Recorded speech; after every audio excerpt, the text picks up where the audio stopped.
There we go. Alright.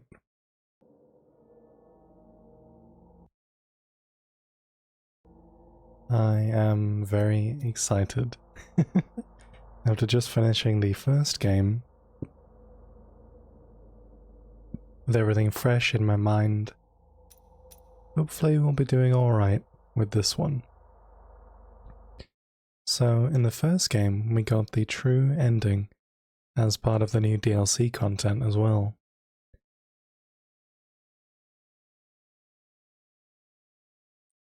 And as a part of that, at the very end of the credits, we got a little teaser, like a little cutscene at the very end, which showed that heart-like structure in the sky there in those clouds, with a human figure inside. That was the only teaser we got for, well, the second game, as far as I'm aware. I haven't done the New Game Plus stuff just yet, but we'll get to that. But yeah. Don't have any options for extras or anything, so we can't see if there's any skins or anything like that, but, you know. We'll have a go. See how it all works out.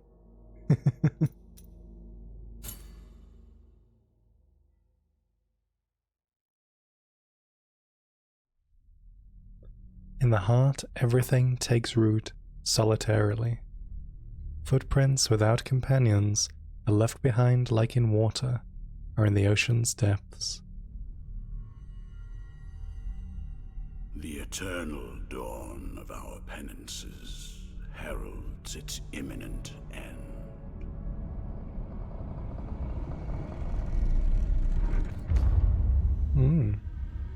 Each was born to put an end to the other. The cutscenes look different. Now both await. But while yours slumbers, mine remains vigilant. May the miracle bear witness to this oath.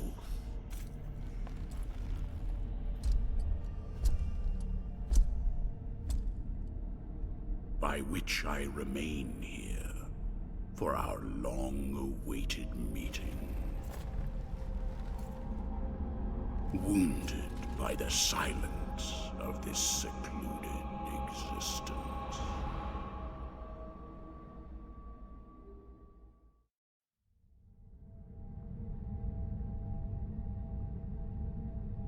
And then...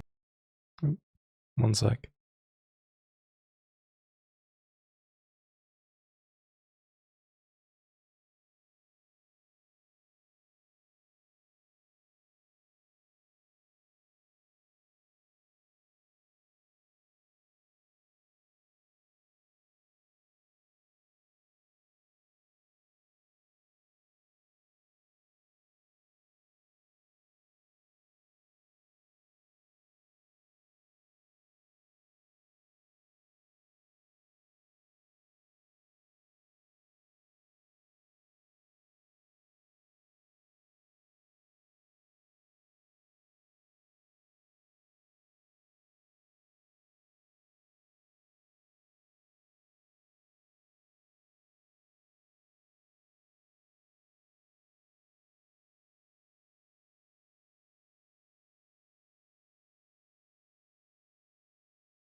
Oh, I put the wrong screen on, but it's fine.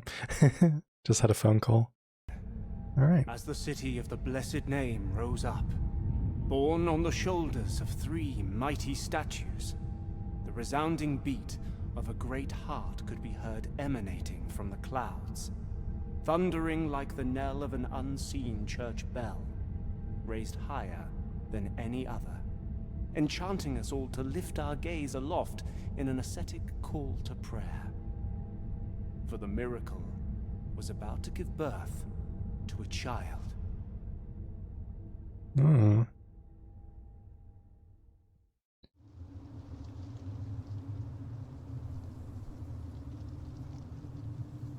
Oh, it's Deogracius.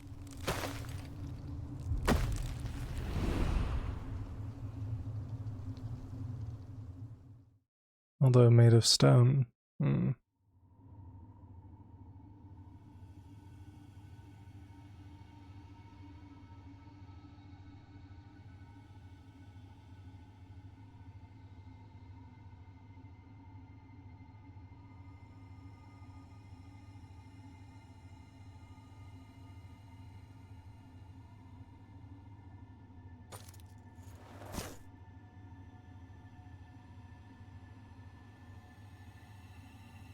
Oh, there we go. There was no icon.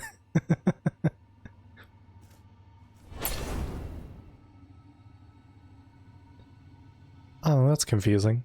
Okay, so before it was... well, going off PS4 controls, it was square to heal. Oh no, sorry, no it wasn't. It was, L1 to heal, but now it's Y or triangle. Okay, I mean, Ryder did mention this. He said that some of the controls were changed a bit. Consume one of your bile flasks and recover vitality.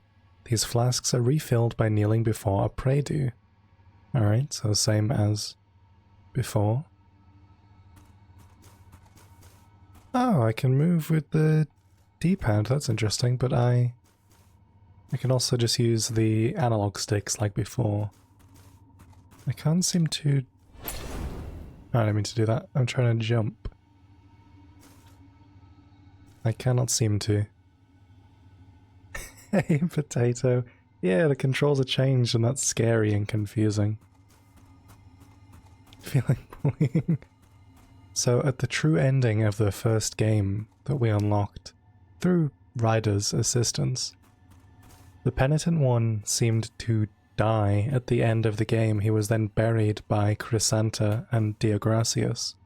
Chrysanta, I'm pretty sure we just saw at the beginning there in the cutscene, where she impaled herself with her sword. And then there seemed like there was another penitent one. He had the same hat, but he took off his helmet as like an old man. And then we've got, I'm hoping, just a statue of Deogracius here, and not that he's actually made of stone, or died, anyway. But we also have to remember that the mea culpa at the end of the previous game was destroyed. So...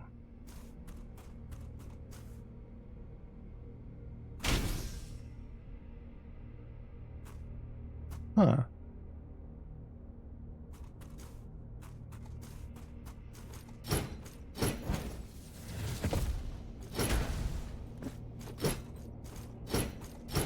Interesting. Okay, we still have the dodge and we still have jump. They're still the same controls.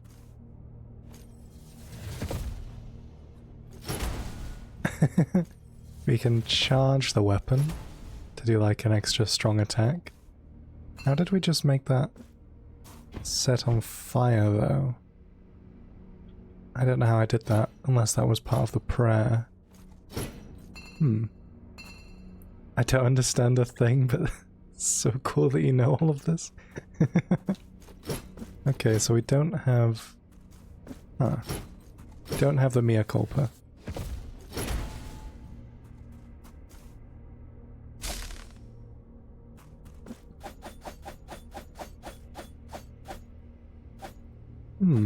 These ones don't have a charge attack, but they're very fast. What about a prayer? Okay, there's a block.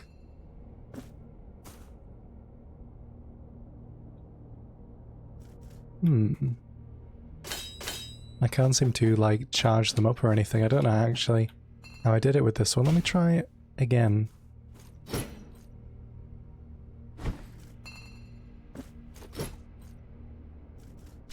Yeah, I have no idea which control I did to make it light on fire.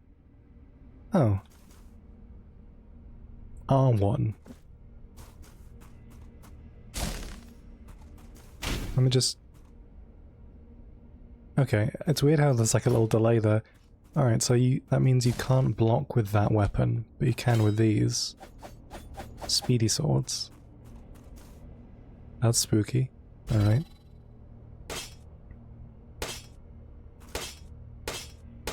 It's a weird noise.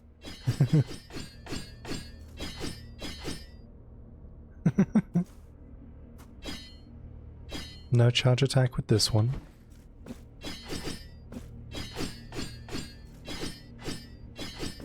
Okay, this is... Oh. It already has an inbuilt falling attack. So it's kind of... This seems the closest to the Mea Culpa. Oh, I have no idea which weapon I want to choose. It's not really telling me any information. Swish swish, yeah, exactly.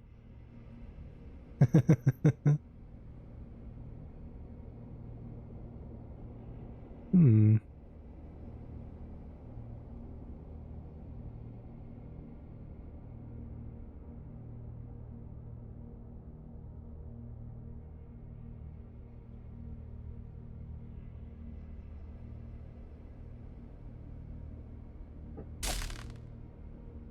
Oh, okay.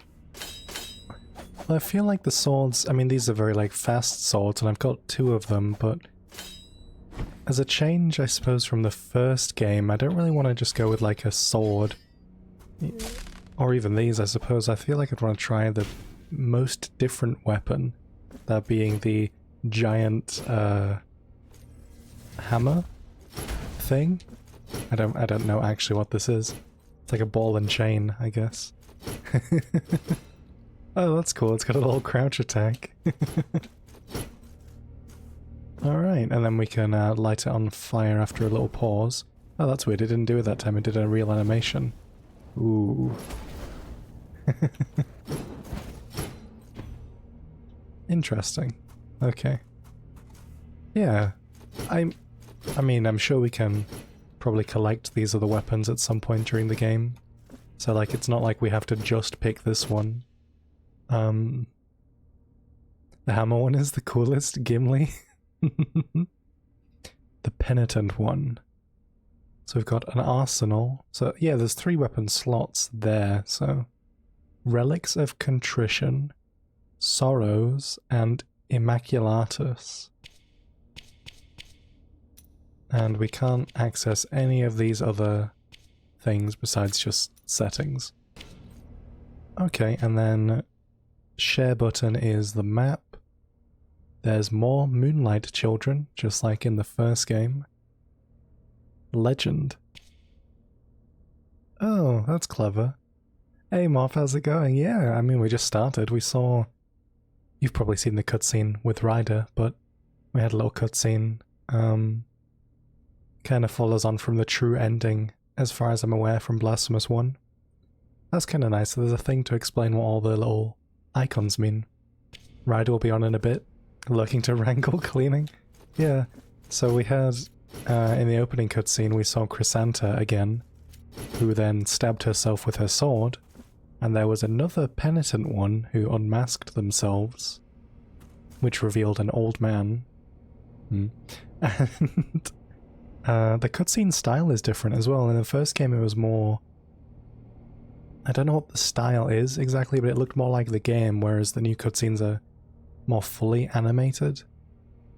And then we crawled out of a coffin with a statue of Deogracius holding the coffin. Hoping a statue, hoping it's not his dead body, but you know. And then we've been given the option to choose a new weapon, or to choose a weapon, which is very different from the first game. So we've got a sword that can do plunging attacks, similar to the Mea Culpa, which was destroyed in the first game at the end. We have speedy swords, very speedy swords, but that's all they do, they can block an attack. And then we have my current choice and Uncomfortable Potatoes' choice, which is the giant... this thing, because it looks cool, and also we can light it on fire. Hey Ryder, how's it going?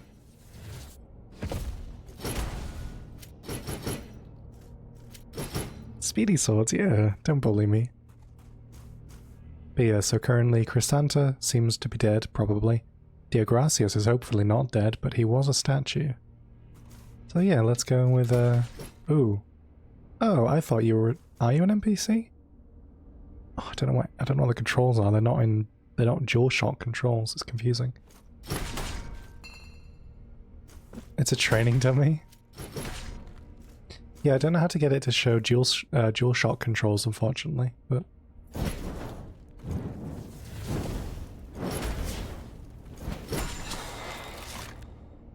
Cool. Ooh, that's interesting. That attack hits twice. Oh.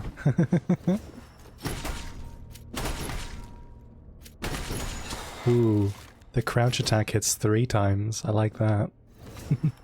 Let's try the downward slash for this one. Oh, okay. Yeah, it's mea culpa, basically. Personally, I went with the Rugo del Alba sword. This sword.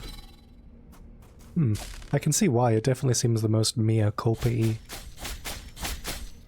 of all the weapons.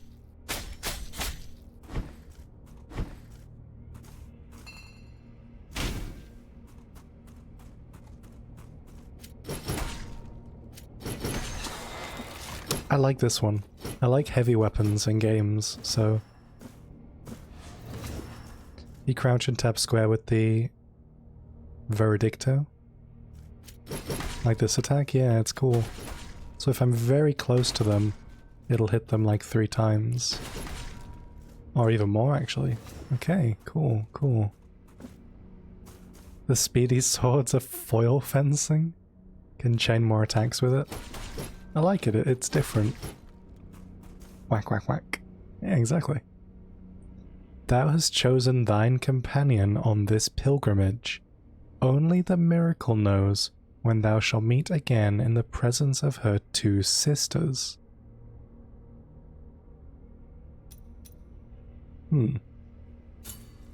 Whatever that means.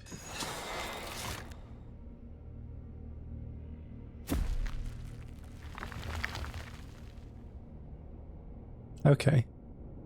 Maybe I can't choose a new weapon. I was thinking. Alright. So at the end of the first game as well, obviously I don't know if this follows a canon ending. Also, yeah, look, Diagracius. Hopefully just a statue and not really him. Because at the end of the first game, with the true ending, spoilers, we destroyed the miracle and also destroyed the High Wills, which were the creators of the miracle. So dramatic, the animation, yeah. But that mentioned the miracle and the miracle's sisters. So maybe we didn't really destroy Rip and Tear. Maybe we didn't really destroy the High Wills. Maybe it was all a show, a facade. You know. But we'll see. Repose of the Silent One. Oh, wait. Oh, I thought I had a double jump there. I think I just jumped up on the ledge, though. That's why I said in the spoiler-free guide to the true ending.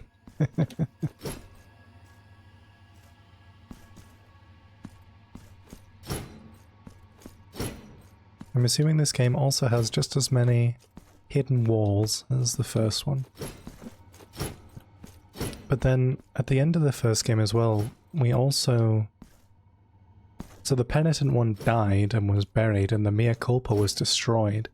But then we saw like a big heart thing in the sky, which there was a human inside of it, and that was the cover art of this on the main menu, so yeah, it's cool.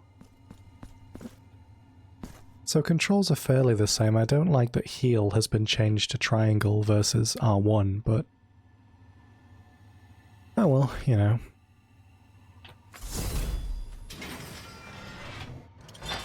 Resting before a prey-do will restore your health and flasks. It is the only way to save your progress. Upon dying, you will reappear at the last prey-do you visited, and all the progress you had made since that point will be lost. Kneel before one whenever you can. Okay, well, progress as in just it respawns enemies? Upon dying, you appear. lose all progress. Interesting. I guess yeah, same, yeah. I like the little moonlight child in the corner that records our progress. I hope Diagracius isn't dead, because he was cool. First boss. That was really bright. Faceless One, Chisel of Oblivion.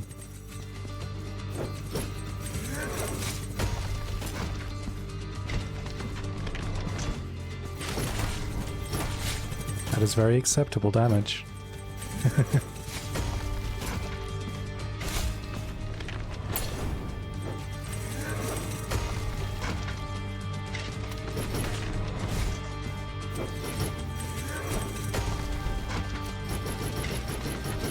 Oh, wait, how did I do that?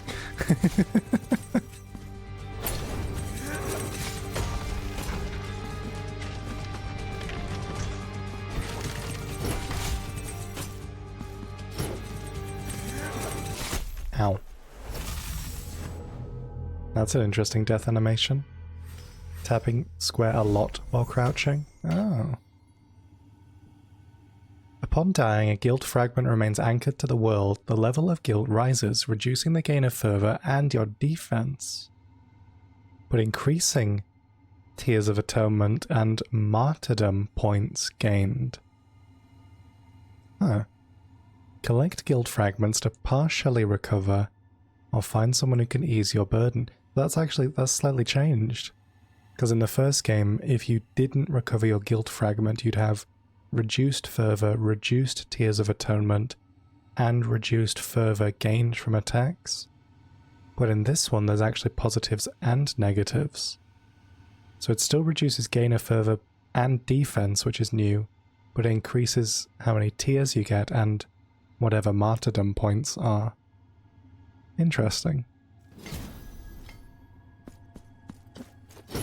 Very interesting. Is that also an attack? Like if I just press that next to them? Cool.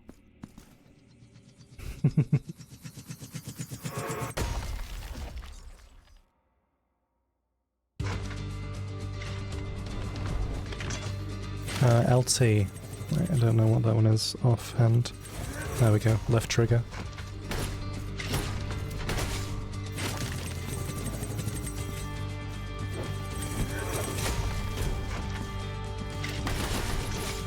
It does. Brilliant.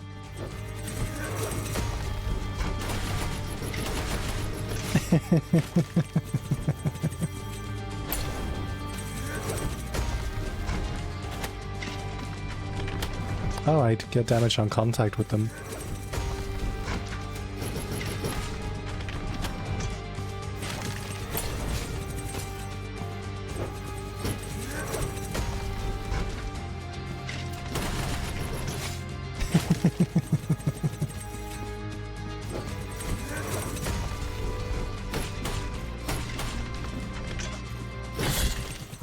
The crouch whack chain and a certain spell was OP before it was patched.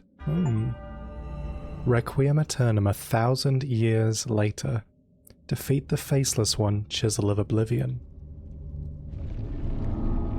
Are we gonna fill our helmet with some jam again? You have acquired 1 Marks of Martyrdom.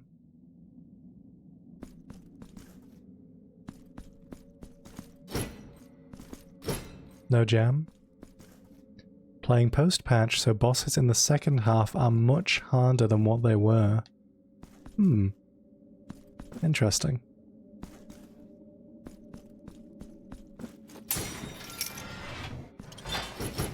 I'll have to get used to the weapon, but I like it. It's kind of cool. I feel like that would be really strong, or doing the fire and then the super whack. Nuking them with Debler is not an option this time. Can help to an extent. Well, that's alright then. Ooh. Oh?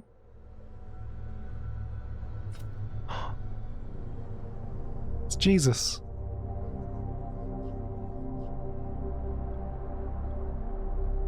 It's female Deogracias? I don't know how I feel about the cutscenes being different. Penitent one, returned from the tomb, and walking among the mourners. Your awakening is now written on the eternal pages.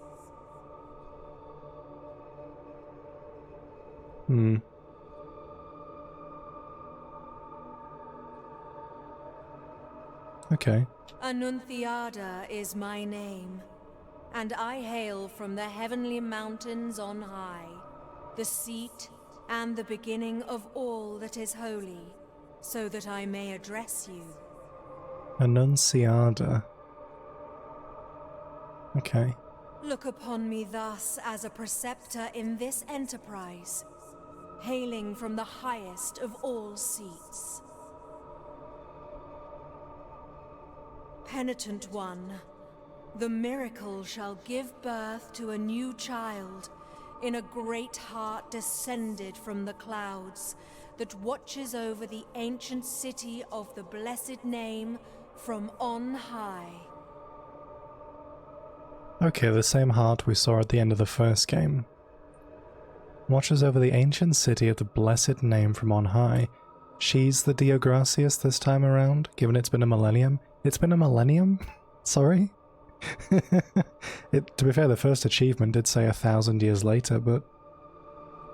Okay, so it was kind of like a Dark Souls. We've been resurrected after so long. Was that actually Deogracias then at the beginning? Not just a statue of him? Oh. So I guess there won't be any returning characters then. Well, not exactly, I suppose.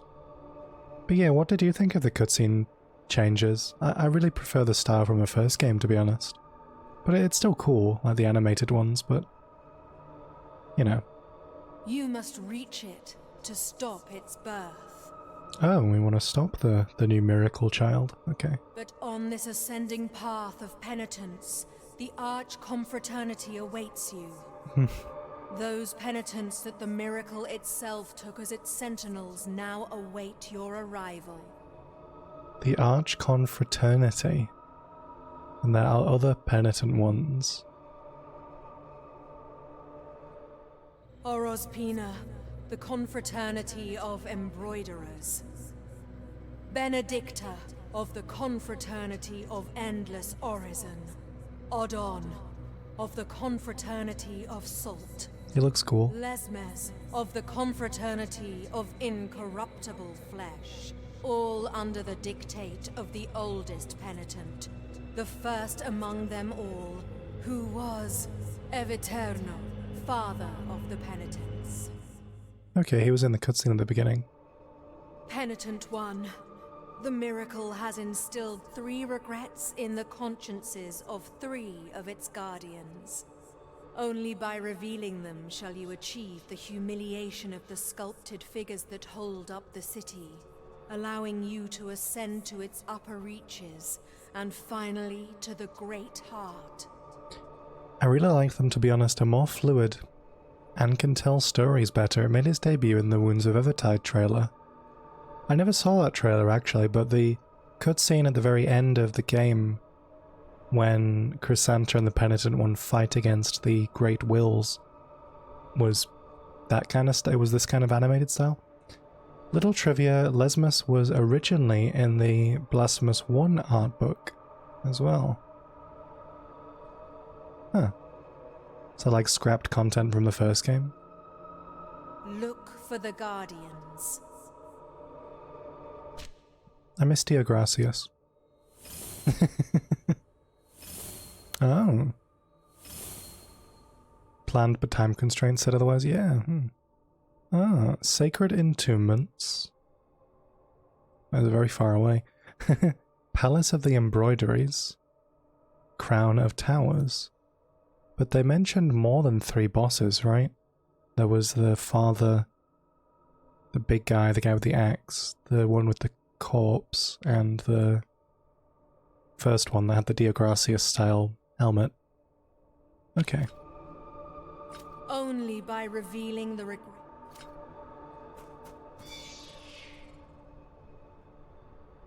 Okay.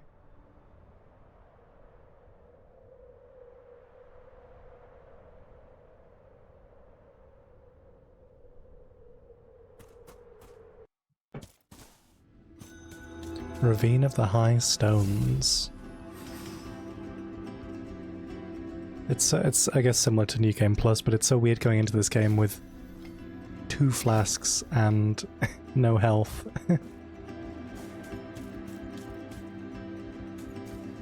Hey, it's the wheel guys. They literally look exactly the same. Veredicto is the most powerful weapon in your arsenal. Its long reach, wide arc, and devastating strength increase the chance of stunning your enemies. In addition, its attacks will also generate additional fervor with each strike and can be empowered by the flame of the sacred incense. And that's the fire, yeah. Thunder of Mercy and Embers of Faith. They are the coolest names of anything ever. So yeah, the Mercy one is this one. And the Embers is... oh, we need further to do that. But it's the fire one. One shot. So I can't parry with this weapon. Oh no, sorry, it's circle, actually. It does still require fervor though. I was right, but... okay. Hey, you look different. I like that these guys are completely unchanged though.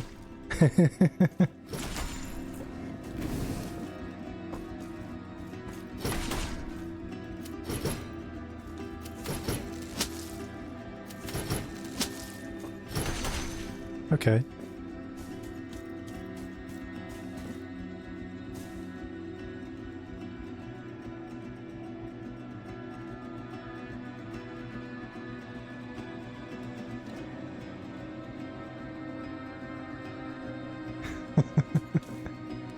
Can I do a... not exactly. Downward plunge I was having a look at, but... alright.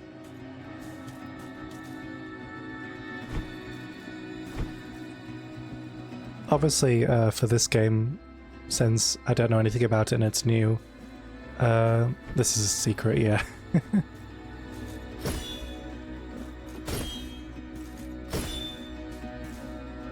Ooh, shiny. Okay, I guess I can't go through here yet, but let's put a treasure chest. As I was going to say, I'll be happy to know if there's any secret walls or things that I missed, that kind of thing. But otherwise, I'll be happy to explore on my own unless I miss really crucial things. You know. Go back down quickly. Oh, I'm just gonna get this. What's left trigger? Oh, prayer. That's weird. Picking up items with L2. Don't like it. Attacking and executing enemies fills your fervor bar, which enables you to perform varied and powerful prayers. Oh. Verses, press B to recite a quick prayer. Combine down and B to invoke a powerful prayer. Go back down quickly.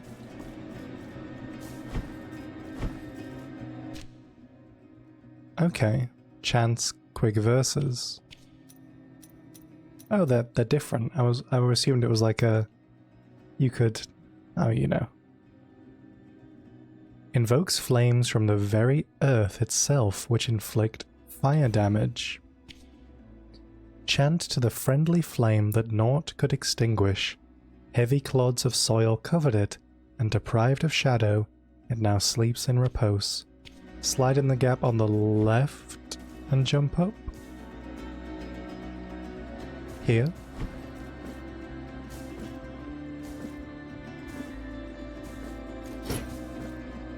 I see there's shadow here, so I understand what you mean, but it's not letting me do anything. Come back later. Do I get a double jump or something? Let's put 2 treasure chests. You'll remember to go back there? Maybe.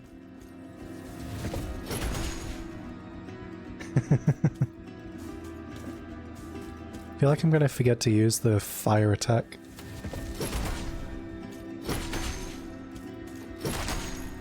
Ooh. Aha. Acquired 800 Tears of Atonement.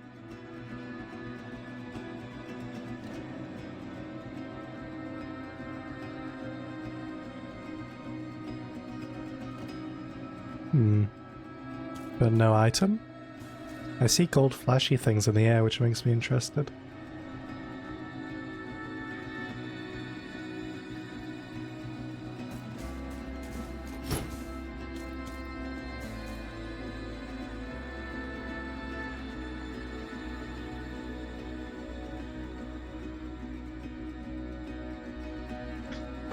These pots usually have Tears of Atonement or Martyrdom points. Those little gold bits you can do something with much later on. Yeah, I assume it's like the blood platforms from the first game. Hi.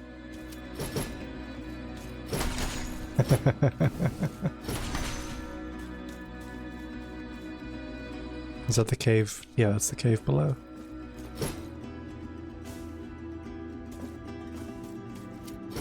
I wonder if there's any returning locations from the first game. But I guess with it being 1,000 years later, I don't know how long lifespans are in this game. I assume I can break that, but we're just gonna go.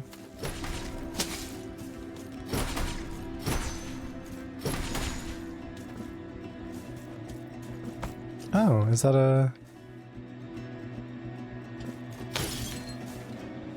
Moonlight Child? Yeah, it is. Okay, they look a bit different. They're trapped in blood this time around. That's kind of gross. Oh, I assumed I could, Ew, what's that? There's something gross down there. I don't know how to get through here, but I guess that's a later thing. They restore your health? Oh, that's kind of cool. I wonder if the giant baby that was, like, trapped in the bowl from the first game is in this one. I don't remember the name at all, but, you know, the one that thanked you for freeing all of the... Yeah. Ew, okay. That's interesting. Haha, what are you gonna do now? It looks like a seraphim. Biblically accurate angel. Oh my god, it's Albero, probably not. Or maybe. No, okay. City of the Blessed Name. Be not afraid. Makes me think of Supernatural more than anything. I assume I can go down this well at some point. I hope there's reoccurring NPCs. Reappearing. Anyway. Okay, so I can't wall climb with this. But secrets.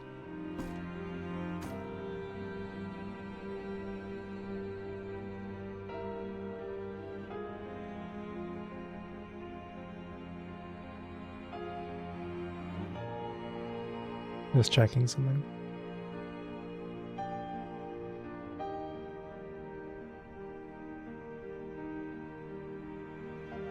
I like it, it's cool.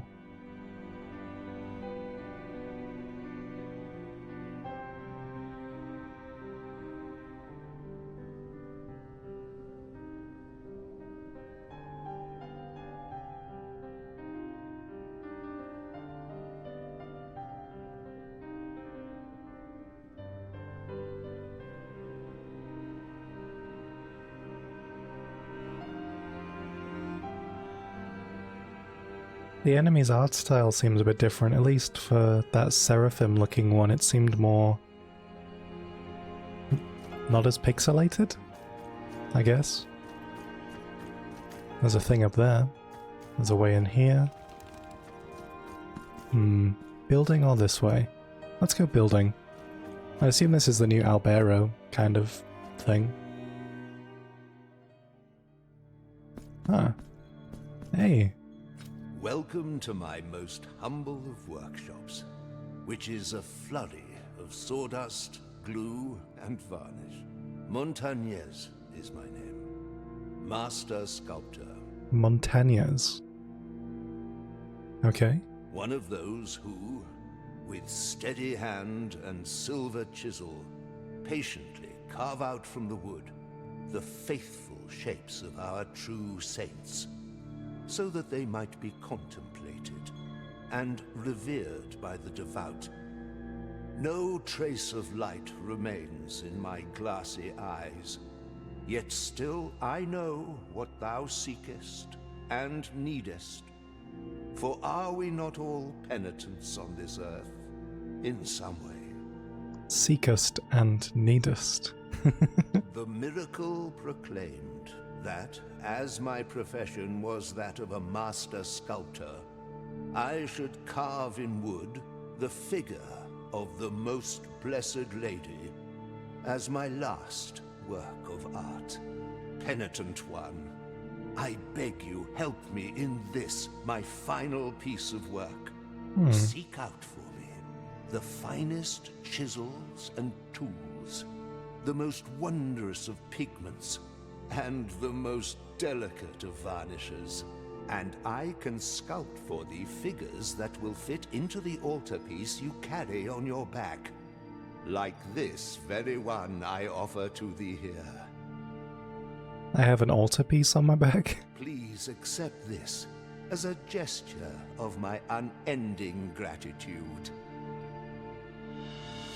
The traitor. It is but the first piece of many more I shall carve for you.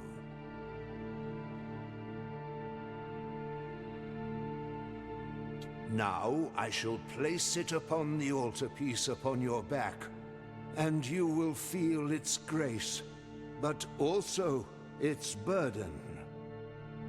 That's fine, probably. He's going to place it upon my back. The hands of the miracle will guide me in the carving in accordance with the memory you bring me.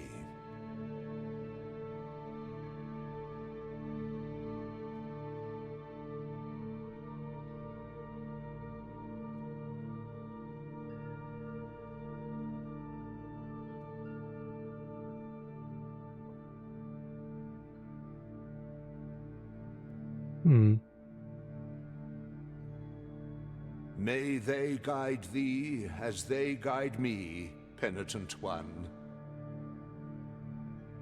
Altarpiece of Favors. Visit the sculptor's workshop whenever you want to equip figures in your altarpiece of favors. Each figure confers powerful benefits onto the penitent one and can react in mysterious ways when placed next to others in the altarpiece.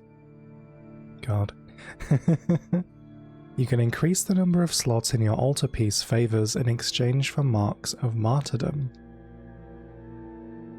Open altarpiece of favors, increase altarpiece capacity, hand over tool, hand over memento. Didn't he give us one?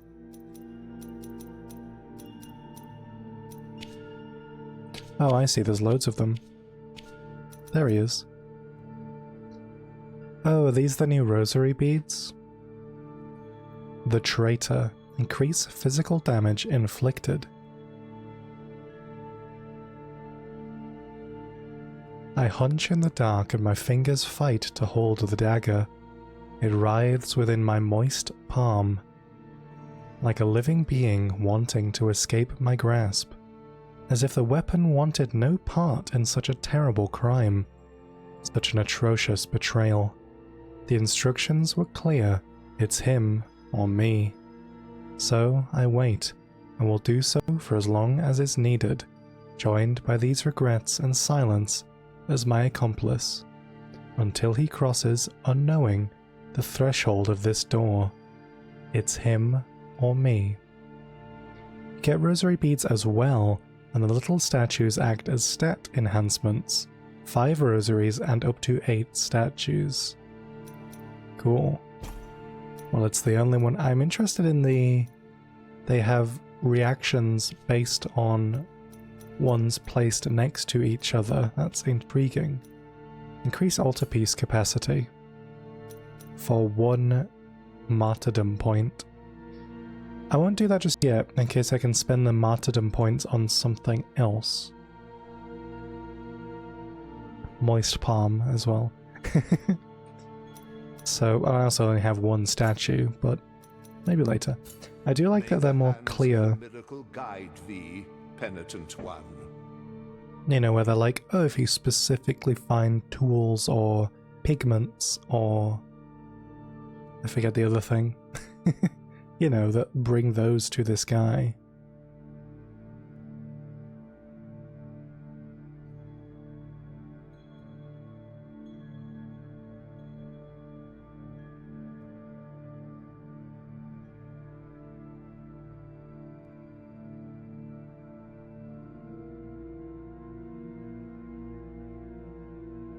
Which is nice. I mean, it wasn't super vague in the first game, but at least it's clearer now, I suppose. Okay. Oh, that's... okay, that's everything.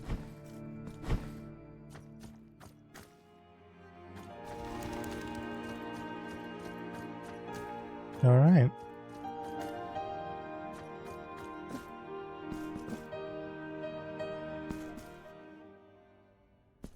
Really like the music as well. We've got a door, and we've got... down. Oh, it's a cutscene.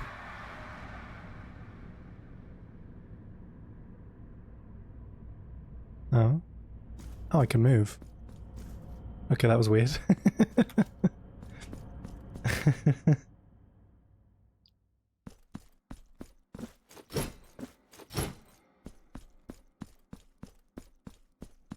Oh, it's a confession thingy.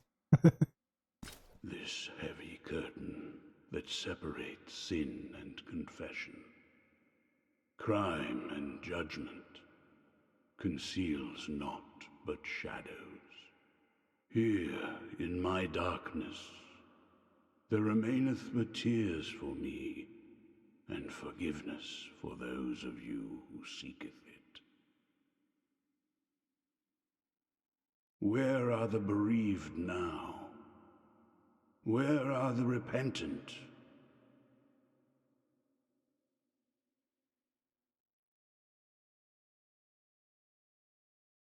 How long since the long agony of this sacrament began? Now that your penance of silence and the pain that plagues your flesh has led you to my dark confessional, let me purge the guilt you bear, and thus alleviate your burden.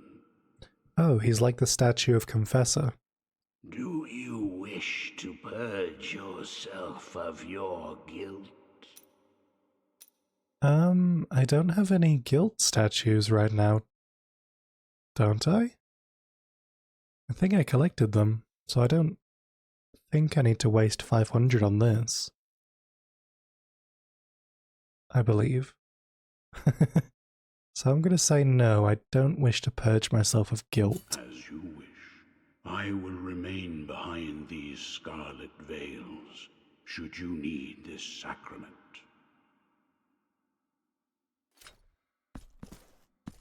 Okay. He seems nice.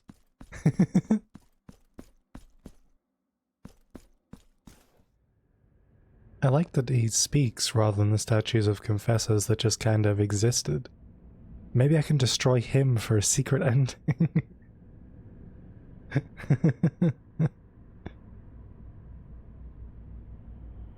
You never know. But yeah, okay, we're seeing more NPCs, which is nice. Well, 2 so far. Besides the woman from the sky. I already forgot her name. But, yeah.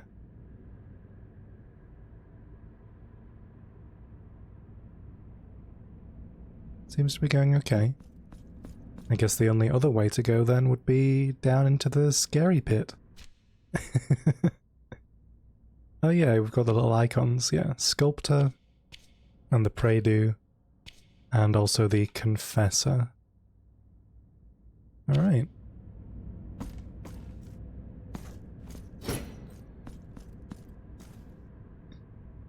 Oh, okay. Remember to place markers wherever you find anything interesting. Ew. Flying jars of ash. Oh, breakaway platforms as well. Okay, okay.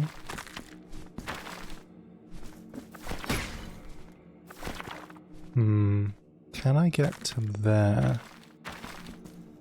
Like, probably not, but... I'm trying to... Oh, it automatically goes up. I was trying to hang off the ledge and then jump over to the...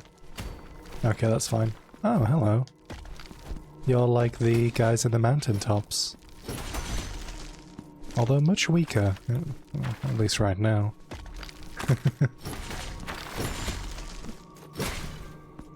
Interesting.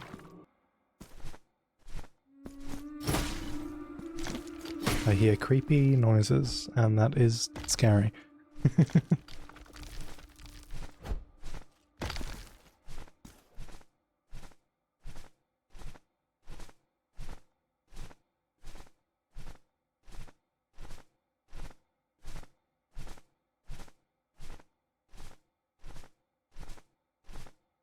Need to get some new water soon as well.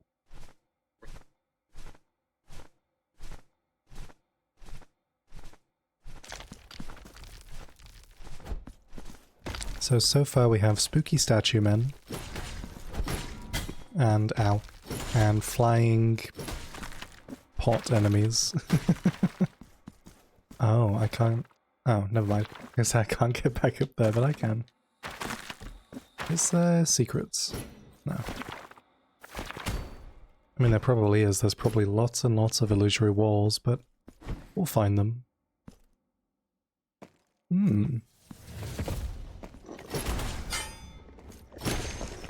They've got... I don't know what the thing is called, but... oh, I can move when I do that. The charge attack. There'd be like a figure of like, Mary in those things. Got lots of religious knowledge, by the way. That's as far as it goes. Okay, we've got downwards or across, so we'll try down first. As long as we can get back up here is the thing.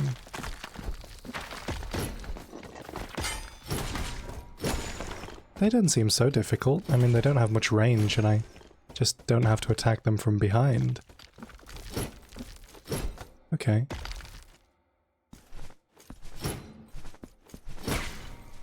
There's another way down. There's left and right here. Okay, I'm gonna go the other way first then. Oh no, I actually can't. I can't jump up from here. No, I'd have to go back to the Pray-Do. Okay, well, we'll continue then, I guess. Just in case that one down there is the same, we'll go this way first. Oh, well, there you go. Is that Belle an NPC? Or something to interact with? Aha! Ah!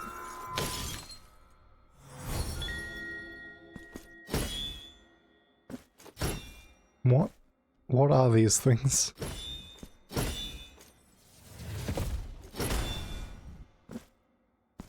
Okay, I'm confused. But I'll keep that in mind. I don't seem to be able to interact with anything there.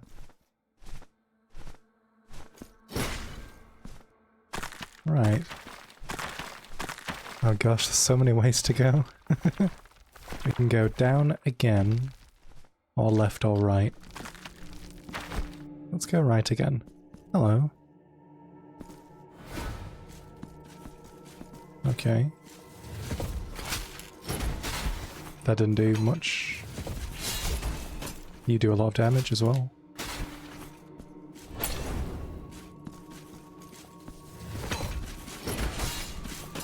I like that I can move when charging the attack, that's pretty cool.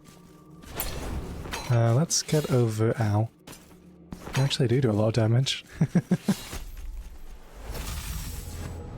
I like the death animation. Okay. Let's try the prayer. How did I activate those? B and down.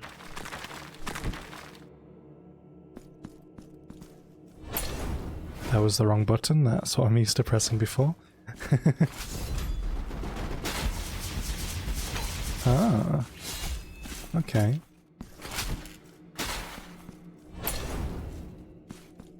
Let's make... Oh, we can't. How do we do the fire weapon again? Why is he not moving?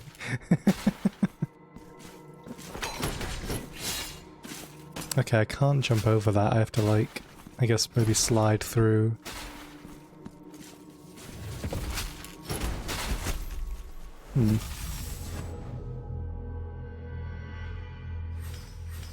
This guy is not so easy. How do I do the fire weapon again? No. Oh, it's R1, okay. Oh, I see. It drains further whilst activated. Okay, okay.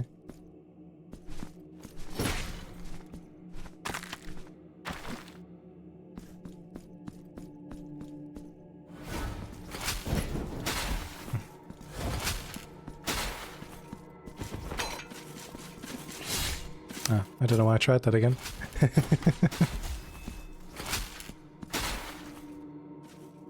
It's confusing getting used to the new controls.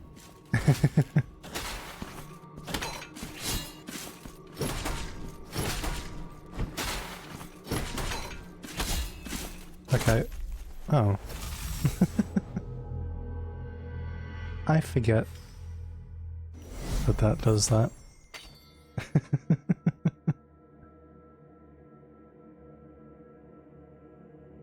I forgot that the contact with the enemy does damage as well. Seems strong, anyway.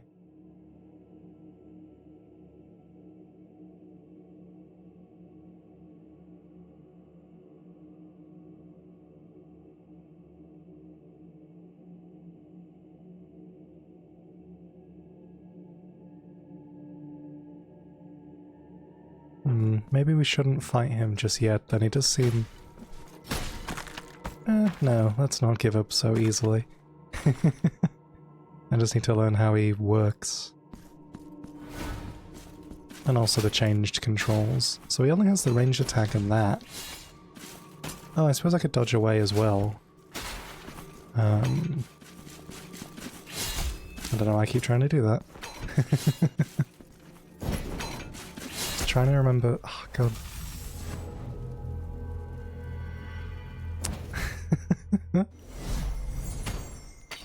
I am getting tortured here.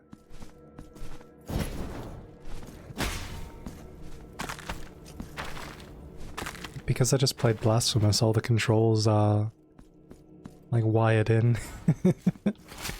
All the original ones.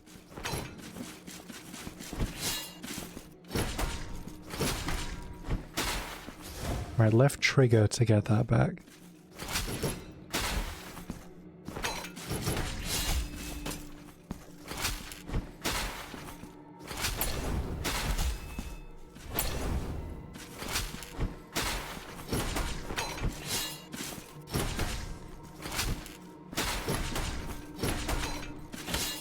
Oh, it didn't let me dodge.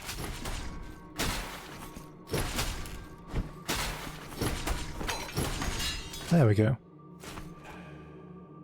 Yay! That was just a normal enemy, that wasn't even a boss, and I struggled so much. Oh, hello. Who are you, whose face and name you keep hidden?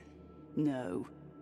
Your name is of no consequence, if your footsteps have led you to me. Yerma is mine own. Yerma, can I have your spear? But this is not the right moment. For the steps that my promise inspires are swift, and the will that directs them unshakable. This hatred, which blinds my reason with shadows. I must leave at once. Steely battle lance. Ah. Weapon memories. You now have access to the weapon memory section in your inventory. Use Marks of Martyrdom to acquire advanced combat techniques. Track down the Bearer Penitents to unlock techniques that are even more powerful. Oh, it's a quest item. I thought it was a weapon. I have 10% Afflictum. Whatever that means. The tip of an object of worship that was turned into a weapon.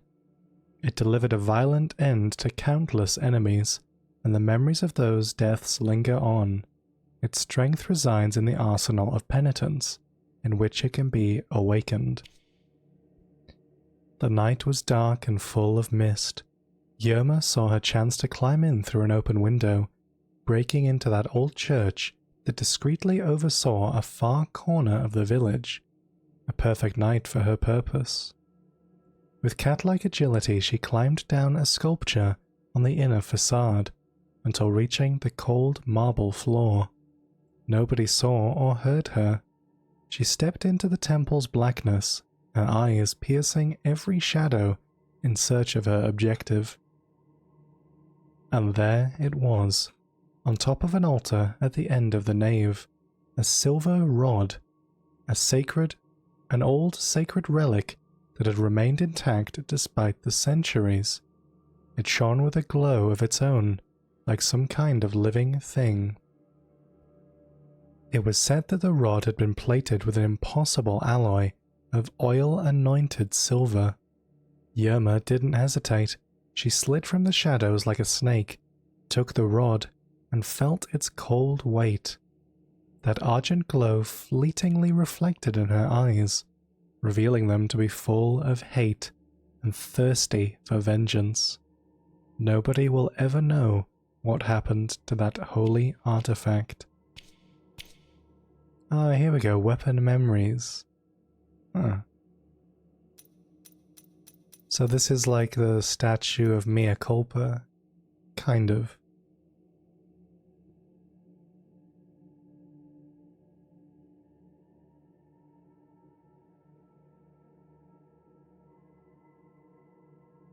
But obviously because we have different weapons. So I wonder how we change weapons then. A. I don't know which button A is. I don't know what the difference is there. Okay.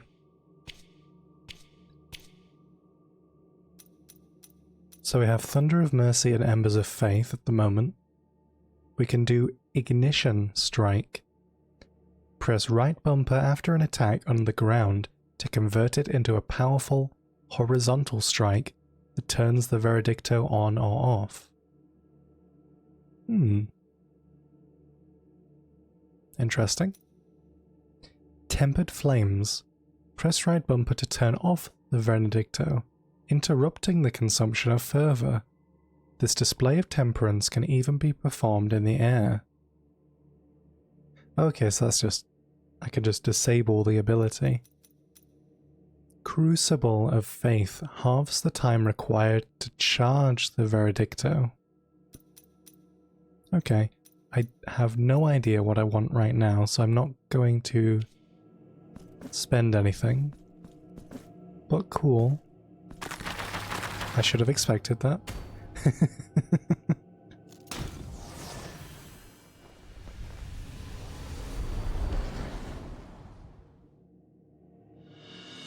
Ivy of Ascension, new ability gained. Some surfaces can be used to climb. Hold down right trigger to cling onto these surfaces and not slip. Ah.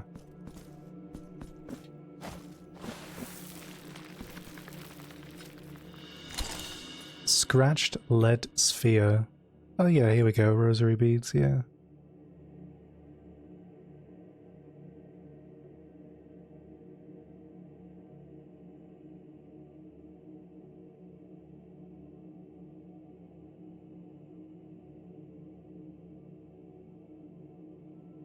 Equip rosary beads in your inventory to upgrade characteristics of the penitent one.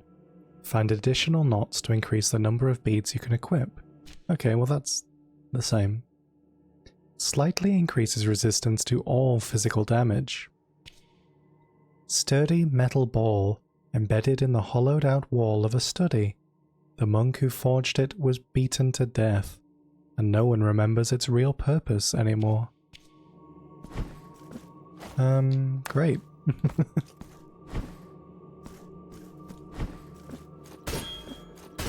Oh, I see.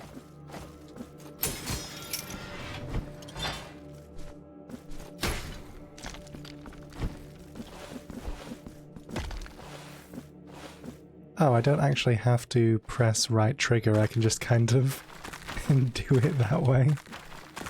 Okay, well let's go back to where I was before then and then explore that other way. Don't mind me.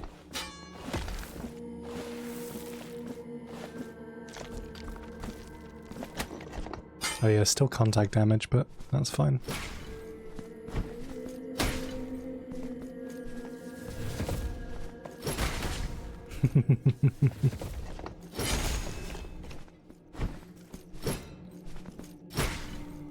Okay. Just a hallway of enemies.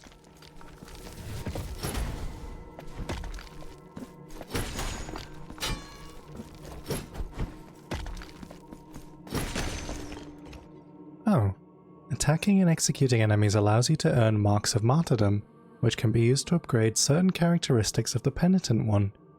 You can earn marks of martyrdom by fighting and exploring the map. Okay, so they're not as rare as I was thinking then.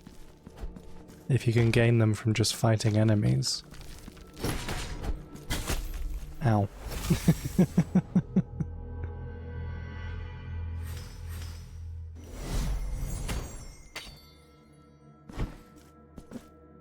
Okay.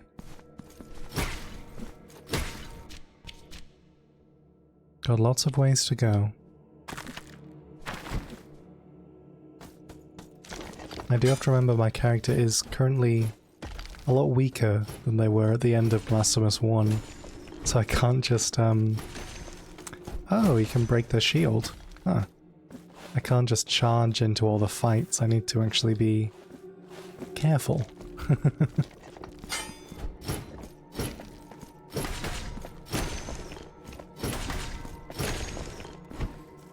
Okay. I can actually also rebind the controls, considering. So if I do get a bit too confused, then I could do it that way.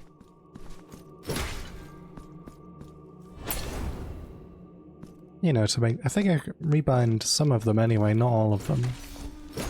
Oh, there was a... Okay. There was a chance for an execution there, but...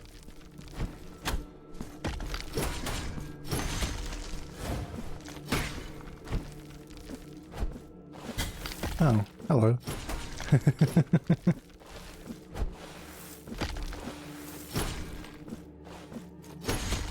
There we go, that's better.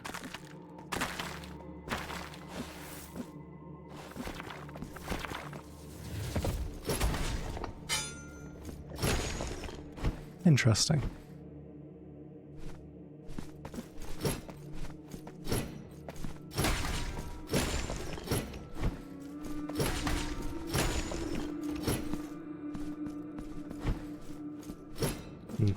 I thought invisible wall.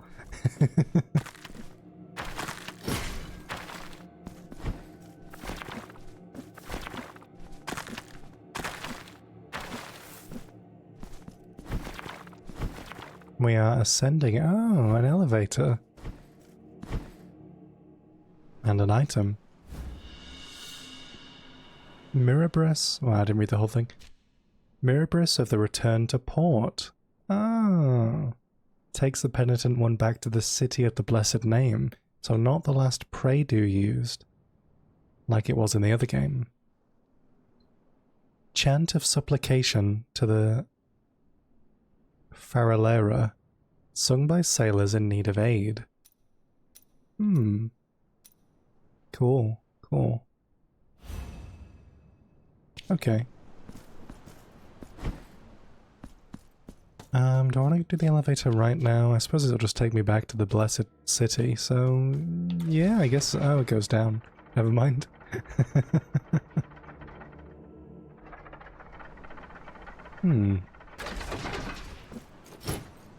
That was not what I expected. Sea of Ink. Forgotten Tribute. A coin that was used for many years as payment for the processions that traversed the roads at night time. These processions gradually died out, so finding a coin like this is a rare occurrence. The thick night mists snaked and curled around the lattice of trunks and branches that made out that forest. From that very fog, that stick to my skin like a clammy shroud, did emerge the shadows. They marched in procession with mournful parsimony, each with a bearer of their own lament and grim expression, confused, wafting forward in death. Seized by this sinister sight, I could not help but witness, frozen in place, as they slowly made their way towards me. Only then did the procession stop, the shadow guiding the group, the tallest and most tenebrous of them all, bowed down in silence, showing me the palm of his bare hand. He was waiting for something. Petrified, I could but mutter a few vain words, whilst my whole being shivered. It was at that moment that the piercing light of the sudden dawn broke through the entangled canopy of that forest, tearing apart both the fog and spectre, making them all vanish before me. The sweet song of birds conjured away the deadly silence that had reigned before. I will never know what tribute that ghosts of the mist would have asketh for, nor if I will ever encounter them again. Okay, cool. I don't know if in like the first game I need an item to be able to jump into the abyss, so I don't want to just, you know, try. Where was my bloodstain anyway? I don't actually remember, to be honest. I think it must have been down, further down. Sculptor's Resonant Gavel. Ah.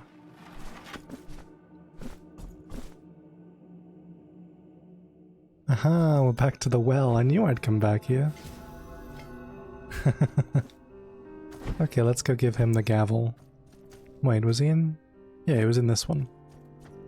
The other guy was in the further on building. Pray, how can I assist thee, penitent one? Hand over tool. You have given the sculptor's resonant gavel. This mallet is so wonderfully balanced in the hand that it feels quite effortless to move.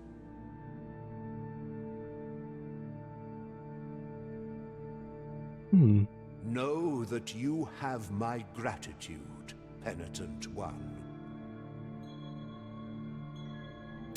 Thanks. Can I also have items and money? Oh, that's it. That's just all. Okay. We don't have any mementos or anything. May the hands of the miracle guide thee, penitent one. Cool, cool.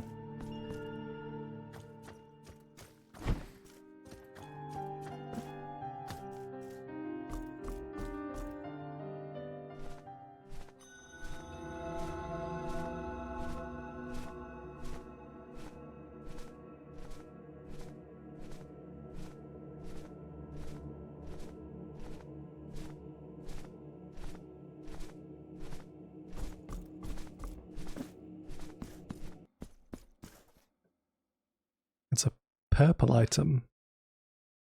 This seems like a trap, but, okay. I did think so.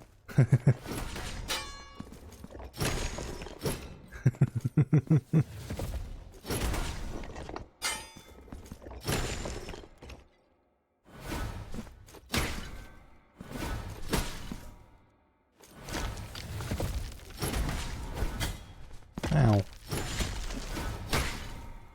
Double kill, nice.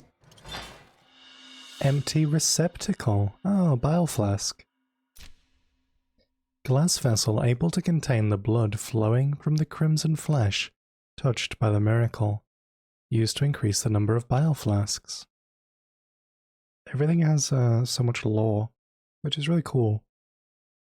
On hearing the young man question, the elder's gaze filled with melancholy. Yes, this church belongeth to a bygone age, one so ancient, so chaotic, that it's as if it wanted to disappear from memory. An age in which time itself decided to stop in a perpetual sunset, and in which every man yearned only for the designs of the divine. But so it happened that the faith of those people faded, quietly escaping from their hearts year after year. Even so, this abandoned church still stands, its foundations as firm as ever, as if it waited for something, as if it refused to give up the faith that so many had already lost. And the old man stood there, gazing at the sturdy stone, lost in thought. So that's them talking about the original age 1,000 years ago. Oops. Oh, that's fine. Oh, that's clever. The elevator shaft is like just a line rather than a... Okay.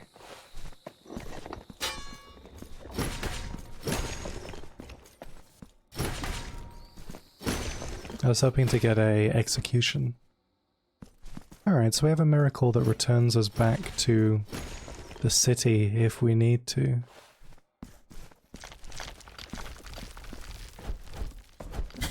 Ow. I was thinking at least one of them would probably get me.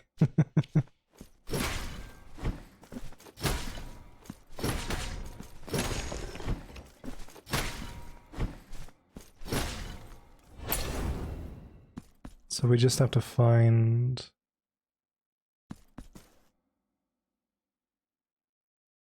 I assume where that church is, and that's how we'll get the additional bile flasks. I'm only guessing, but that sounds like it'd be right. Oh, I wonder if I could go back there and fall down, if then I'd be able to get to that chest there. Or maybe if I go upwards in this way.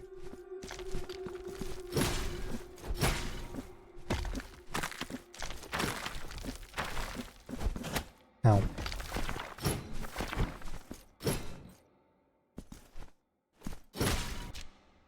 Oh no, I can't drop down. Okay, that's fine. We can still, Ah, haha, there we go. 800 Tears of Atonement, nice. See, it was still worth it.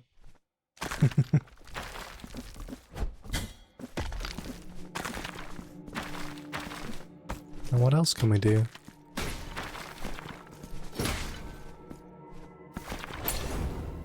I like that the healing animation is faster as well. Had to get a rosary bead for that in the first game. That's not going to be far enough. Okay, let's try that again.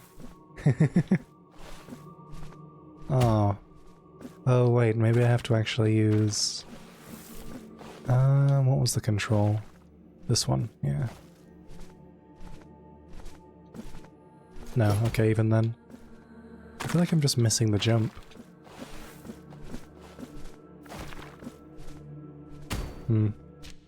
Okay, never mind, we can go from the other way.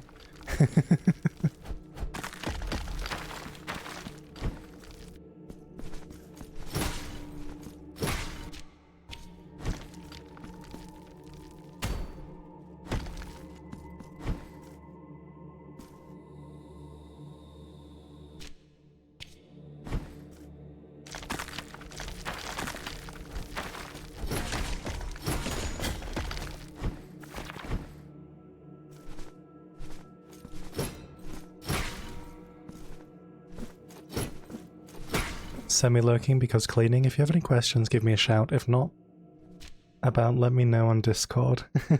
Alright.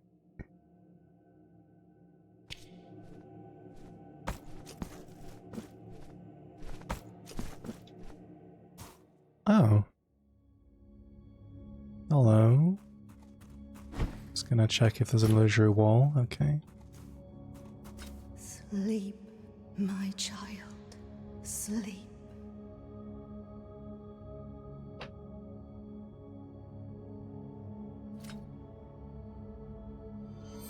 No answer.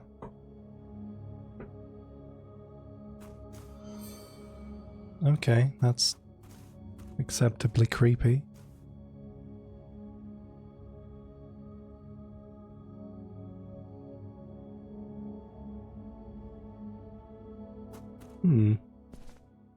Let me just put a little icon there to remind me to maybe go back to that.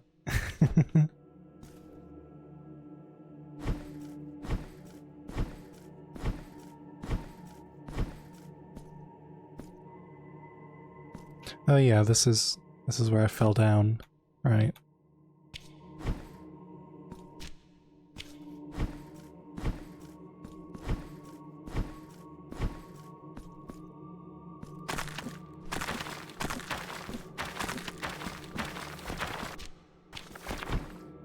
Okay.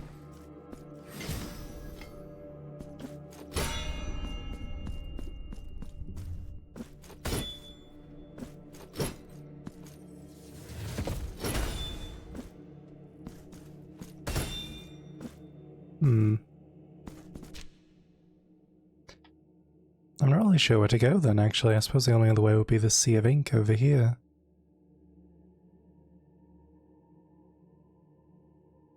Unless I'm missing something, but I don't think so.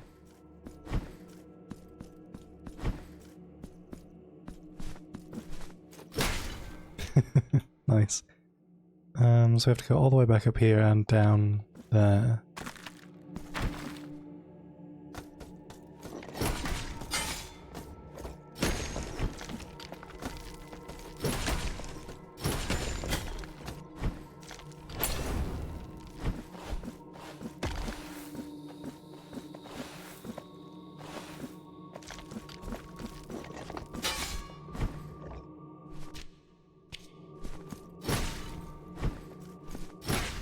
Alright.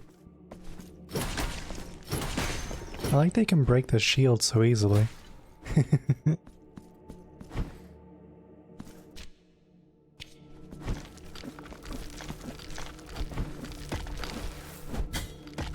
Hey.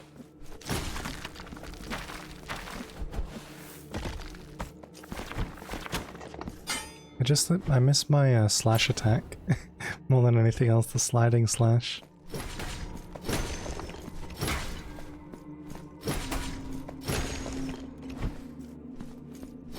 So we found a sleeping NPC kind of creature thing, and the other NPC with the spear, whose name I don't remember already.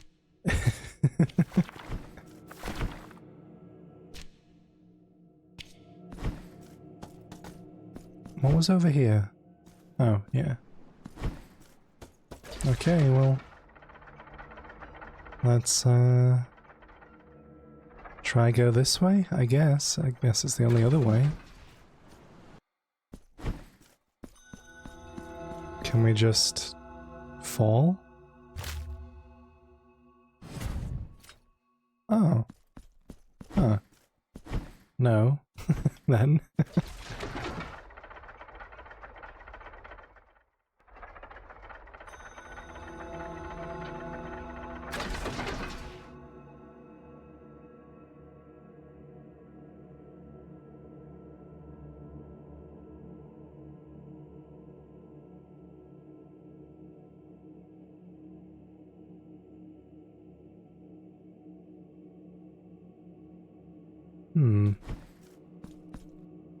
I guess we could go back to the village and see what's going on over there.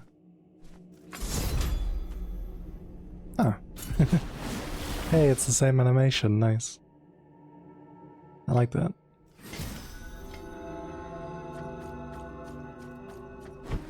Maybe we'll talk to the church guy. I don't remember where I lost my thing. So, Oh, it's 1,000 now? wish to purge yourself of your guilt. Oh, I guess so. So be it. The sacrament has been completed. Your guilt has been purged, but will remain my eternal burden. Now go in peace. Oh. Penitent one, return when the guilt scorches your brow. I will free you from your burden, for that is my purpose.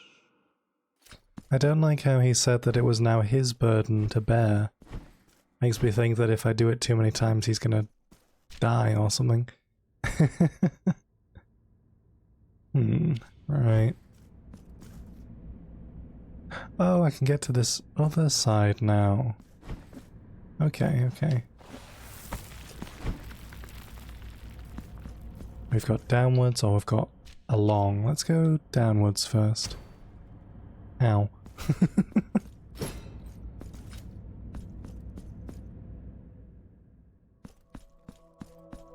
There's a giant cup. Let me just equip the fire prayer. Oh, hello. Doth thee wish to make the sacrifice?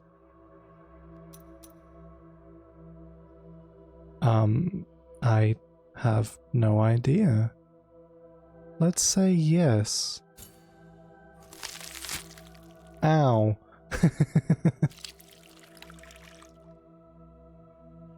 What does this do for me?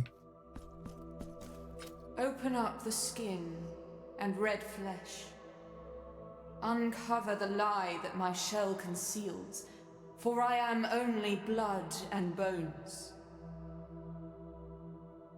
So allow the chalices to be filled with those who toast kings and priests.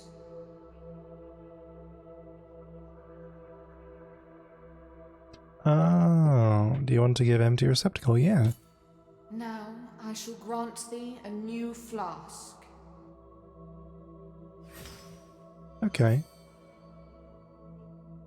Bring me more vials. Bring me chalice.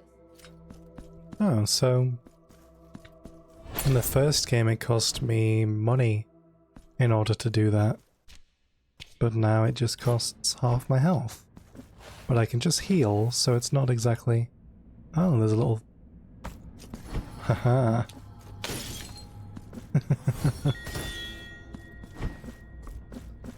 But it's not exactly... Like, it wasn't permanent, I just healed the damage, so...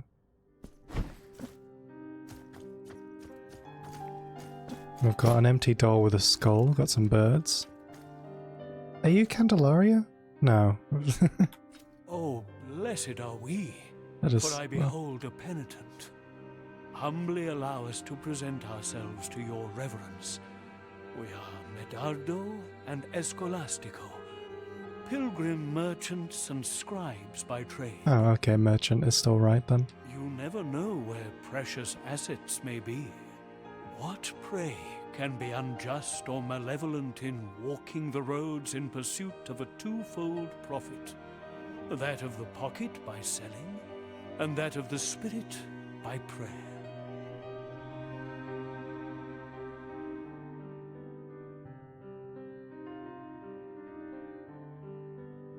While Medardo pays penance in his meditative meanderings, I take care of the business side of things, sparing not a drop of ink to write about the beautiful landscapes of the many varied paths we travel. But go ahead and cast your eyes upon our shop window. The objects that were lost on voyages have great appeal and fascination. as they have become a reminder of the feat itself. Cast your eyes upon our shop window. I was trying to. Oh, they've got different... Oh, I thought it was... Never mind. Galera of the Living Briar creates a bolt of electricity that inflicts lightning damage. Oh, so like the guy did. The guy with the sword who was very strong. The Choir Master increases the chance of critical hits when using the prayers.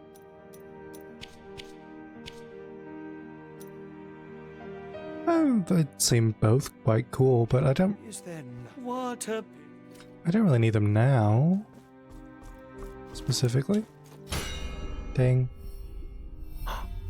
Oh.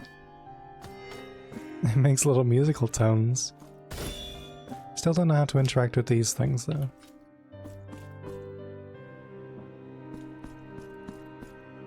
Left trigger. 800 Tears of Atonement. Neat.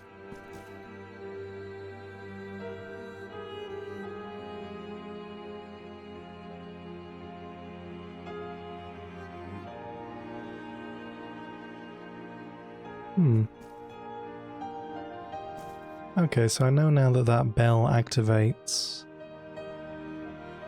these things, the little platforms of swirly goop stuff.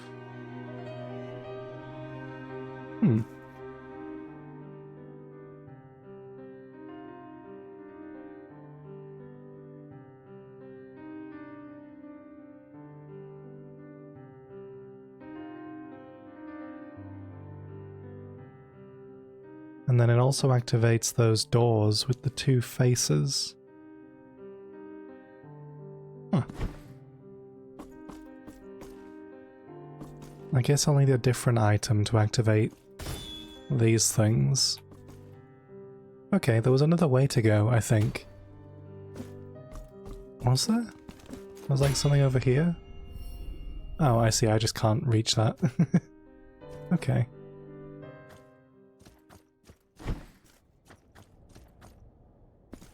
Just an empty corridor. Grills and ruin.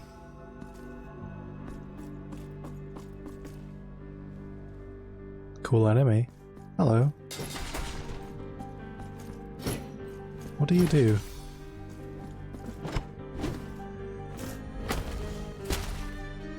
That was brutal. It just like surrounded them in thorns and exploded. Some attacks can leave your enemies stunned. When this happens, press left trigger to execute stunned enemies. Defeating an enemy in this way grants you Fervor, Tears of Atonement, and Martyrdom points.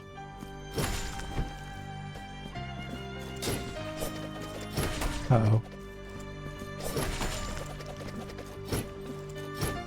Oh, I can't attack him from below.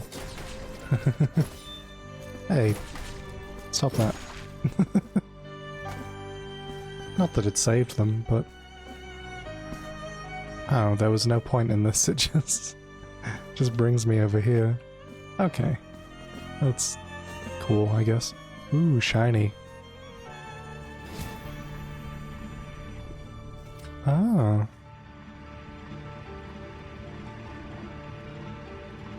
Ah. Okay.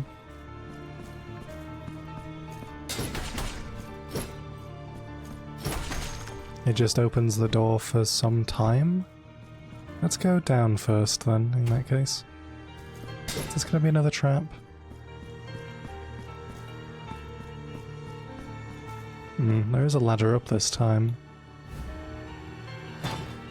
I mean...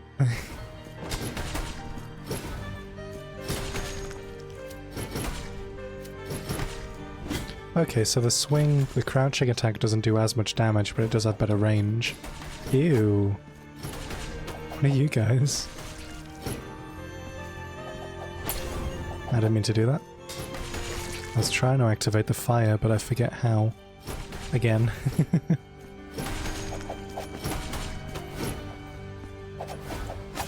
Oh, there we go.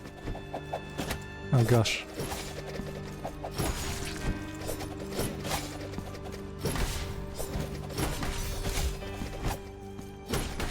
Oh, there we go. Oh, it did the same execution as the other one. Sometimes it has an animation for activating the fire, and sometimes you just stand there. It's just kind of weird. 1,000 Tears of Atonement, nice.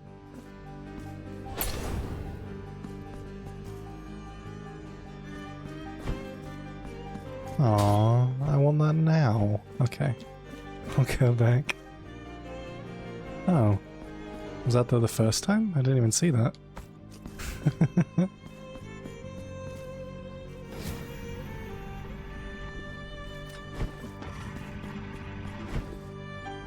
Okay.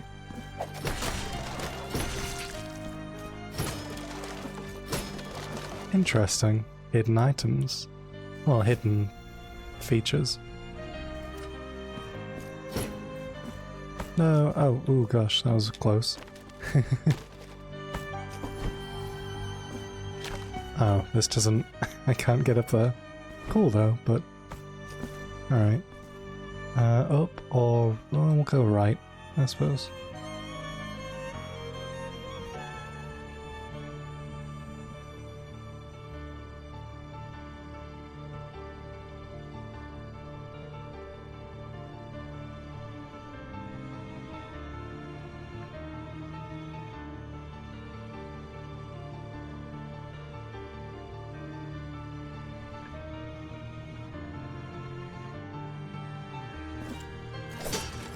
Oh, that's that's useful to know.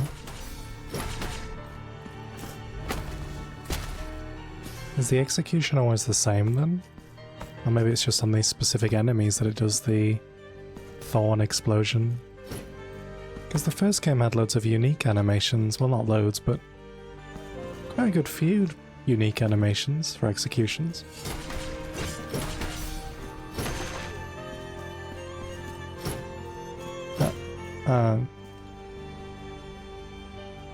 Okay. The enemy just disappeared from existence. That's fine, I guess. When did this game come out?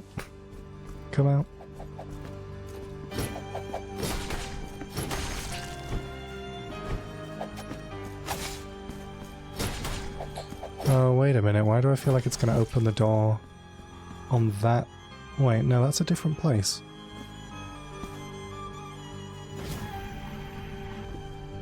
How am I possibly meant to, like, get there? Oh. That's interesting. I wonder why the wall's doing that.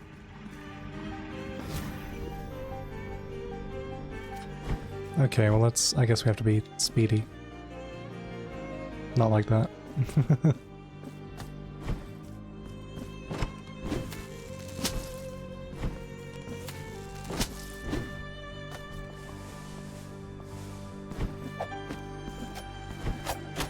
No!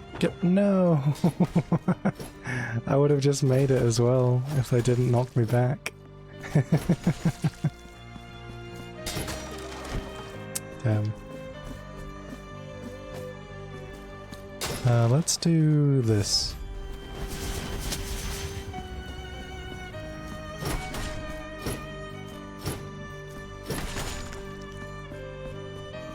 That might make it easier. Yeah, it's just the same thorn explosion.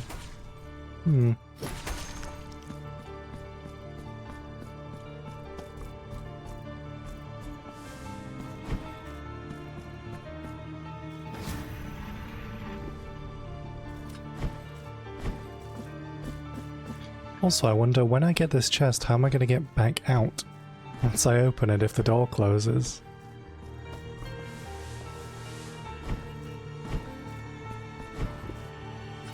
Oh, I see. Bleeding miracle. Oh, this is a quick one. Oh, it's from the first game, the blood frisbee.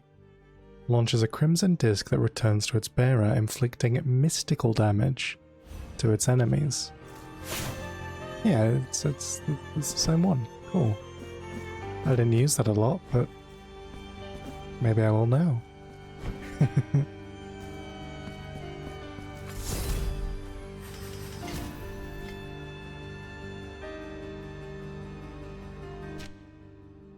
Alright, I'm just going to go get some more water. I will be right back.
Alright, and we are back.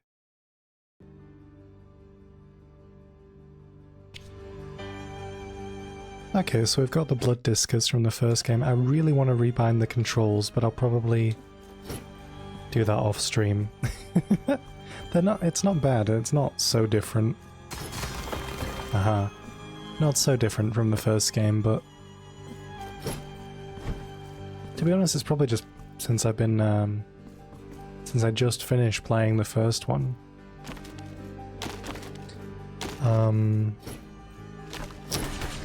But it's also confusing that it shows Xbox controls over... over, DualShock. I can't get up there just yet. That is... These guys are... Oh, okay. Oh, it's just the same again, alright. I guess there aren't any unique executions then, which is kind of a shame. They're all just this same... Oh, that's cool, it damages other enemies. That's kind of interesting, oh, alright. It's getting me back in, you know.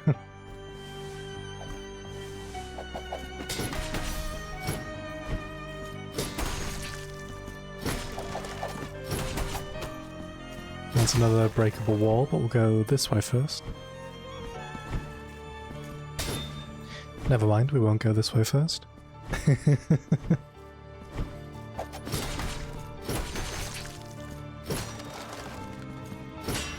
Haha, that's the first illusory wall I think I found. Well, if you don't count these little, like sliding wall things, anyway. Price of blood. Is that another coin? Oh, it's a rosary bead. Slightly increases the tears of atonement gained. Slightly increases, though. Coin covered with reddish stains, accumulated layer upon layer. It changed from hand to hand since it was minted, always as payment in exchange for a life. Violence is just one more neighbor in these battered streets. Okay, so I can get more tears if I wanted to. I currently have the one for extra defense, so I think I'll stay with that one for now. Let's see. Oh, that's a big enemy. Let's see what's over here. Can I reach that? Nice, I can. Oh, wait. Oh, this doesn't... Oh, doesn't really benefit me, it just goes back there, but... Okay. Curious. Let's go have a look at this guy. He's got a similar weapon to me, actually. Ooh. That does quite a good amount of damage, actually. And I can kind of spam it.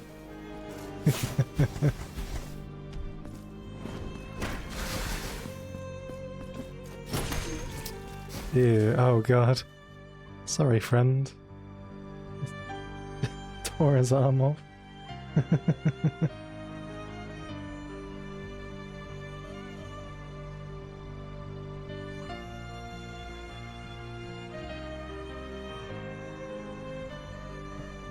Okay. I'm gonna guess this one opened. Yeah, okay.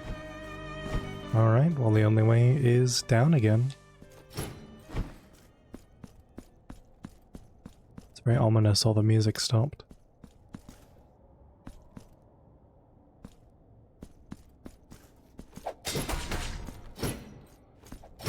I thought it was gonna stop for a cutscene, but it's just...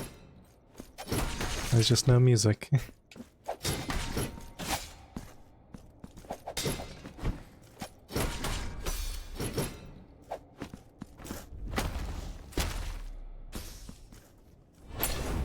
Spooky. Gold statues. Suspicious, and a new... Oh, it's a Beyblade. Oh wow, we're right next to one of the bosses. Oh, fast travel.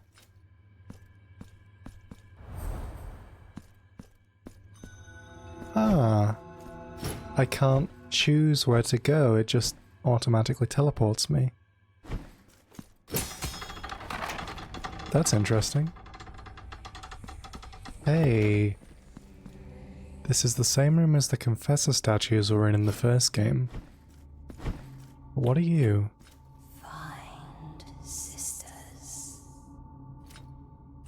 Find. Okay. That's cryptic. Are those the same thorns from the first game? I wonder if I can... Ah. Oh, that's useful. Okay, okay.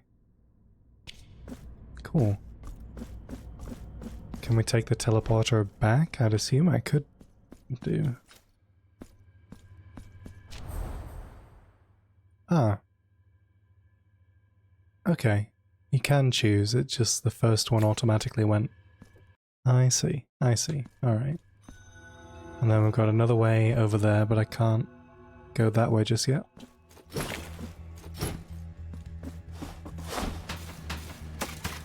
Haha. Your Beyblade has no power here.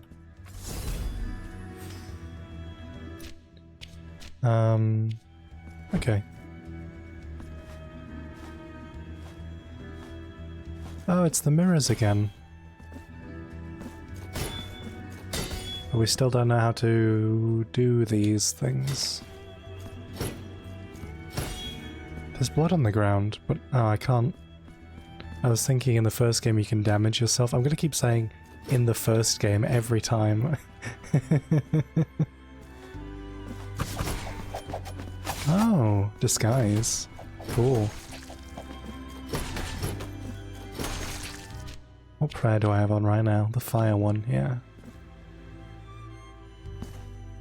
Hey, you're familiar. Candleman.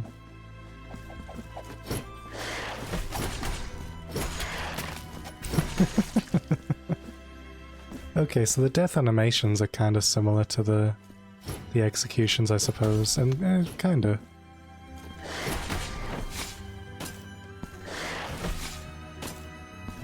Stop.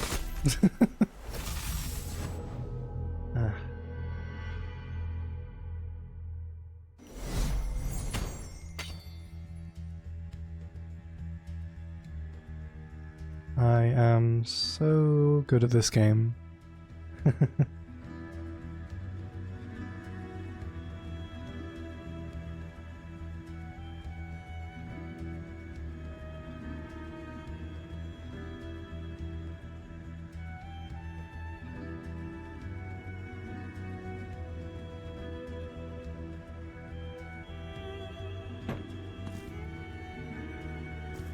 Alright, I'll try that again.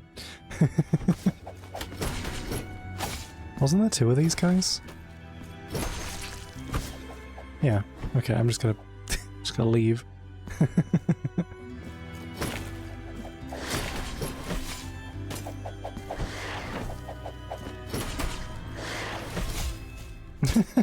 Knocked me back into the other level. These guys were kind of hard in the first game actually too, at least when I first encountered them.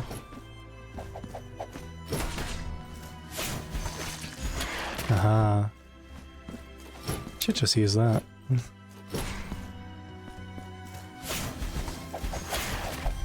Because that's really strong, considering it comes back and does damage as well.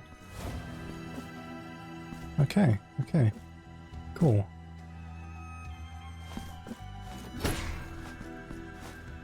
We can go down or across. Down looks like the boss. Down there, so... Beyblade. Can be destroyed. Falling chandeliers.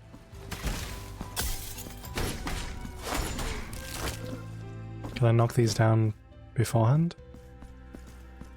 No, okay, that one didn't fall either. Confusing. Ah.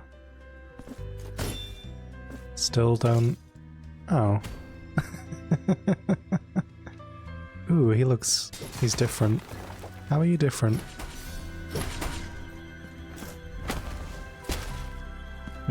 Just different color, I guess. Okay, okay.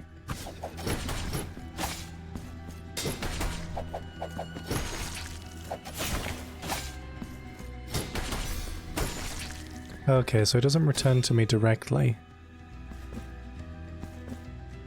There's a load of these mirror things. Either I can already use them and I'm just not understanding, or I will... Ooh. Are you the boss already? No, because I see what's over there. Okay. Ah. New weapon gained. Sarmiento and Centella. The fastest weapons in your arsenal, forged with the intention of being wielded by experts from the school. I don't want to try butcher that pronunciation. Swift and accurate thrusts blended with the defensive mastery. Adherence to the teachings of this school can transport the wielder to ecstasy, empowering their thrusts. Sacred thrust. Right trigger plus X, which is right trigger plus square. Change weapon. LB to change weapon. Oh, okay. Can rearrange their order of appearance. Interesting. Oh, it's a dash attack. I wonder why I couldn't do that at the beginning. Okay. It has... So it's kind of interesting that they've changed all of the weapon arts of the original game, of the original Mea Culpa, to be on the 3 different weapons. So like the sword has the thrust down attack, this one has the charge attack, and the giant heavy weapon has the charged attack. Cool, cool. We'll try the speedy weapons out for a bit. Since we can change weapons, then that's not as much of an issue. Can these... Ah... Okay, well specifically on those enemies they're quite short. But, I don't know how I did that. I think I like attacked it and then... Oh, I wonder if I could have done that the whole time. Okay, well we've got loads of mirrors to go back and explore now. Isn't there one over here? Past the Beyblades?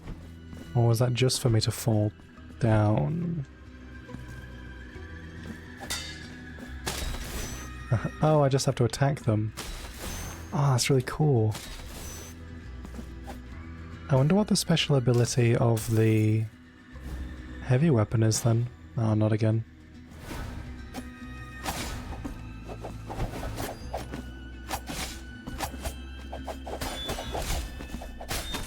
Oh.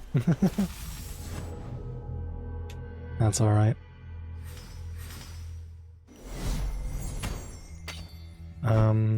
Okay. Heavy weapon. What was it again? Left bumper? Yeah. Heavy weapon for these guys. Speedy weapon for... I wonder how it does on these guys, actually.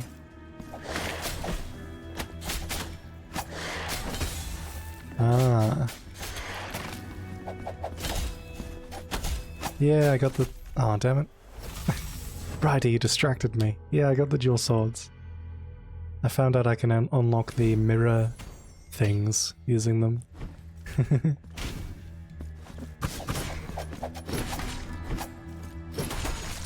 I was saying it's cool that the different aspects of the Mea Culpa were added onto these 3 weapons. Like this has the charge attack, the swords have the thrust charge, and then the normal sword has the downward thrust. That's cool.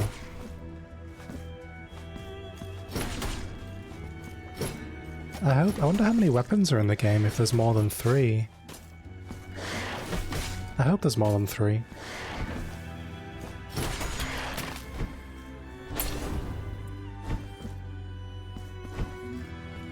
But there were only 3 weapon slots in the inventory, but... that doesn't mean anything. I could always Maybe you just have to choose which 3 you want to use. Ow. Ow. Ow.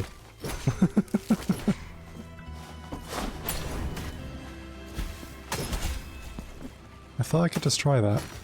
Okay, there we go.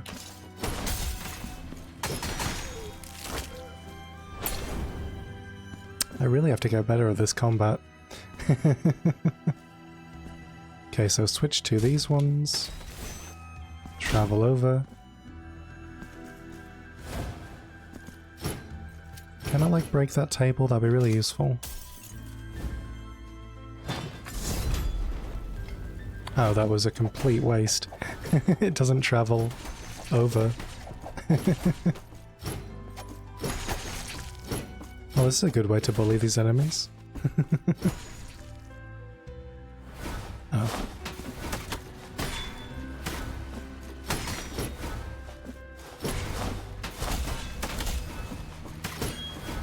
Would you turn around, please? The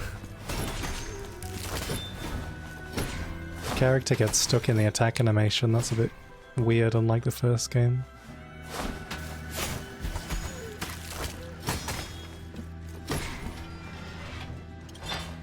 Cool. Fervent kiss.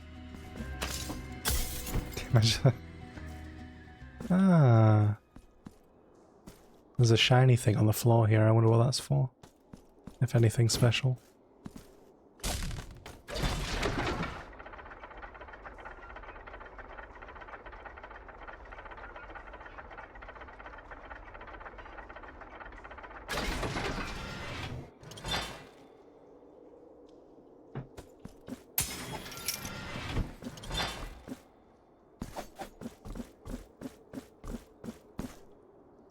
I'm gonna have to... Oh, this is a whole new area. Well, not...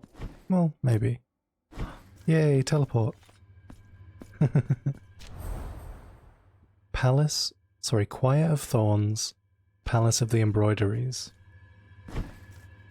I'm on very low health, so I may teleport back to the village, but we'll just see what's around.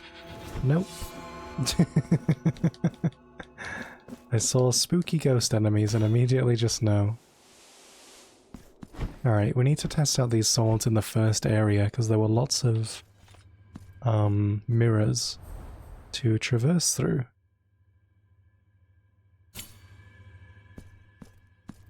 Can't remember if there were any in the beginning area. Can't quite recall.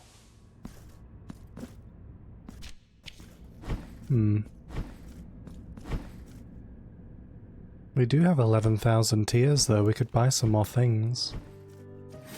From that merchant if we wanted to.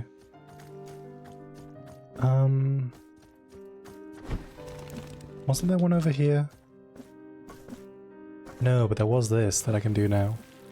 Nice. Don't know if I could jump all the way over there, but maybe. Aha. So we've got the bell or this. Is this just too optional? Oh no, I see. Ding. Ding. Oh wait. Oh, I see.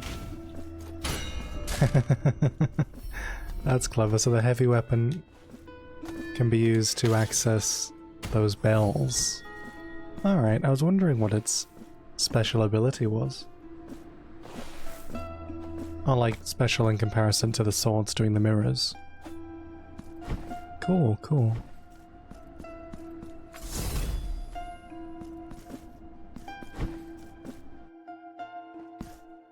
Hey, it's those guys. The statues. I also like that, which I didn't look at exactly before, was that things have health bars now.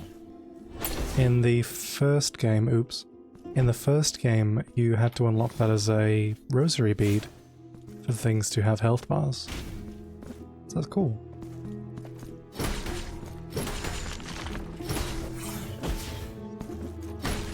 Okay, I think I prefer this for damage, but the other one is cool for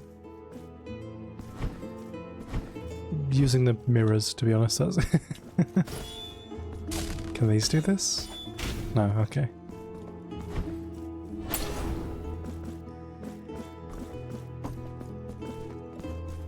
Oh, it's just you again. I like the little Skeletor skull face in there.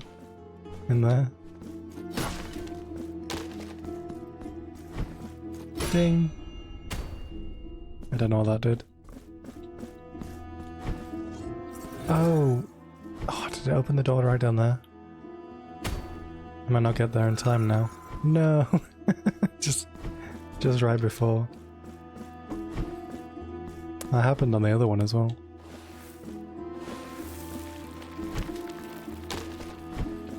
Ding.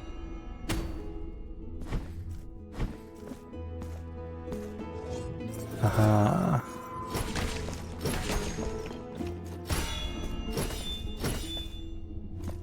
Turn around, please. Oh my god. Okay, fine, I guess. I just won't. Ah, now you do it. Oh, I heard something over here. Aha. 2,000 Tears of Atonement. Nice.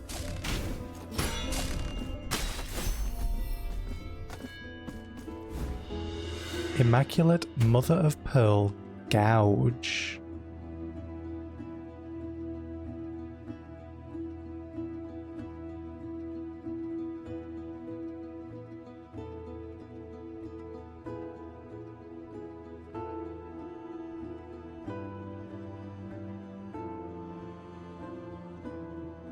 Is that for the guy?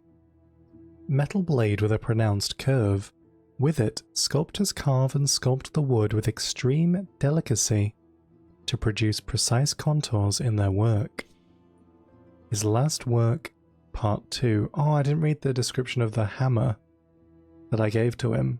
Ah. There was no corner of the city he didn't know, no hidden passage, extravagant shortcut, or dangerous alley foreign to his memory. He walked, agitated, in long and loud strides, his eyes darting around in search for a muse, for that which awoke his misplaced artistic desires. After hours spent drifting without a purpose, a ruckus found his ears from a street nearby. Moved by curiosity, he followed the uproar, and what he saw froze the blood in his veins. Two men dueled with knives, their bodies pierced with slashes that shined like shoals of scarlet fish. They fought as blood soaked their clothes, staring at each other with eyes full of spite. Cool, terrifying. Piece of cloth used by the high sanctities to cleanse their hands after being kissed. The peasants has to be cleansed. How will they find out the truth?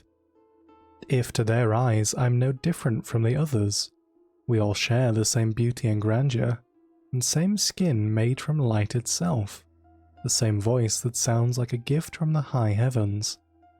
What if I was, in fact, different?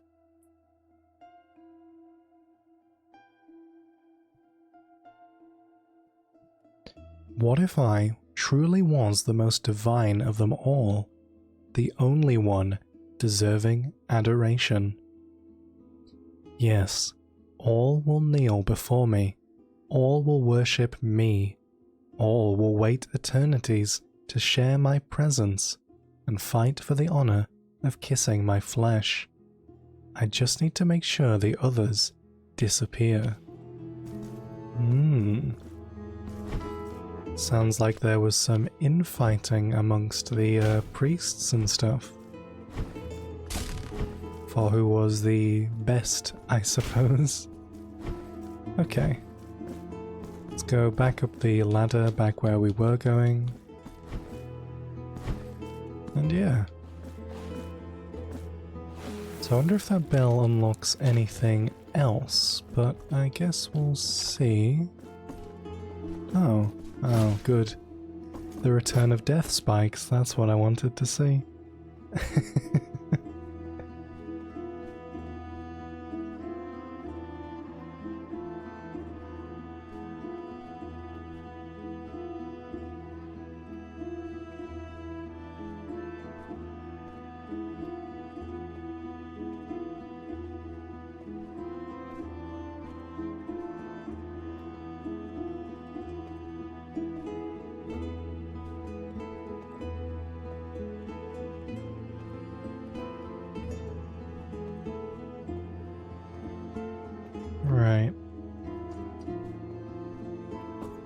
They're back!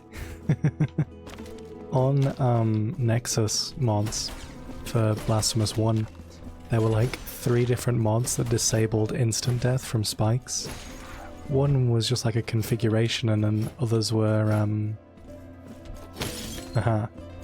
some of them added like actual rosary beads or relics that I thought was really cool as a way, but to be honest, I never really suffered with the spikes too much.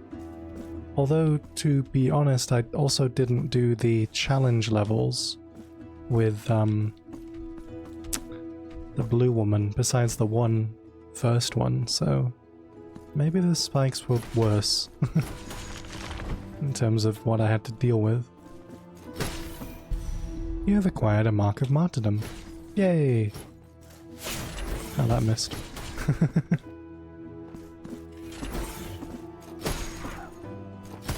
Hey, turn around.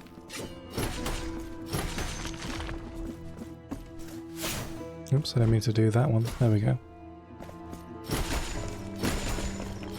I like the heavy damage, I just will not remember to use any combos or like any of this, probably.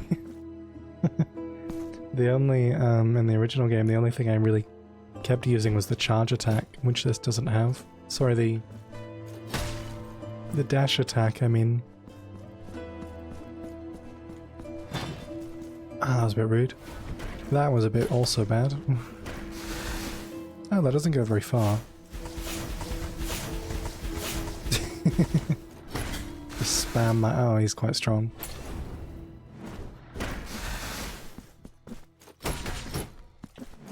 But I mean, I don't outrange him, but I do, There we go, cool. I kind of lost my train of thought, to be honest. The Purified One, a new statue. Can I see them in here? Collection of figures? There we go. Increases fire damage by 15%. Ooh.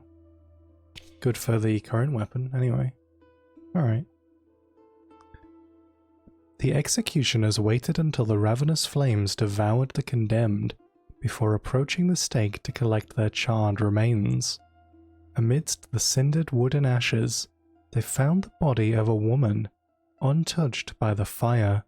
Her skin, while cold and pale as marble, looked pure, unblemished.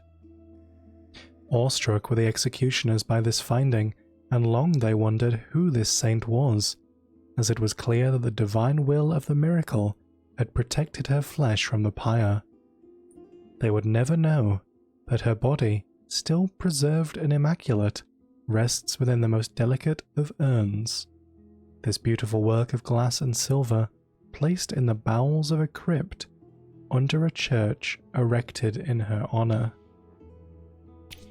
That's definitely going to be an NPC or a boss fight then, knowing how the original game did it, where they'd always give you like little clues or hints before you met somebody.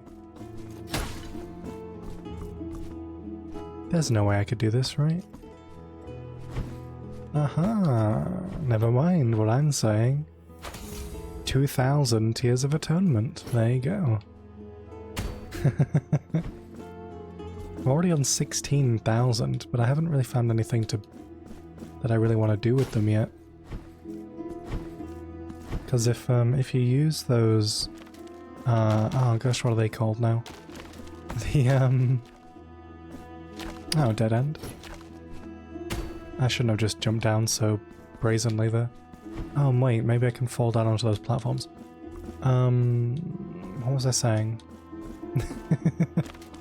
Yeah, in the original game, I kind of spent most of them on, like... Ah, I see. Hey, that's not very fair. I can attack you too. I spent most of them with the church, to be honest, and then buying the sword upgrades, but in this you use a different currency. Yeah.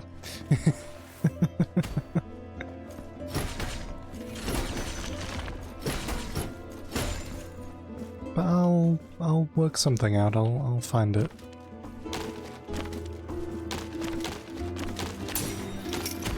Nice.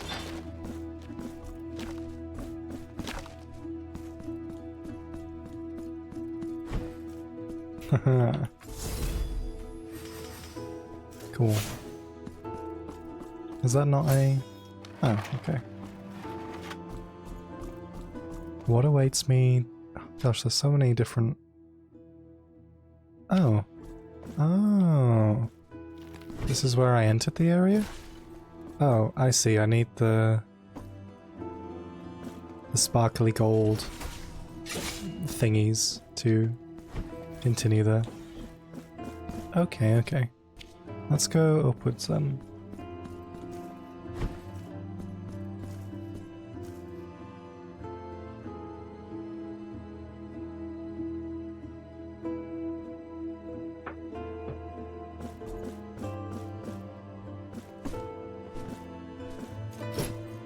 Okay. This area is nice. It all looks very samey, but it's cool. I thought that was going to be death.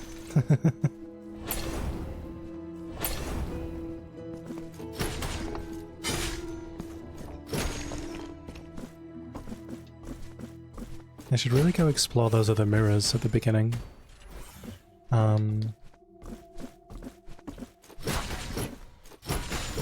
Maybe in a bit.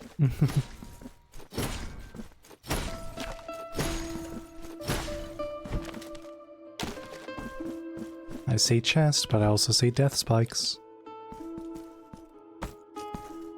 No, I wanna... There we go.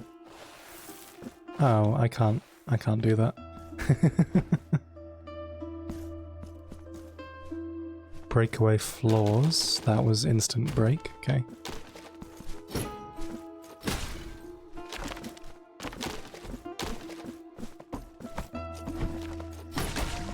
Hey, it's those guys. They look exactly the same.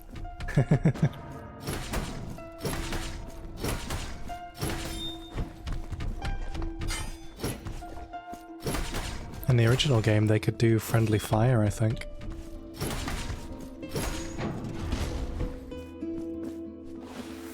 Cool, cool. Oh, damn.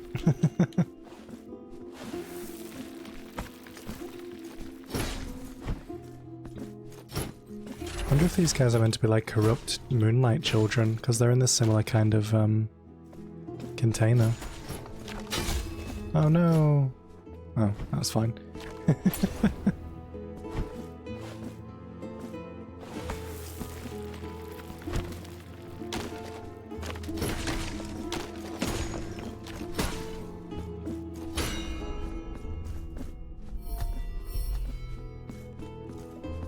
Oh. Okay. And it just goes back around, huh? Okay. There are lots of chests and things that I would like to collect. I just don't know how. I went the wrong way. This is where I came from. Maybe there'll be an item that lets me... Oh, that's different looking. Ah, okay. I could still maybe explore over that way?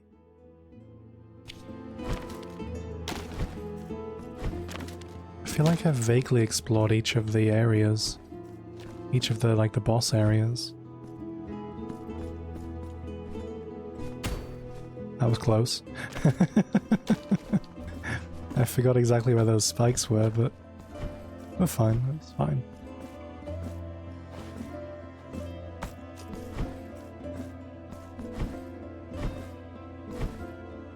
This seems promising. Definitely promising. Hopefully it's not death, though. Sacred entombments. Is that something I can walk on? Oh. Yes, it is. I thought it was just an abyss.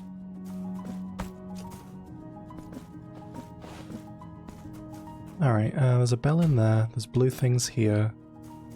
There's So obviously when I loop around, I open the door, then quickly jump over there. Alright. There's a lot more time-based mechanics in this one, it seems.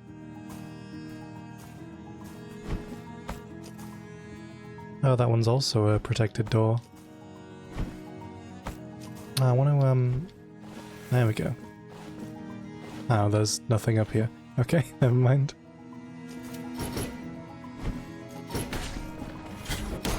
Hey, I attacked the arm before it even it even revealed itself. Cool. Pray do. Nice.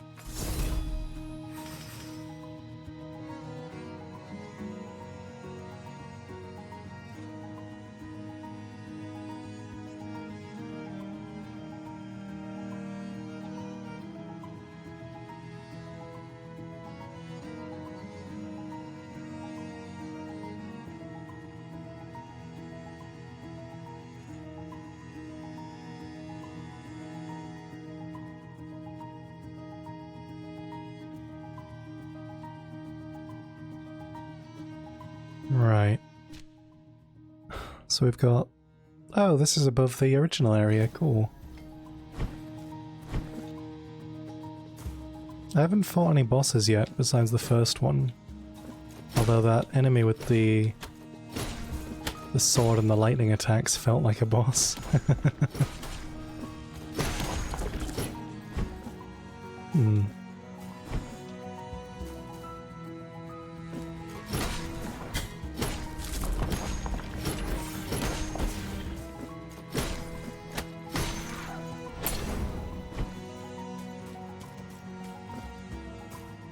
Semi-regular mooks that pack a punch, yeah, they're quite... He was quite strong, like...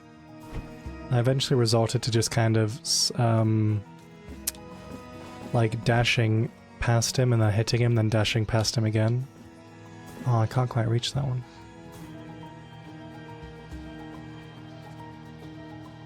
I can hear, like, whispering? Ooh, a thing. Well, that's probably what I could hear. What do I, Oh. Was that a good thing? Oh? Ah. Cool. Interesting. That's clever. I wonder if that's all the sand that's gone now. Alright, let's go this way first. Ah. I see little penitent one bodies. That's worrying. The anointed one.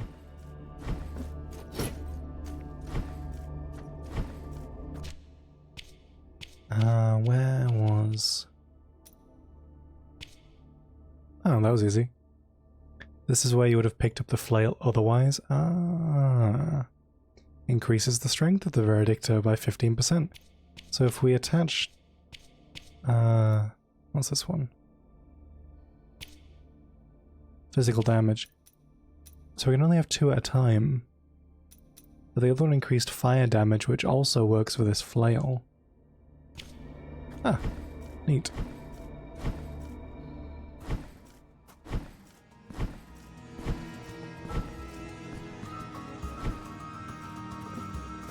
Ah, there's a bell. Ding. Oh my god, look at like the glass shards, or metal shards, either way. Does that one open... Wait, what does that one do? Oh, it's just from the other side. I see.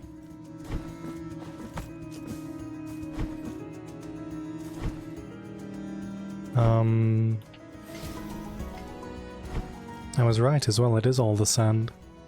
Cool. That was dangerous, I shouldn't have just fallen down like that.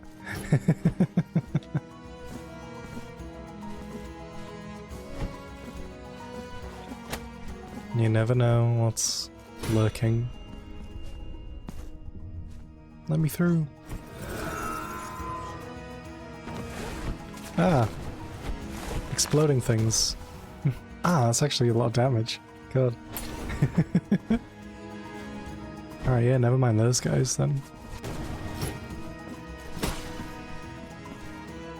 Oh, there's another sand thingy up there. And death spikes down there. Hi. Did that open the... Ooh, nearly. Smash. Uh-huh. Very clever.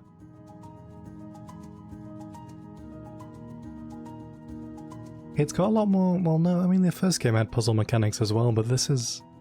I like it, it's cool.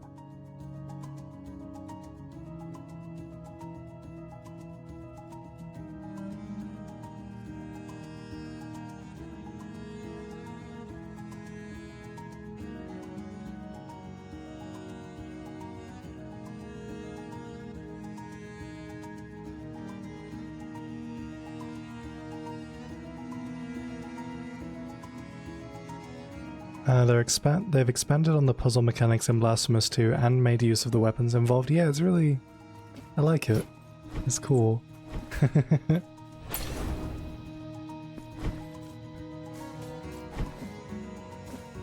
Certainly different from the first one in its own ways.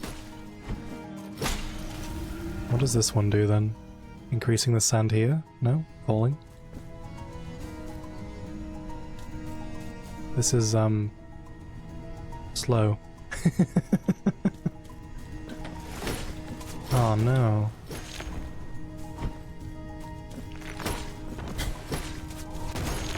I see a lot of reused animations and enemies, which is alright. The only thing I don't like so far, are the controls being a bit weird. Which is just because I'm not used to them, to be honest. That's not the game's fault. But, oh gosh, what was it that I didn't like now?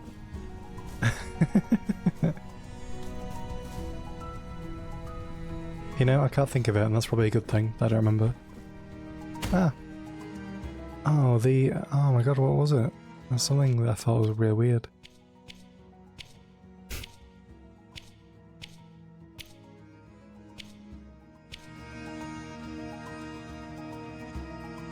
No, literally just slipped my mind. Genuinely.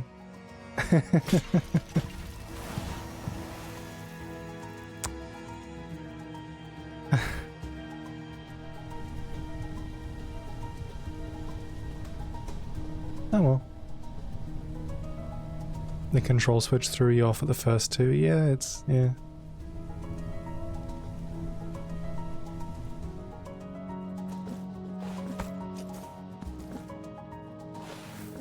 Oh, it's even something I was going to ask if you didn't like as well, and now I can't think of what I was gonna say. That's so annoying.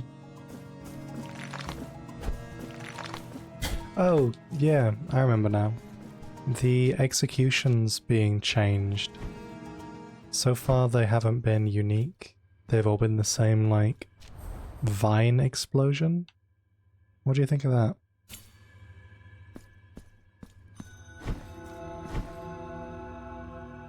That was my, the complaint I was gonna say. Did I find any sisters? I'm gonna say I didn't, but you never know. No, I didn't think so.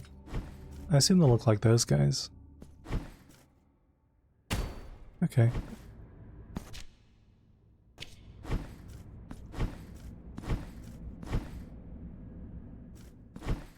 Oh, wait. Oh, I thought there was a interactable thing.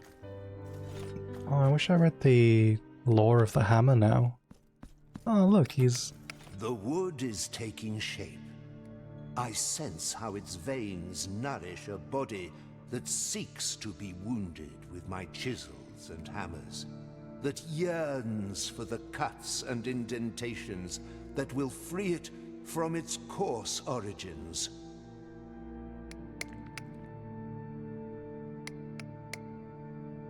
He's crafting some veiny wood, I see.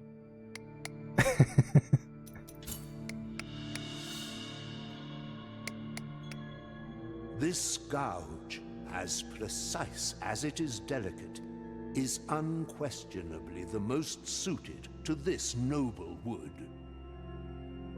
Yay. Know that you have my gratitude, Penitent One. Yay. Open Altarpiece of Favors. I want to add this one, I guess. 15% more damage, yeah. So I can only have 2 at a time? Or maybe I can have 8, but I just need to unlock the other ones. Yeah, I've got how many? 6? Yeah. Let's do that. The altarpiece on your back. Here, I will wait for you. Yeah, there we go. So now I want to do that one. It said they have an interaction when they're next to each other, but I don't know what that means exactly. So... May the hands... Yeah, okay.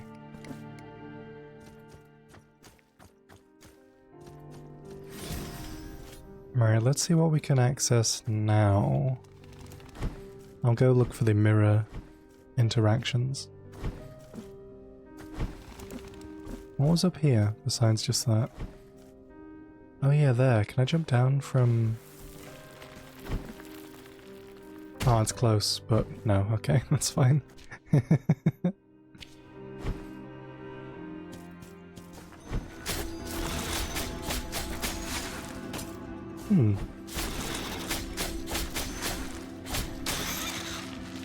It's less damage, but it's fast. Cool. Cool.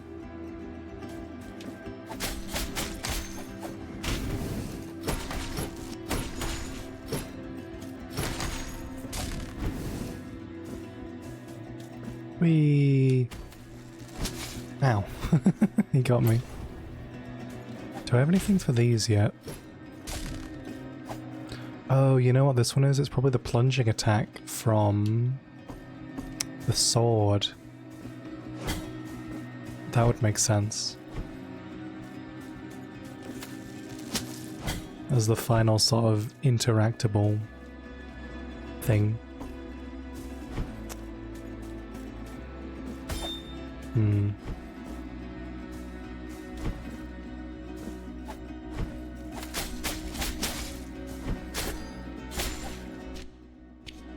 Okay.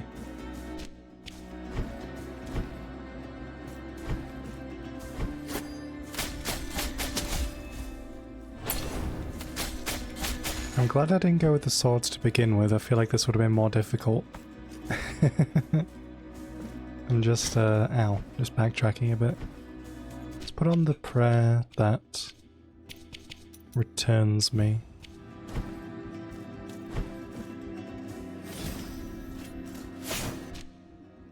I don't think there are any more mirrors. Unless all the way back here.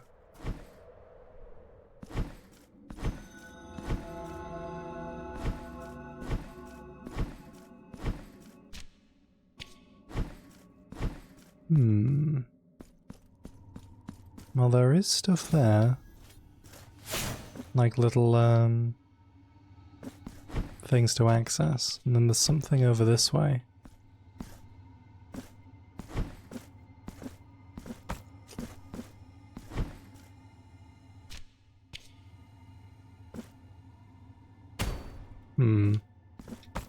Need to find all of the secrets.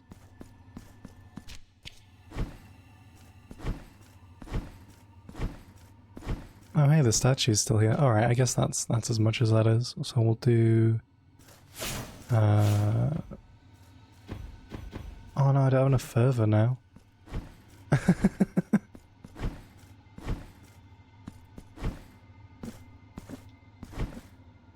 I have to forget it's... Oh god. I have to remember. It's 2 different buttons in order to activate them now. Control scheme changes. Annoying. Oh, that doesn't regain fervor, does it? I have to... God damn it. I have to go attack things. Then I can do it. Which I suppose it makes sense that it returns you to the village, because obviously if you couldn't teleport between Prey-Dus, it wouldn't benefit too much to return you otherwise. There we go.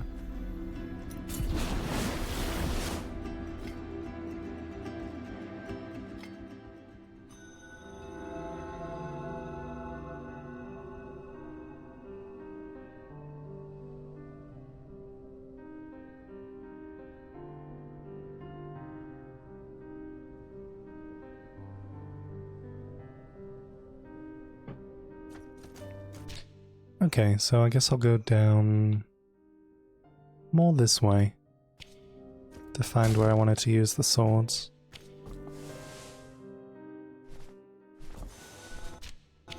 I literally don't remember any of the places where the mirrors were. Only that there were a few. No, there weren't any. Any this way? No. There was like the first major one as well, I just can't think where it was. How much damage does this do to you? Oh, it's still a one-shot. Okay. I wonder if you could do a combo by switching the weapons really quickly, like during a boss fight. Because you can switch very quickly. It's just tapping L1?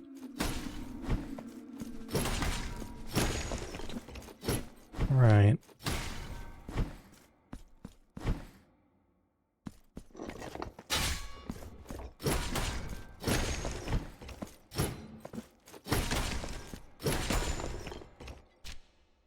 Got to be some mirrors around here.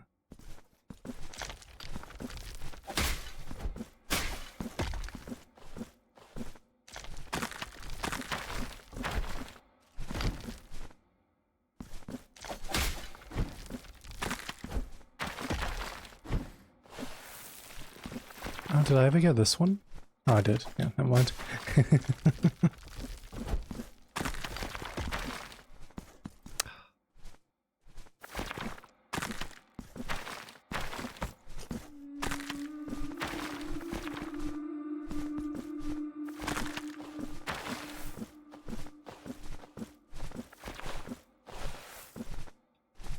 Oh wait, this was the one I couldn't get back up from before.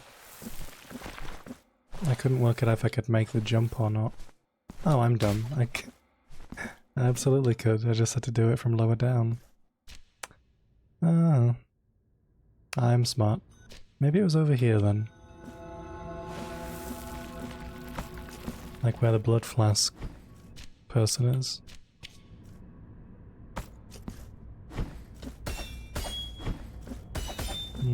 No, never mind.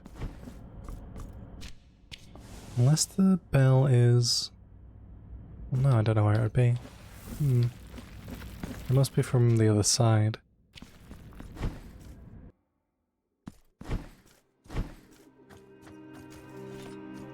This wasn't open before, was it? Oh no, definitely not. Hello.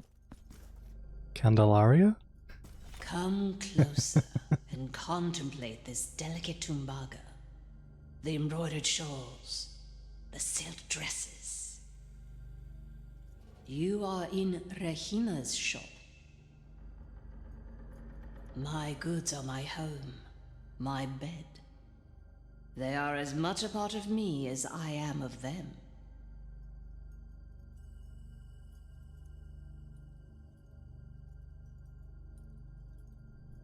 You point, and this diligent arm will surely grant your request. Ooh, I do have 19,000 tears, considering. Oh, they've got a lot to sell, actually.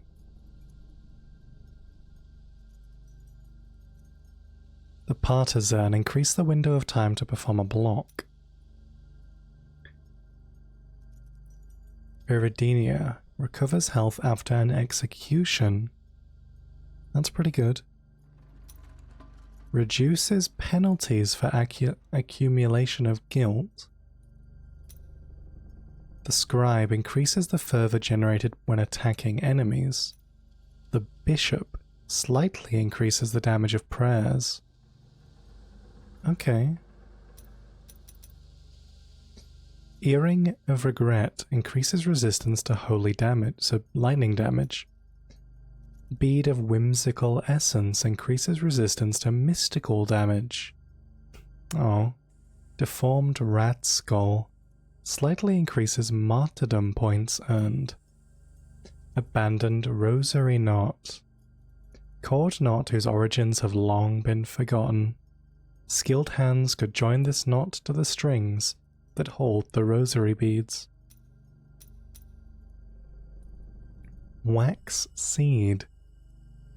One of the seeds for those who dwell in secrecy. The sleepless ones will arise for the one in need of genuine protection. Sleepless ones. Like those NPCs we found? Both 12,000. Mark of Martyrdom. They're very expensive. That's just one as well. Okay, okay. Lots of very interesting things. I can't buy both. Let's go with the Wax Seed for now, then go see those NPCs. Yes. And then I guess we'll just have to save up to get the Rosary Knot, although we don't have an NPC yet who can do that. Penalty, that could be good. We'll get that one. Here among my wares, I shall await your return. Cool, so we have 2 merchants, then. I see a spooky floating... Oh, the mirror's up there. Oh, I remember now. Blessed are feast your eye. Do you sell anything? No, it's just the Is same. there nothing? What a pit. Sorry. Maybe eventually.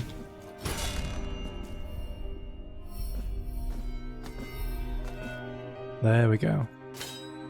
How do I... Haha. Clever. Ah. Secrets.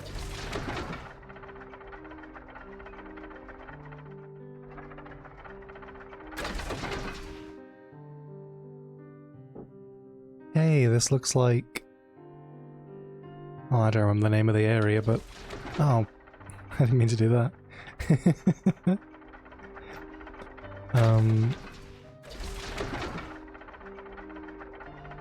Hey Dimmy, how's it going? Hello, did you like Blasphemous 1? I really did, yeah, it was brilliant. I only just finished it, day before yesterday, actually. Finished all the DLC content, at least in the new game. So now I'm having a go at the second one. It's different, but cool.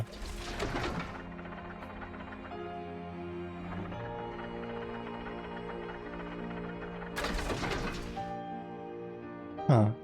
Okay. Can't ring the bell. Smash. Ah. The Ecstatic Novice. You picked the most based weapon.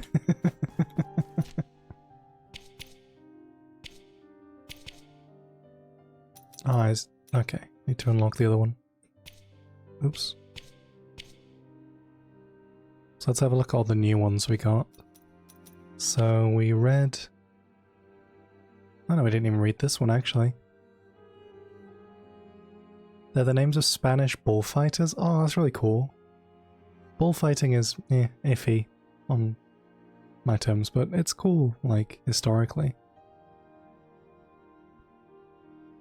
Radames was the monastery's confessor, who had dedicated his life to hear the vile sins the monks had committed. Generation after generation, he quietly listened to the words of guilt and repentance from everyone who came searching for forgiveness. His ears, brimmed with sins that his infallible memory could never erase. Some of their upgrades reference fencing, so that leads me to believe one blade is a bullfighter poker kind of weapon, and the other is a fencing one. Yeah, Uncomfortable Potato was in earlier. They said that they're foil fencing swords. Oh, yeah. His body grew old, nourished only by an immense guilt, so vast it would not let him die. He stopped feeling hunger, thirst, pleasure, or even pain. Only the burden existed. The burden of every wrong now etched into his soul. Thus he had become a tool, a prisoner of the sacrament of confession. Some monks claimed the souls of their fallen brothers, sought the aid of Radamas, even after death, hoping his absolution could bridge the abyss, separating them from eternal rest. The confessor accumulated such a heavy burden, his weakened body could no longer contain the depth of his corrupted knowledge. From his agonized flesh sprouted 1,000 voices, speaking words of sin, like dreaded whispers, speaking through the chambers of the monastery, in spectral echoes, looking for a way out. Those horrifying sounds flowed over the walls and statues, eroding the very stone with their sinister vibrations, smothering everything in a choking grey dust. It was as if the sins themselves wanted to be buried. Thus, the monastery fell silent. Increase the stun power of your attacks 25%. It was that day, during morning prayers, that I felt something was wrong with the sisters. I found them pale and tremulous, overwhelmed by the sudden burden of a terrible secret. Mother Superior called me to her presence, ordering I must remain within my cell to pray, and so I did. Shortly after, the noise of hammering at my door. Realizing they were sealing me within, I cried out, but nobody answered. I have barely survived since then, sustained on breadcrumbs delivered through the cracks in the door, upon muddy water from a clay pot. The convent has fallen into a sepulchral silence, broken occasionally by slow, heavy steps that can be heard now down the hallways. Something or someone has taken over this place. Please, to whoever finds this writing, please have mercy and set me free from this nightmare. Oh.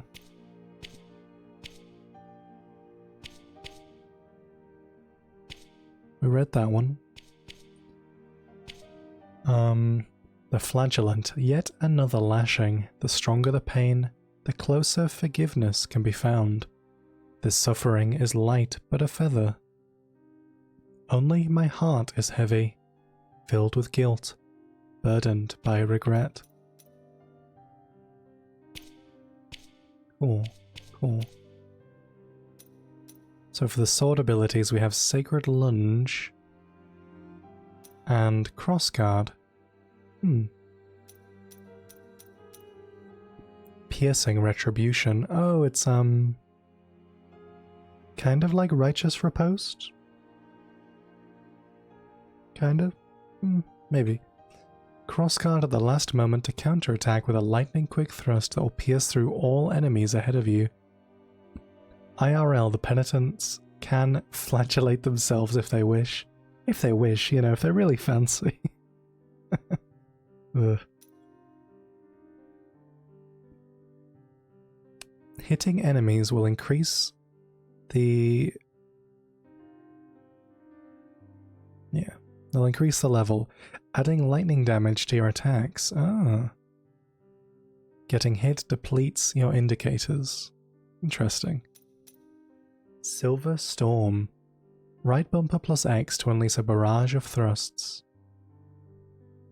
That's kind of cool. They wear white clothes with their capriots, the pointy hats, with a cutout at the back. We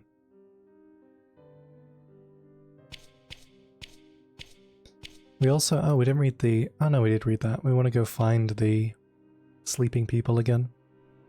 Wax Seed, the massive tower that loomed so imposingly before us, had no known origin. It seemed like it had always existed, a sentinel for the centuries, watching with unmoving sternness.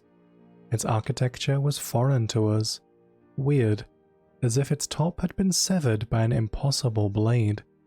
Incomplete as it was, its many windows oozed with a waxy, opaque substance that sealed every access to the monument, the tower's warning to those who would see its ancestral silence broken. Cool, we also have this Veredicto mace weapon.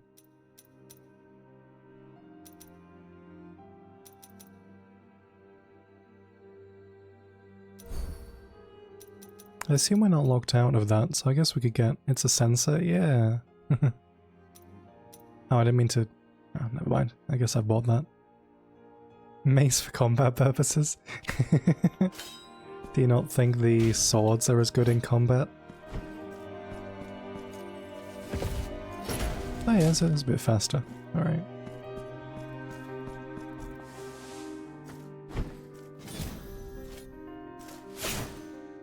I need to remember where all of the swords are actually a favourite. Ah.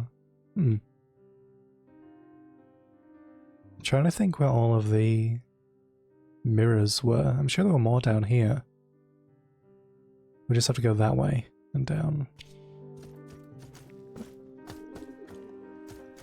Oh, pigeons. There was a dog in the first game and that was really cool. I hope there's one in this one.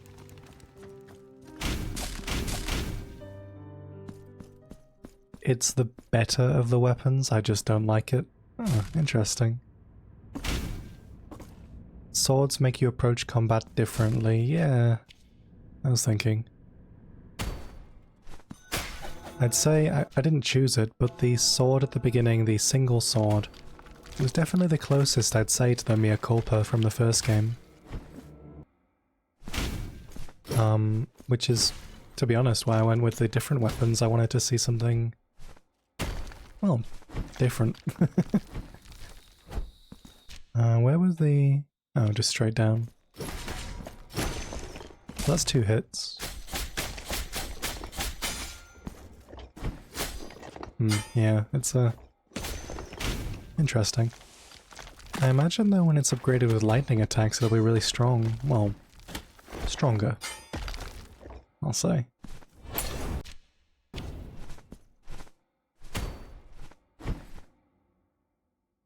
Can I give you this wax seed? No.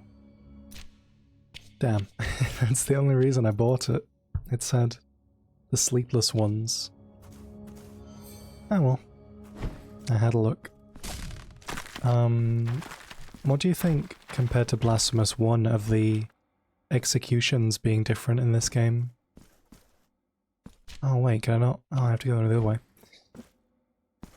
Done a few playthroughs of Blasphemous 2, the initial one, then one with the weapon, with each weapon exclusively. And I can say I like the swords.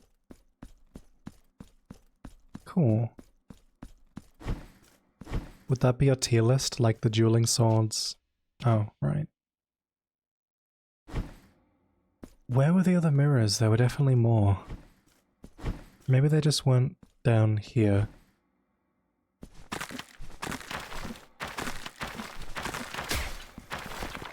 Take a lot of work to make weapon-specific executions. Devs work with deadlines. That's a good point. Yeah. I guess with having 3 different weapons and having to make executions based around each different weapon, but they could still do... You know, there were quite a few executions in the base game that had... You know, like you wouldn't use the sword, you'd like crush someone with a shield or beat them with their own skeleton, for example. Ding.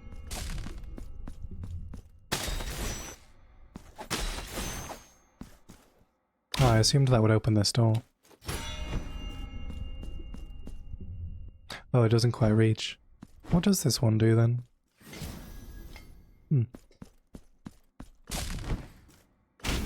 The Veredicto is very strong. Too strong, some might say. Most encounters are made for the Veredicto.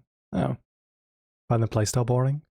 They are a downgrade, yes, but violence has been toned down as a whole. Really?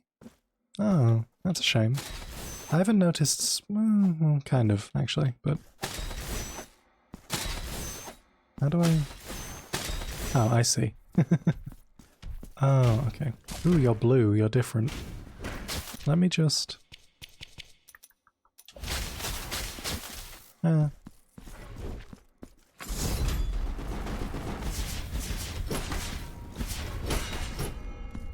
Ding.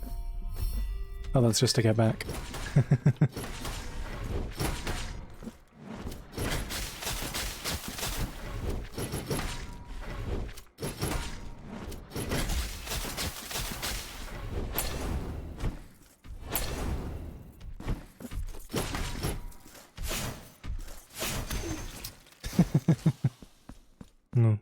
Yeah, I did notice it being less violent in some ways.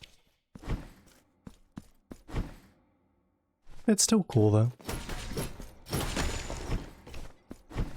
What do you think of the cutscene differences? Enemy or NPC? Enemy.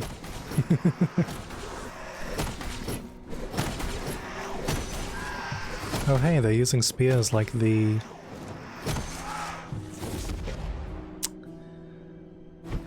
three... oh, I don't remember the name. The early game boss from the first game. Smack. Generally I like this game more because of the smoother, faster gameplay. I love the cutscenes, hand-drawn kind of stuff speaks to me, it's clean. Can be jarring, which I don't mind. I really liked the way the cutscenes looked in the first game, to be honest. So it was strange to see these be different. They're not different in a bad way, they're just different. I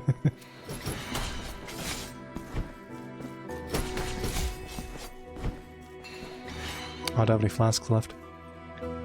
Doing pixel art cutscenes is a ton of work. Yeah, again, I suppose that's the thing. With the pressure of having to release... oops. Like with the first game they could... well, probably not work on it as much as they wanted, but...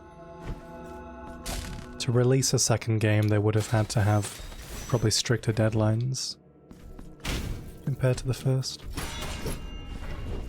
Can I just skip you? That'll be a no. I cannot.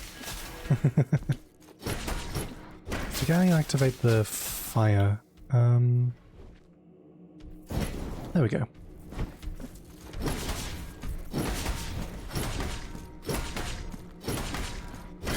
Oh, I was hoping to get him before he did his.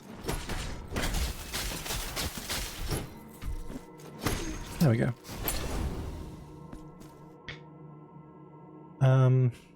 They did have Russian pixel art cutscenes artists who was upset that they wouldn't release the game in Russia, so he quit. Oh. Hence why they offloaded the cutscenes to another studio. That's interesting. Oh. When did this game come out? I'm trying to think the reason of not releasing in Russia being the reason I'm thinking of. Oh, I did the wrong... the controls being changed is a bit jarring as well. Sanctions? Yeah.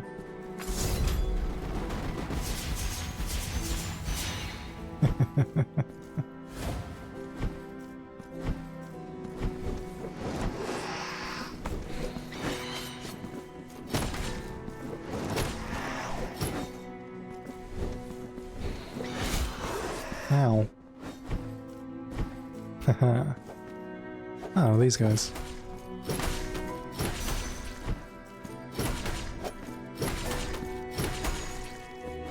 Okay. There we go, that's what I was looking for. Well, not specifically, but...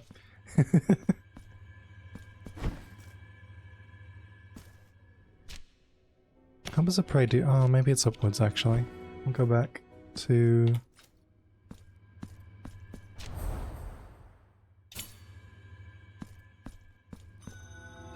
The dude was talented. One of his NPCs was finished and put in the game. Oh. I'll tell you which when you see them. That's a shame. They'd have to be removed, but... Well, not removed, but, you know. Okay.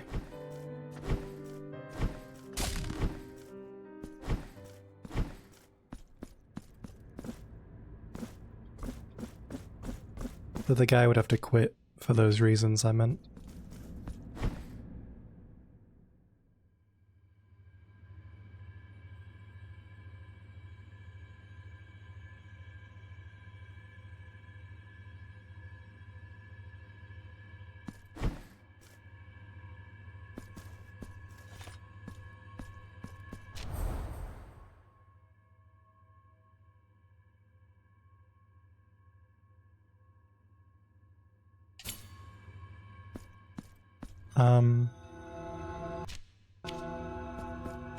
With that being said, I have seen Steam profiles from Russia who do play and post screenshots of Blasphemous 2. So I don't know, maybe they removed the restriction? I mean... ooh, that was... I'm sure there are always ways around it, like... ways to activate the game keys in different countries where you're not meant to. Or like using VPNs and such, possibly.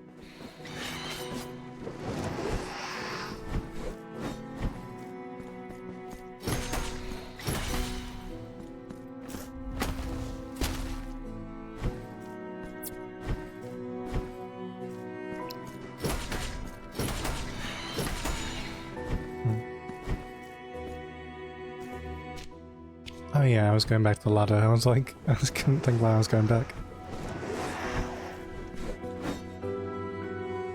The enemy design is cool, to say there's a few recycled ones. Which is... oh, well. That would, solve that then. What about this way?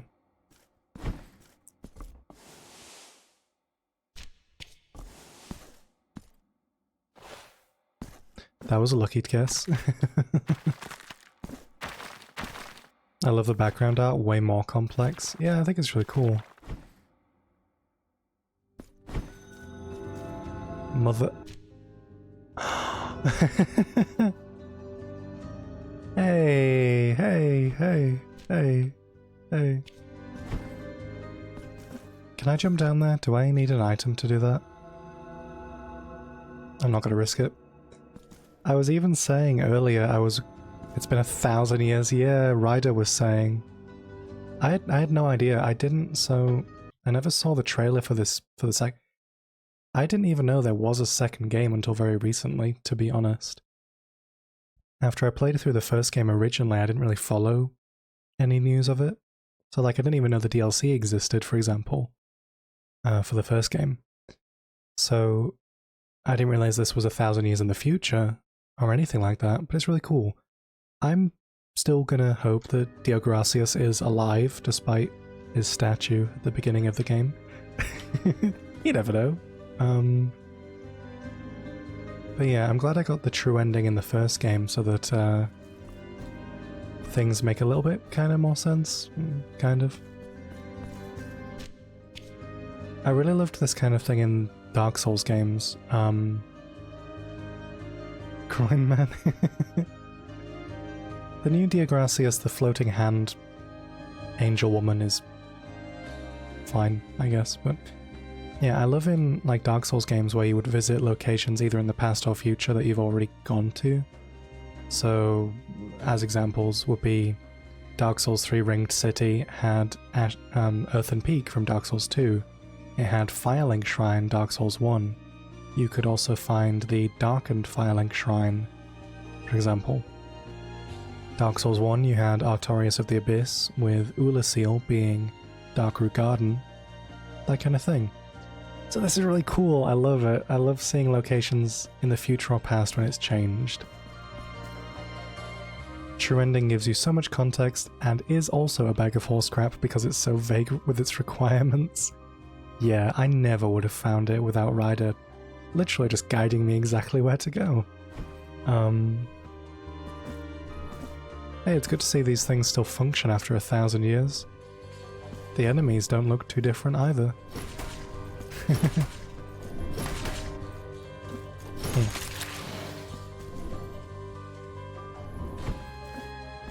I think it's also good in a certain way that I haven't been spoiled particularly of this game, because like returning enemies is cool, but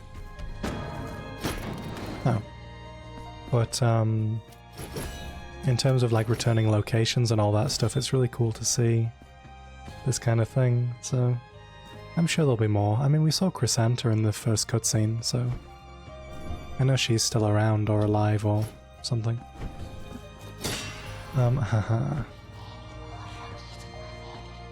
Oh, it's a statue of maybe not specifically Redento, but similar.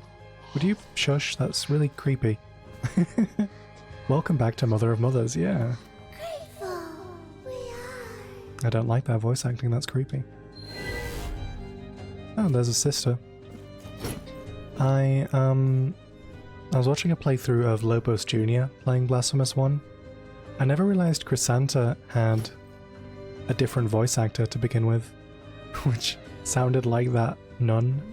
Hey, thanks for the follow, Dimmy. It was like really high-pitched and weird. That is Redento? Aww. Aww. Grateful.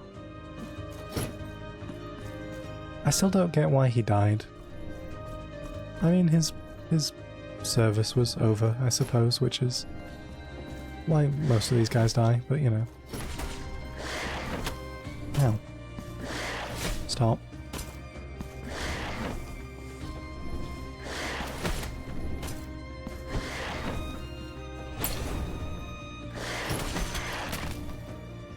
Good. Esdras has a different voice actor as well? I didn't hear that one just yet. But yeah, definitely the new voice actor was much more fitting. Oh no. No.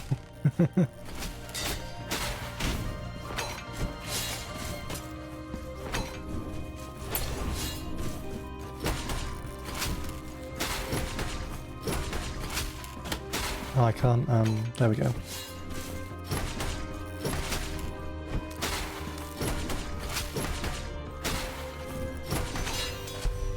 Oh, Mark of Martyrdom. Chrysanta went from girl next door to someone who was going to murder you 5 ways from Sunday. Dimmy was just saying about the cutscene changes and no execution animations, no unique executions, saying that they had much stricter deadlines, and obviously unique animations cost money when you have 3 different weapons to do them with.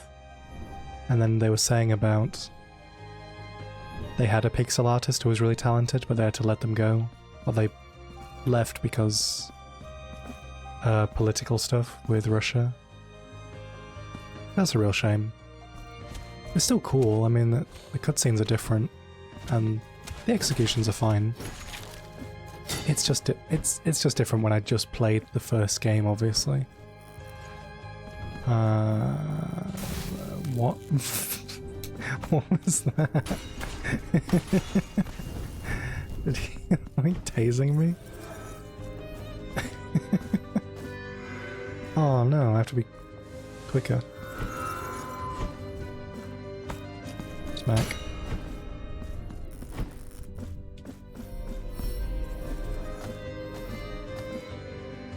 There we go. 800 Tears of Atonement. Woohoo! I like that the little crouching gremlin enemies look different, like they look older, and so do the candlestick people, but the floaty chair men look exactly the same. Which is kind of funny. These lantern guys are curious. Not all that threatening, considering. Oh, does this open as well? I'd assume it would. Ding. Aha.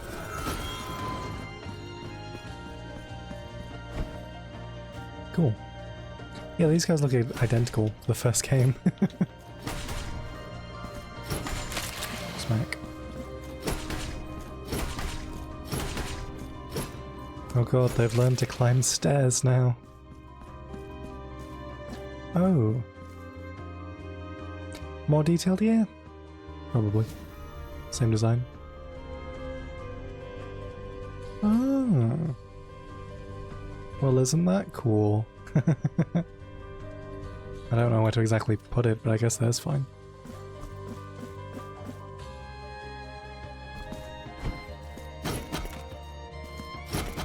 Oh, I could break the other ones. These guys just look more like Golem-esque, considering. Aha.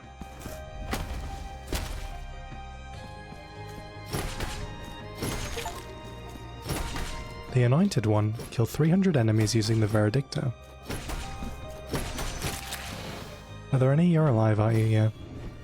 Are there any skins in this game, by the way? I didn't see an option in the menu to change. I was just curious.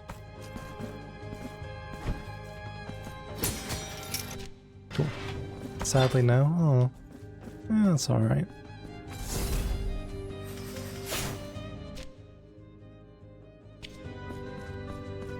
Imagine a skin with a gold Veredicto. Oh yeah, exactly. Is there a giant sensor in here? This is that room, right?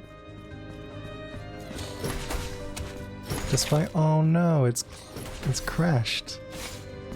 I say oh no, like it didn't kill me, but still kind of sad.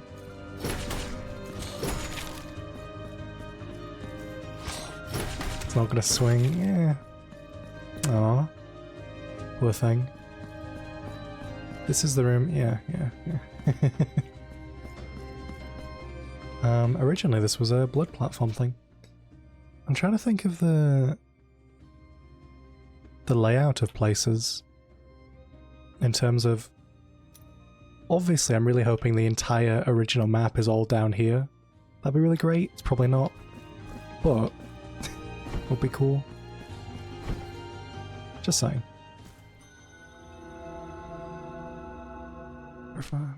Ah. Ah. Okay. I see. It's just a way back around. Sag past tense. We can go down there, or we can go lots of ways over here. I'm wondering if the Sea of Ink is supposed to be like the Salt's place, or even the Morning place. Again, I just played the first game. Good that I can remember all of the names of the places, isn't it?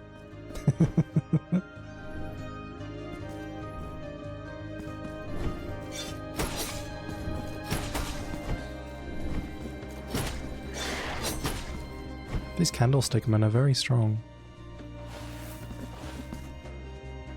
Okay. Haven't found a Quicksilver guy yet, or a rosary bead person. I'm just gonna dodge past you, to be honest. Unless— no, okay.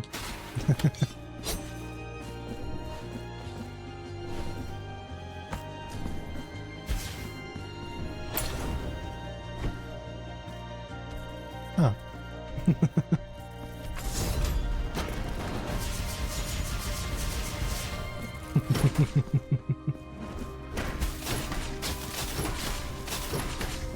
I get final? There we go, nice.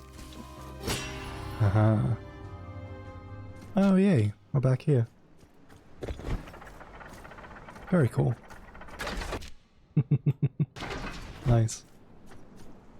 Shortcuts. Hey, go away.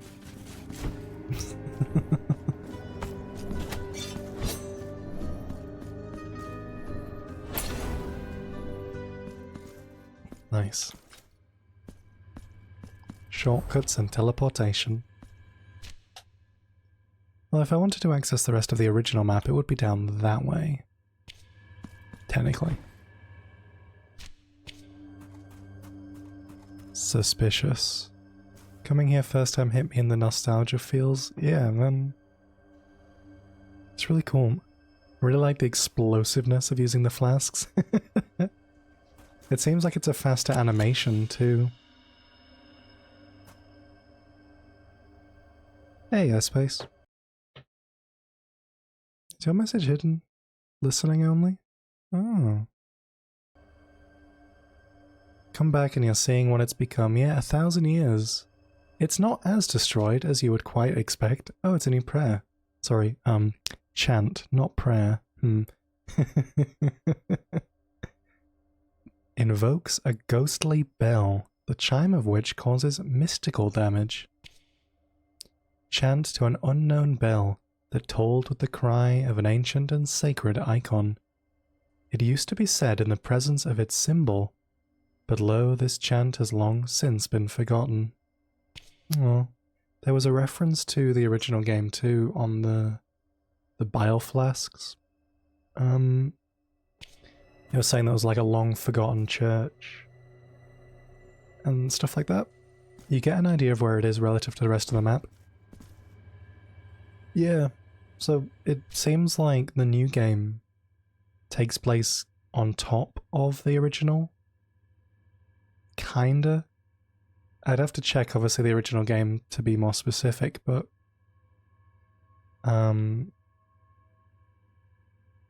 yeah. Ryder, obviously, you'd be more knowledgeable of how the geometry lines up properly and everything. But it's cool. Oh, that was it. That was thinking. They were saying that, like, the faith of people... Oh my god. The faith of people wavered so much over those years that,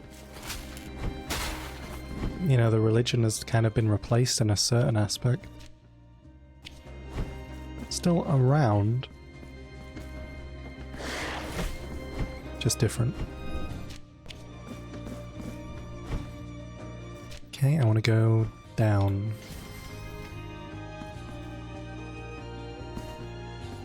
In Italy and Greece, you can see ancient buildings with the layers of even older buildings under them, basically building on top of ruins. I've seen that, it's really cool. The idea of where they excavate certain sections and there are layers of different historical periods because it was easier. So a really interesting thing, totally kind of unrelated to this, but the reason there aren't so many more ruins, so many more ancient artifacts, is that in ancient times, they would find, obviously, the ruins of things like, to the Romans, the pyramids were already ancient structures kind of thing, that sort of idea. But they would usually just kind of destroy stuff because they needed the resources. And the artifacts and ancient structures didn't have much meaning to them, or they didn't have they had some interest in preserving things. They still had their own form of museums and that kind of thing, but they'd usually just get rid of things, or they'd just crush everything down and build on top of it again. And it's really sad and really cool at the same time that, like, there's so much history that we will never know ever existed because people in the past just got rid of it. But you know, it's cool. Just my thoughts there on that. Ow. Oh, I can move. Cool. It's gonna let me move this? Yeah. I like it. Oh, I didn't even attack.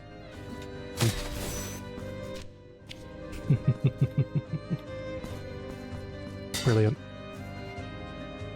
City expansion was also a thing. Usually shrines to the Roman god of fire, Vulcan, were outside of city borders because they feared fires in their cities. As cities expanded, the shrines ended up in the cities. Yeah.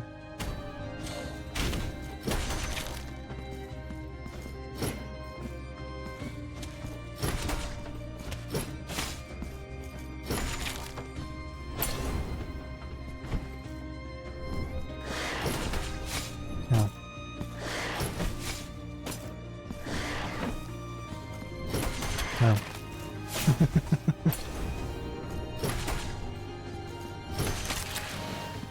Same death animation.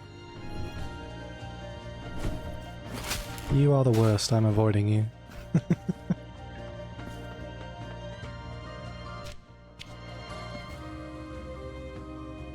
Okay. Oh my god, there's so many. Alright, so I've got a way to go. There's another ladder over there. And down there, and down there. And over here, and over here. Oh gosh. Let's see where it currently takes me. Oh, there's a thingy. 1 and 2 and... Oh, I can't quite... not quite. Aha, there we go.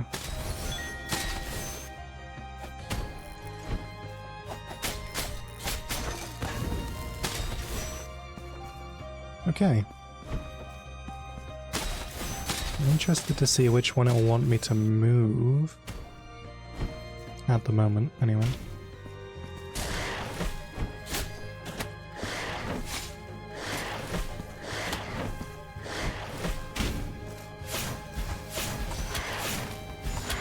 I don't like those enemies. Okay, it goes all the way to this doorway. Right.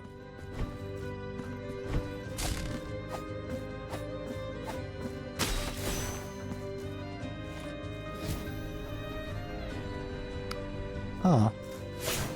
I see.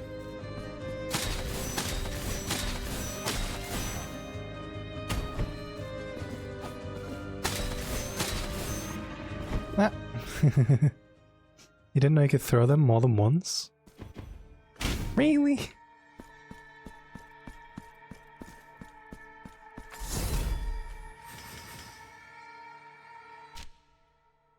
Cool. Oh.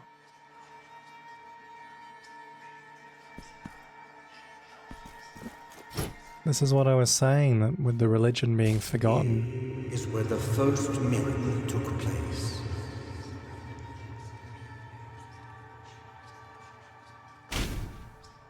Oh. Yeah, gracias, man. Has not abandoned us.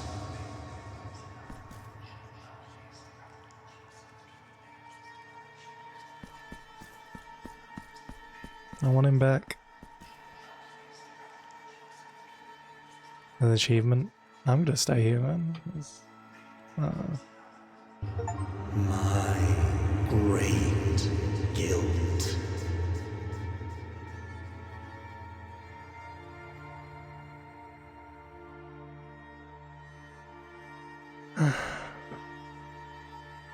Yeah, man.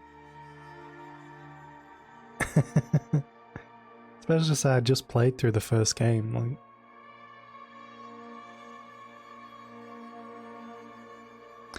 Hey, I wonder if the fourth visage is still here. You know, it would be about there, here-ish. I don't know how long those things live for. Oh yeah, did Morph tell you I was able to pick up the eye from... I don't remember her name. The scythe woman in the ossuary. I picked up the eye a second time when I went back there. It didn't do anything. It just existed, I guess, but... I love that in Blasphemous 1, after you unleash the... That... Oh yeah, he said that before, I remember. Spoilers, man, I haven't done that yet. Oh, I can't go up there. Yeah.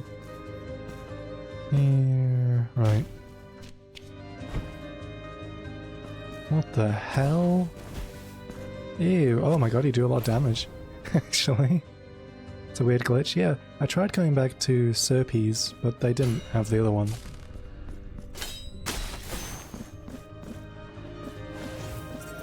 Speed. Here. Okay, we've got upwards. Checkpoint. Oh. Oh, okay. I want to come back here once you have all the weapons.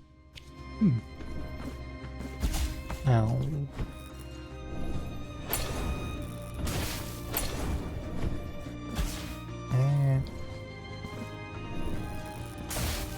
The Eye Isidora drops happens twice, but not with Serpes. Yeah, it was weird.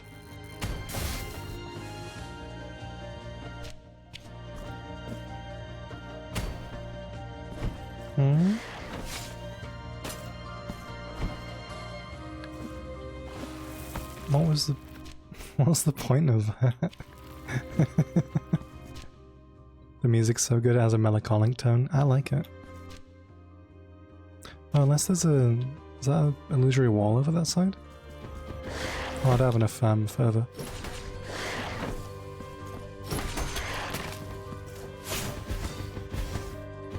Yeah, it just depends on how much further you have, if you can spam those or not. Ah. Lips of the Golden Mask. Reoccurring thing I kept saying throughout my first playthrough was how much viola was upped on this game on this soundtrack. Slightly increases resistance to fire. Okay. Fragment of embossed gold, part of a broken mask from another era. The nuns of a long-forgotten convent vowed to stop exposing their burnt faces to the world. A conviction of its former wearer still keeps the metal warm. That's cool, man. It's great.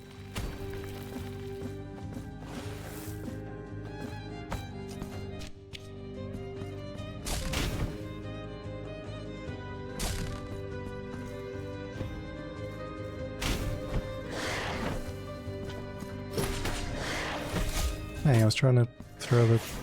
Oh. Never mind. Especially the boss themes. Let's go maybe downwards.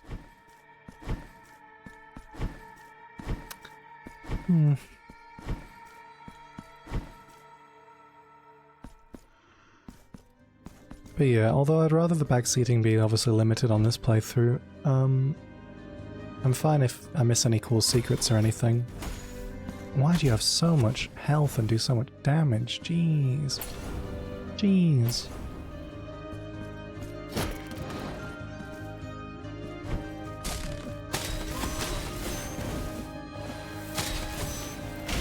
Thing. No.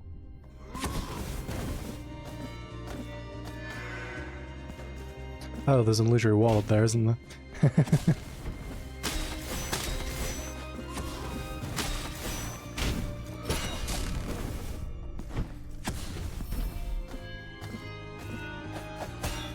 Oh.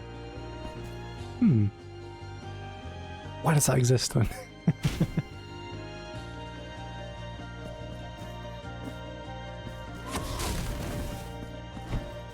Man. I don't understand.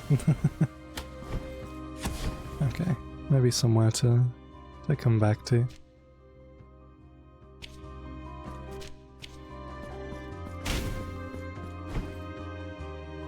Favorite area song is called Clavada.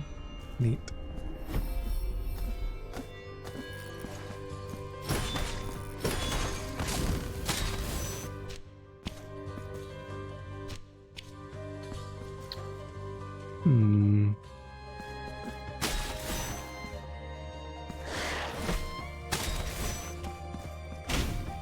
Hold off on my favorite boss theme until after the game.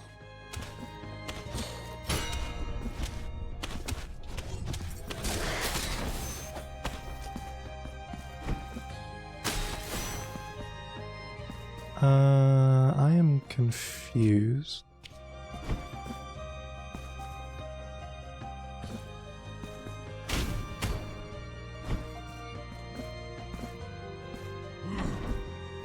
Oh. Oh, I see.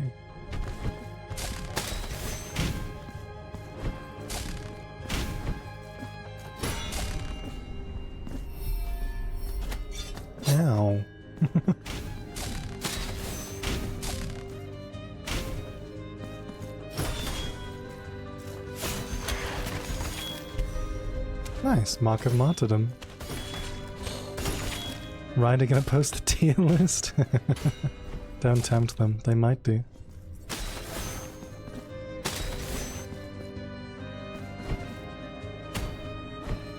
Go, speed. No. Oh, I wonder if maybe you can't get there fast enough unless you have this shortcut. We can try it, we can try it.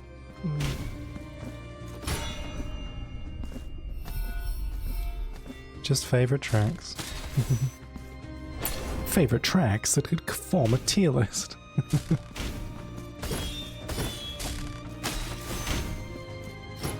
Oops. I thought I could do it from... no.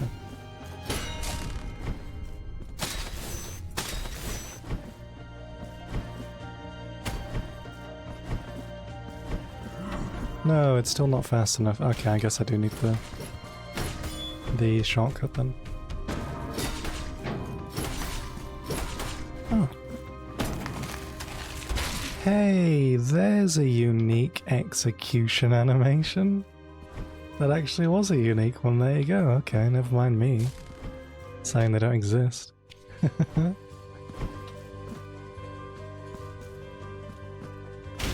Thing.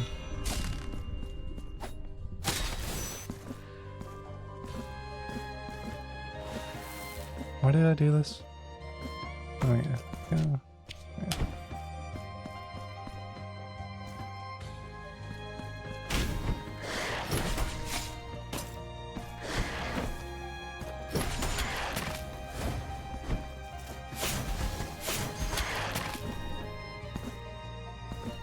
Oh no, really? I didn't... Alright, that's fine.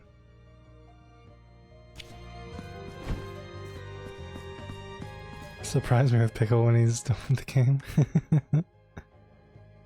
Just jump higher.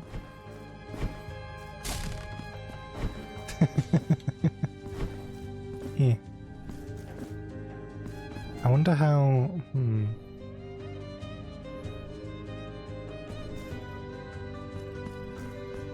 Legs are so short. Is there anything else in Mother of... Oh wait, what was down... right down there? Is that something I could access? Oh no, it's this. Alright, we'll put a...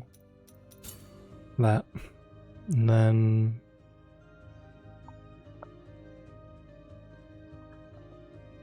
Alright. We go back to this area, there may be more stuff, like down there. I forget exactly.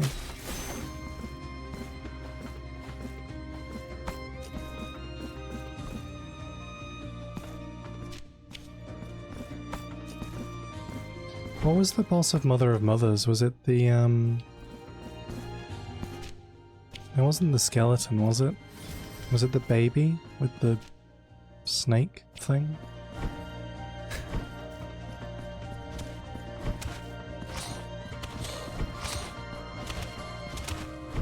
With the Wicker Man? Mr. Hands? Oh, it was the Skellyman? It'd be cool if we could find like the remains of bosses from the first game. Because obviously who's gonna go clear them up? I know they just kind of faded into dust, but you know,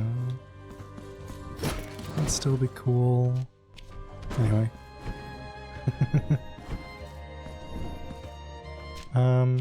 Oh, I can also go this way as well. Oh, no, right, that was just, yeah, Redento. We're Redento.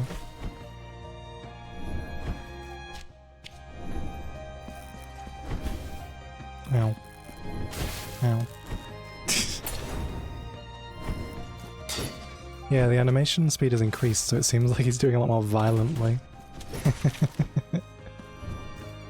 There's a ladder down, or I can just fall. Either way. Aha! Areas. Hmm.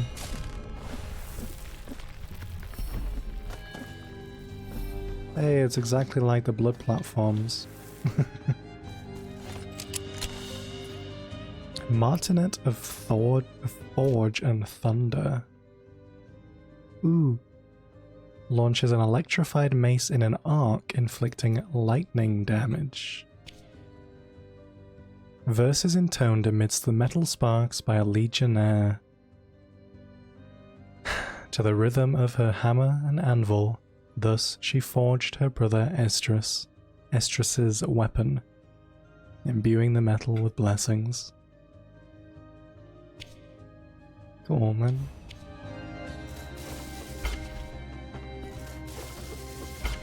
I like it. Oh, I didn't test out the bell, but I might not have enough. Oh, I don't know, that's fine. Huh. Perpetua's work.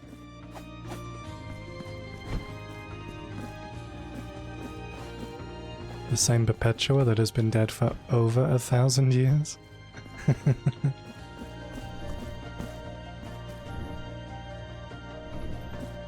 Yeah, I played the first in English.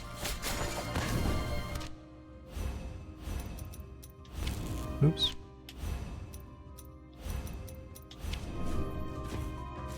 I still don't have enough. Oh, he screams hermana instead of sister in Spanish? Huh. Why are these guys so strong?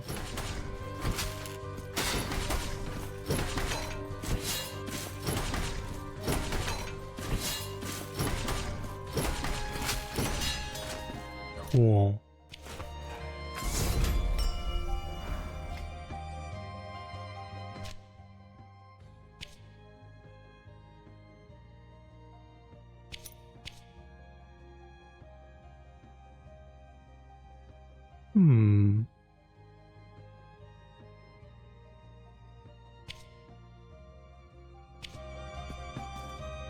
I'm curious. Oh, okay. I was assuming it would activate the bells. Or like activate these. I thought that was a reasonable thing to assume to us. Alright, Hey Jade, how's it going? It does look cool. It's the second game as well. Okay, I'll get some further and we'll head back to the village, I think. I've seen all I can without the other sword. I think.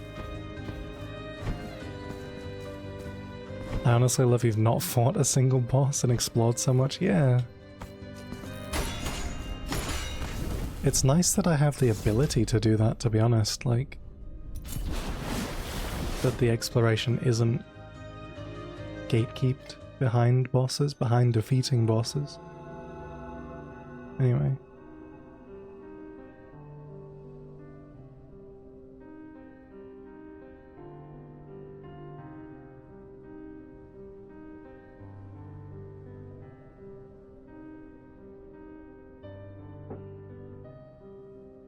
Unfathomably based behavior. I don't even know where I want to go now. Got Sacred Entombments, Aqueduct of the Costelles. Caesar boss door? No. To be fair, I was kind of like that in the first game as well, where like, obviously I had Rider's Guidance, but I was like, that's definitely progression, we'll go the other way. And you know, it usually worked out. So I've got the boss over here, the embroideries one. I haven't quite got to the towers yet, but we do have possible access to Sacred Entombments. Then there's also Sea of Ink, but I couldn't seemingly progress anywhere through there. So yeah. Oh, we found a sister. Where was she? Over there. Let's go speak to them.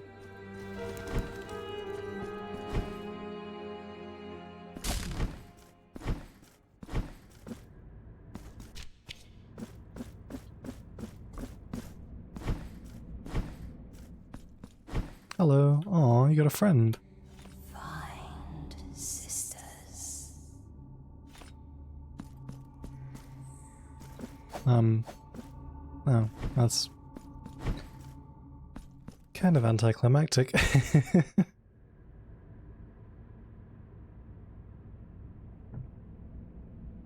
But oh well.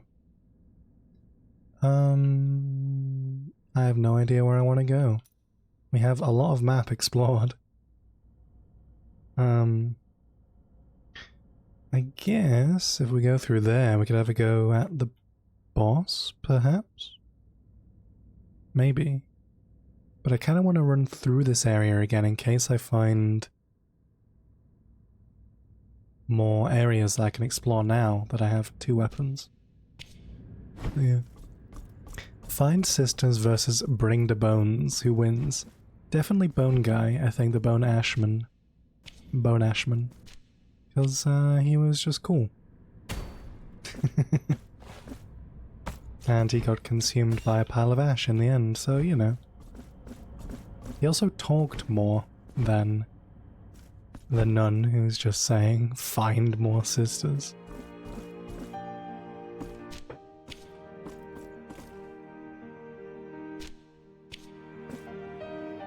Bring the bones gives an intense boss fight, yeah. How do I get up there? Is the question.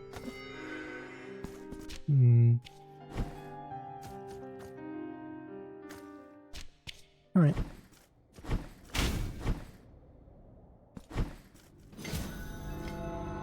Grills and ruin.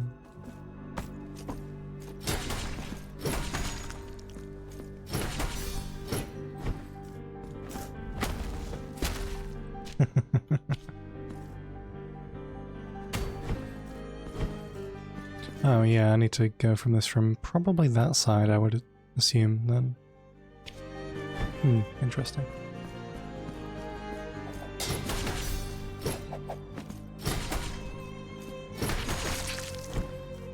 Which area do I find the sword in? Or, well, no, let me rephrase. Do I find the sword soon? Compared to like how I found the twin swords in one of these starting areas?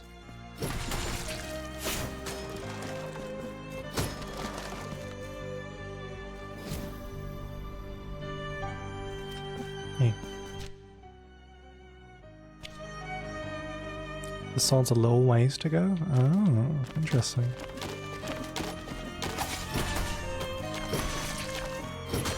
Is there like a de facto best weapon, would you say? Or is it more they're all pretty okay? I know you said that this one, the giant sensor, is pretty broken strong, but other than that, always started with the sword so I couldn't tell you where it is. I'd say, I mean I did say already, but the mea culpa obviously being quite similar to the sword in this game probably helped. 7 of 33 already. But I wanted to try different things. It's my personal preference on what the fight calls for. Yeah. Tiny demons. I'm quite hungry. People I've talked to and watched love the Veredicto. Comfort weapon. Get lots of range, normal sword is the most balanced. Endgame dual swords is peak. What am I gonna eat? I don't know yet. What did I have earlier? I had pizza earlier, well half of one.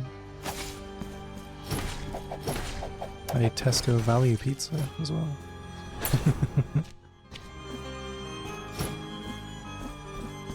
That's gotta be an illusory, yeah.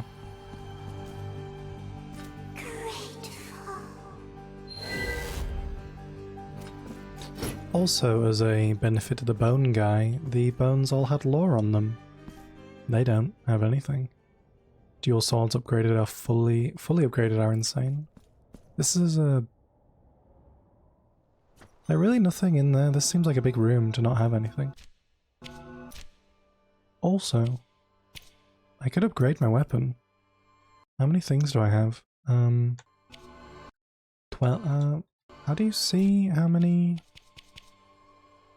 of the things? Oh, there we go. 6. I don't really know what on. It's a shame you can't see the further upgrades. I quite liked that with the Mea Culpa statue.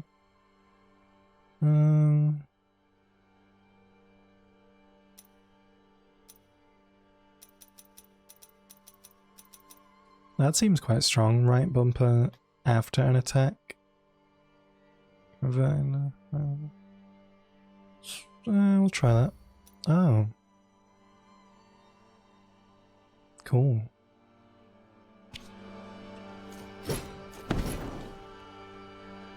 Oh, I see. I should probably get the ability to turn it off as well. Increases base defense. Oh, I see. So this is like the tank weapon, I would guess, then. Then you've got like balanced, then you've got dexterity, speed, attack.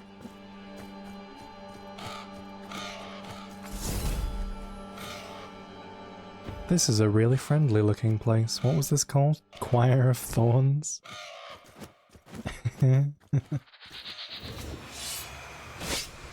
Ow. I thought that was a cutscene, that's why I didn't do anything. Aha.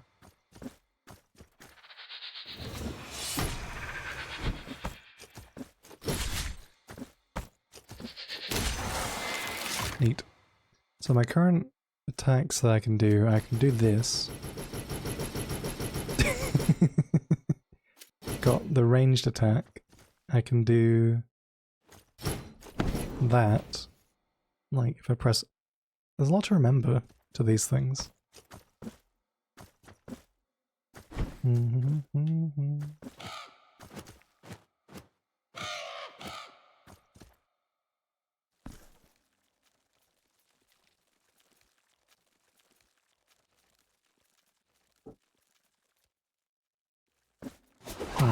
Ow. I didn't expect that. It betrayed me. The crouch spinny attack had to get nerfed? I can kind of see it. I think, didn't you mention that was nerfed as well?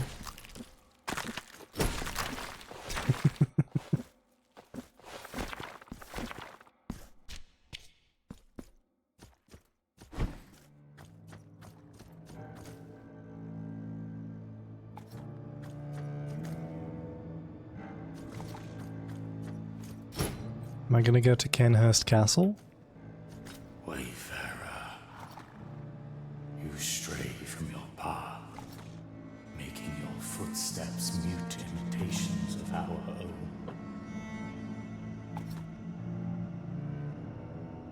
Let not these black mists deceive your eyes, for you stand before the procession of shadows.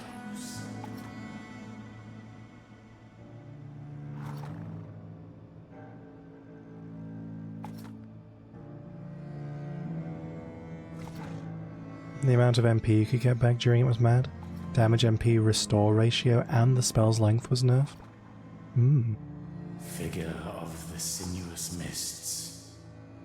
Pay us with the false coin. The one with jagged edges and forgotten features. The one that is worthless and desired by none.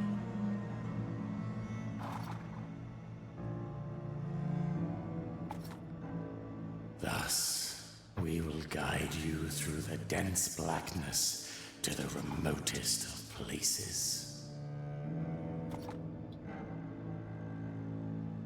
I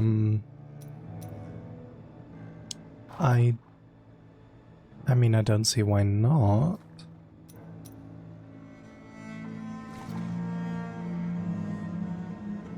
Is this a good idea? They seem friendly enough.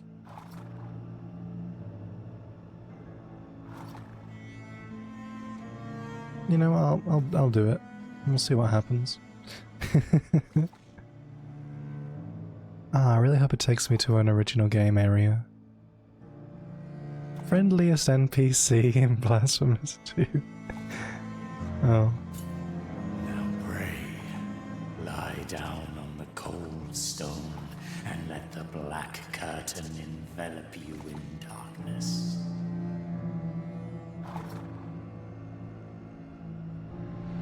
Sounds relaxing.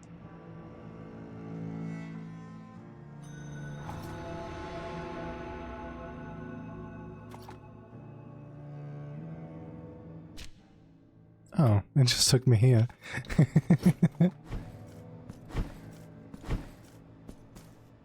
Ah. Ah, abandoned rosary knot. Cool. I could also buy one of these from the merchant, but I didn't have anyone to do the thing.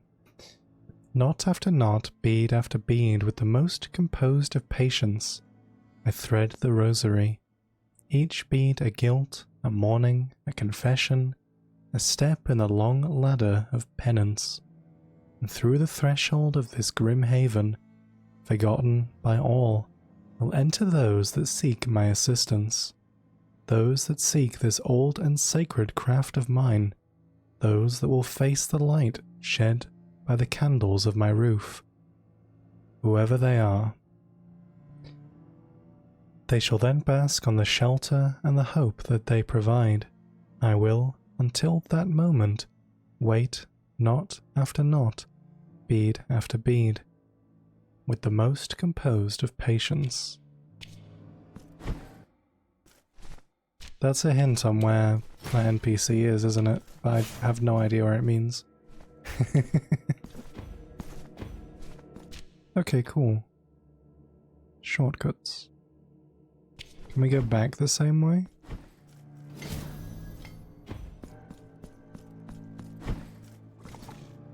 Figure of the sinuous mists. Oh no. Figure. I have to do another coin. Okay, fine. I wanted to explore the new area. Okay, I guess I'll explore this area instead then. I didn't really explore this one. Whee! They seem nice. Oh wait, did I not explore this because I couldn't continue though? Don't remember. I'll have a look. Well.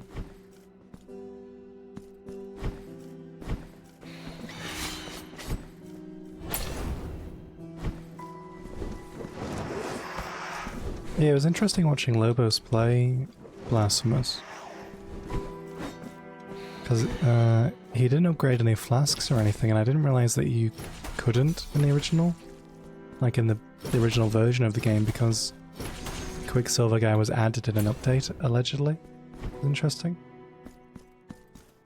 Oh yeah, I remember. I got the teleporty and then I just left. Oh, there was a... Literally. Okay. Let's try... Yeah, I'm in Blasphemous 1, yeah.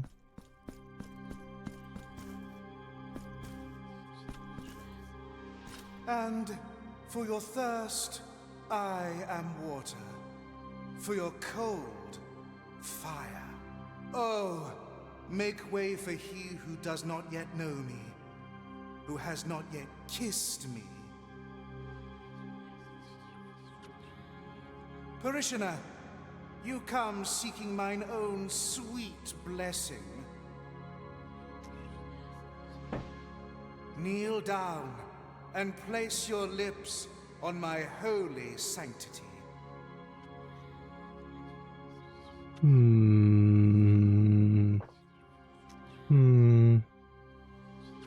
don't know.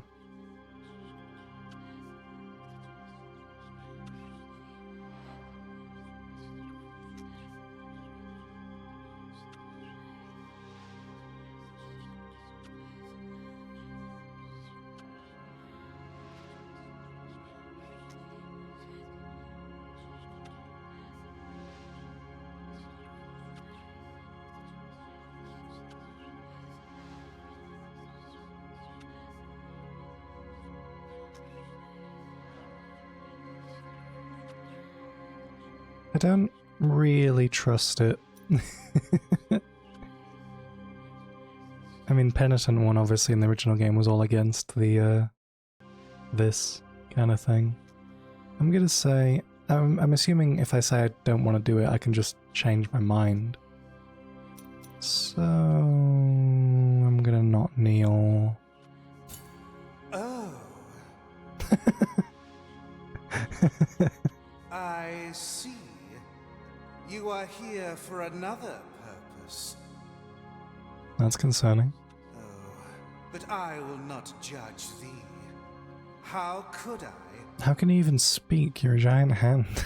My will is only to bestow my grace upon thee, to ease thy burden. Go forth.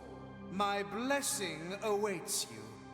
Prostrate yourself before me, Penitent One. No. Do you not wish to worship the divinity? Do you not seek out my favor? Oh, I see. This is naught but an act of humility, but of sacrifice. Blessed are the humble, for they shall receive in their arms the highest of all blessings. I am moved by your act of humility. Yes, it was very intentional. If you venerate me, you shall receive more favors than any other parishioner. Go ahead, bow down before me. Is this...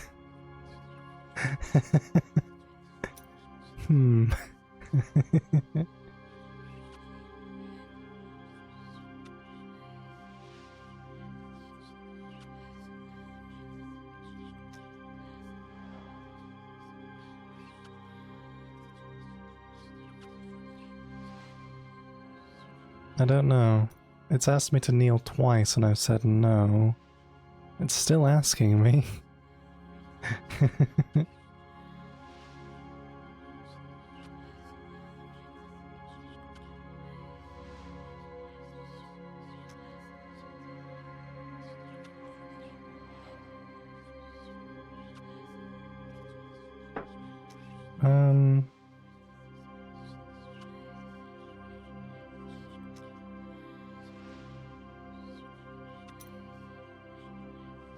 I don't know.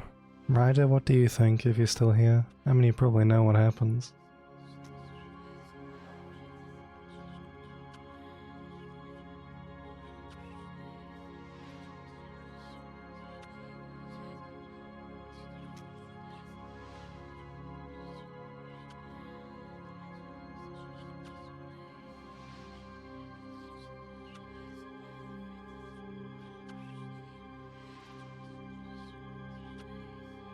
I'm gonna continue with not kneeling. They seem to be okay with that.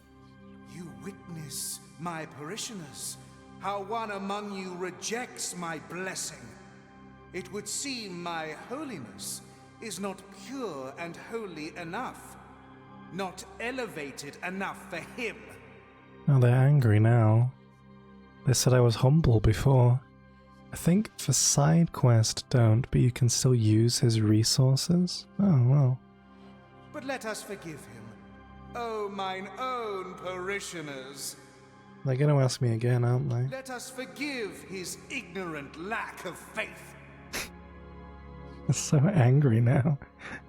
Also, hi Jade, welcome back. Let us pray for him, so he might repent of his grave sin. In this way, when your body is imbued with heaviness, it will prostrate itself before me. I understand. I accept that you do not wish to worship me. However, as a true divine being, I shall serve you nonetheless. Thanks. Do you want to give fervent kiss? Internally screams.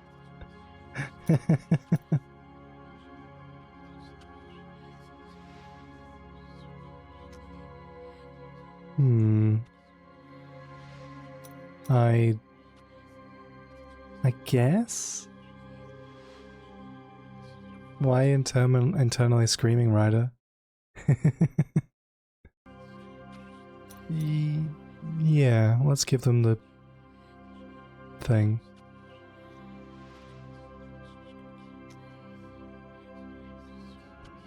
Yeah. Oh. Worship me. No. The capacity for fervor has increased. Neat. With my assistance, your fervor is already growing, as I so promised thee. No love quite like floating, talking hand love. Grant me more kisses, and we shall proceed with the sacrament.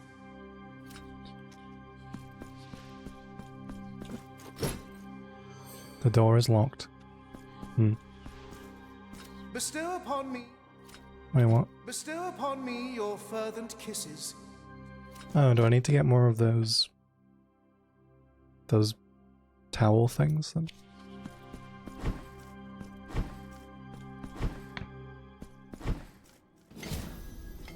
Okay. Neat.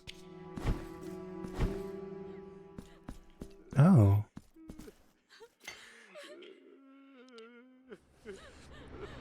There's a lot more humans in this game than the other one. May those who seek seclusion enter.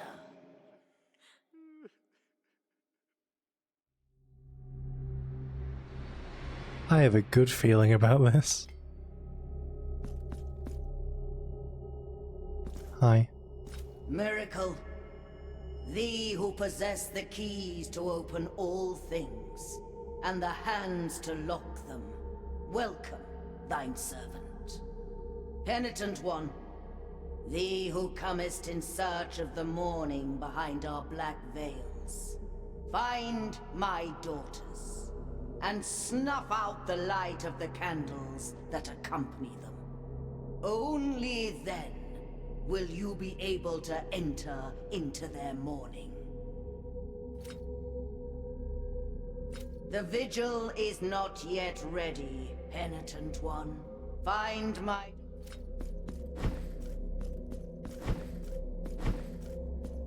Okay. More collectible things. Interesting. Is there a map icon for this? There isn't, so I'll put one. I don't know. That. Interesting.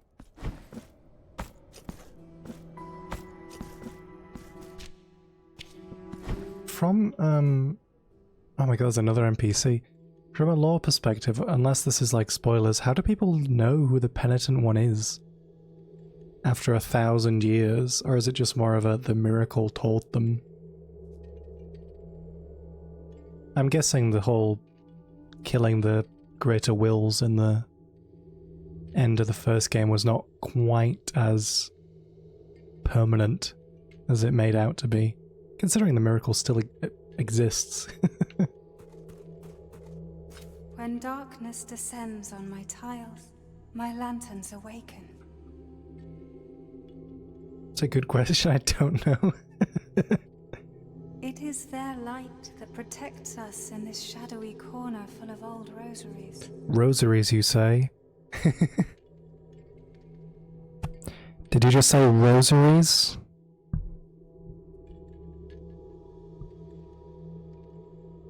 He did have a tomb, so maybe people did worship him or know him? True. My name is Sagrario. Knotting rosaries is my penance. That is probably the least terrible penance you could probably have. I mean, to be fair, Diagracius' penance was narrating things. So, in comparison... And I cannot serve a more virtuous cause than thine own, Penitent One.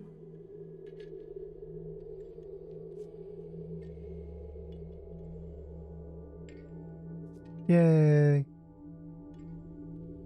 Even the blind dude knew you? Yeah. If you give me the knots, do you have rosary? Now, let... Yay! Your rosary now treasures yet another. Yay! Fire damage, slightly increasing. I'll do Tears of Atonement.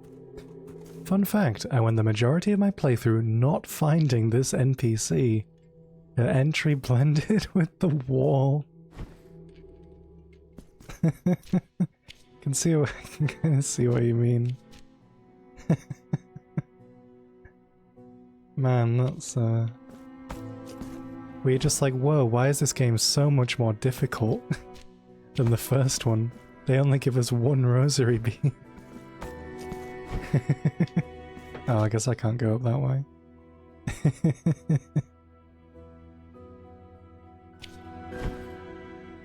Surely you get to like the very end of the game. Surely by now there must be.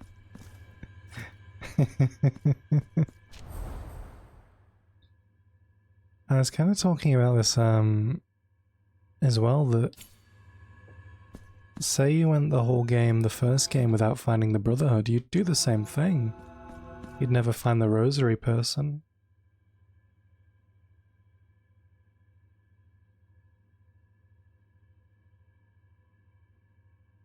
Completely discounted the zone. It already had 2 NPCs close by. Surely there can't be a third NPC. Okay, let's go back up to Choir of Thorns before I was whisked away by the Bloodborne boss.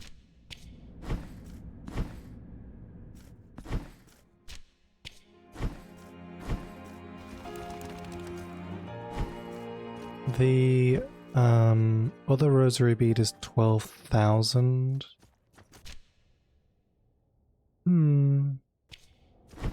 Maybe not. If I find like a really good third rosary, then I'll do it.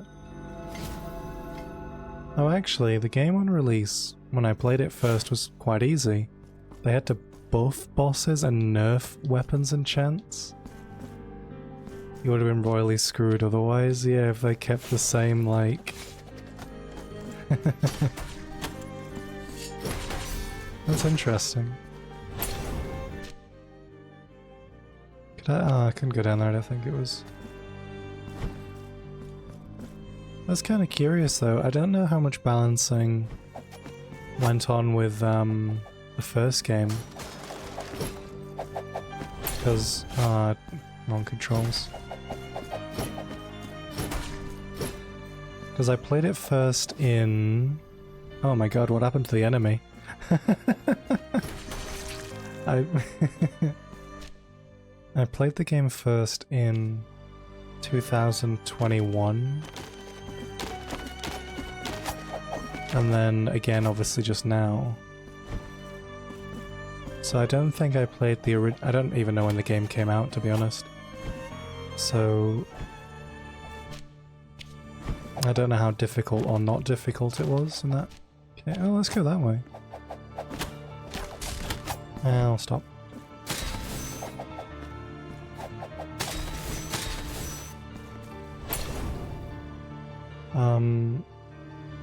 I think for this game they went overboard with one boss in particular. The floor's gonna break in here, isn't it? The rest of the game seems balanced. I did a playthrough without beads and statues to test. One boss in particular is too strong or too weak? Oh, it's a trap here.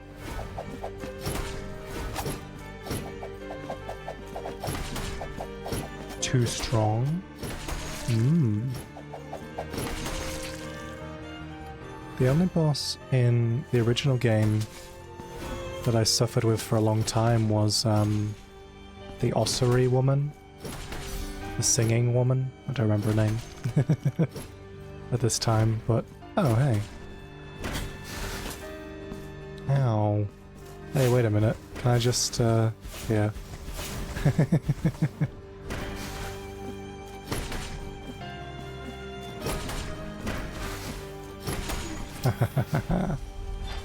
Marks of martyrdom. Is that the item I picked up? It was just that? Oh. Isiodora? Yeah. Is in fact a wall after watching streams.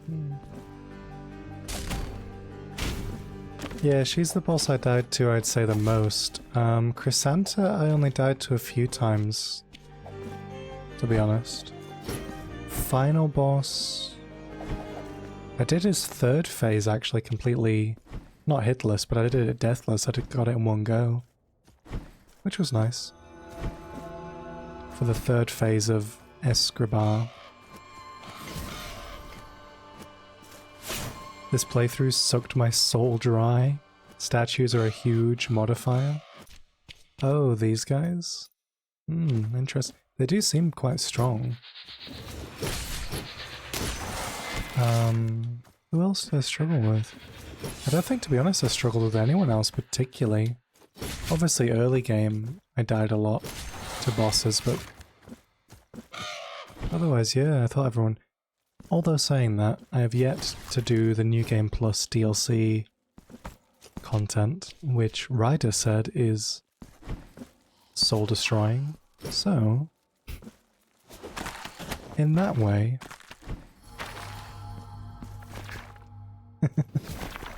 I guess we'll see. Aw, man.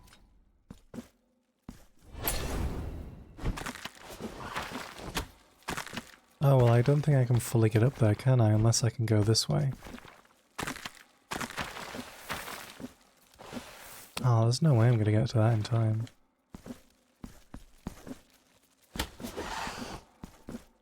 Oh, this is a different area, never mind. Oh, NPC? Enemy. Wanted to push myself further by starting with full guilt, so I took more damage and I'm unable to cast magic. Jeez. Ooh, ghost owl. That's kind of cool. You would look... Oh my god. That was like the worst death animation ever, god. Jeez. Thought for the purpose of testing the balance, that would have skewed the results. That was... I mean, maybe she's like torturing the spirits of the owls, but... I mean, damn, you know. And you get to see it over and over again as well.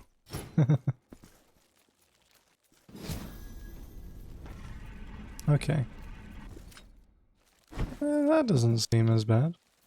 There's roof spikes, which is interesting. No.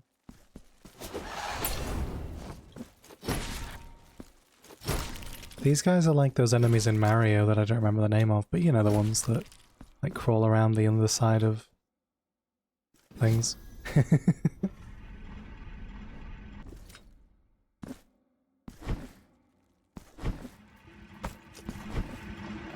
Nope. Nice.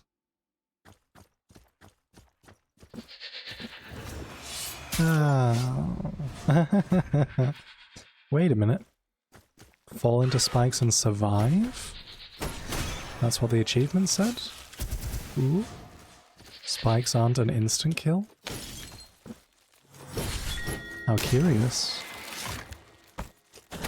Ow.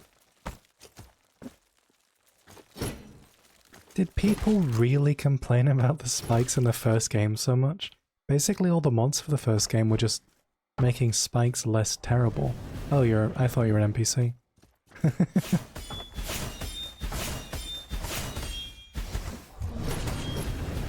Nerfed the spikes in this one. I died to spikes like twice in the first game the whole time.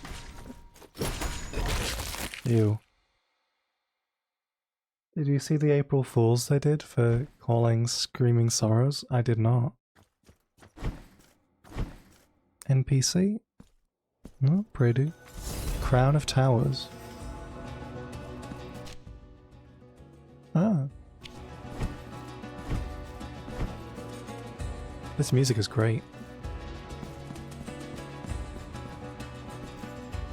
Oh hey, it's the Seraphim again. I'm mad about spikes in this game. You have greater mobility, surely you can justify one-shot spikes? Yeah. I really didn't see them as a problem, but to be fair, I also played Hollow Knight as well. So I was kind of used to death spikes being everywhere.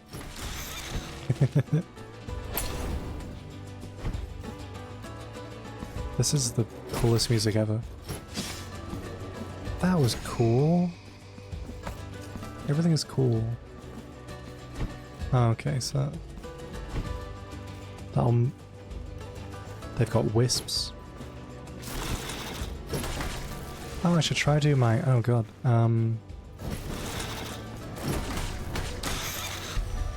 Nice.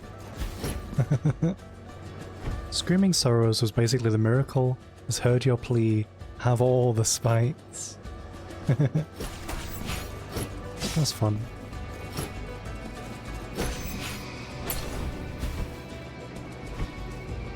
It was like an April Fool's DLC.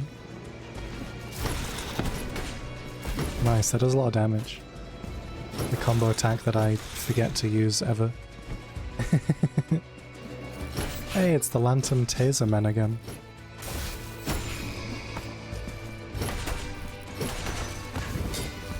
Nice. Thing.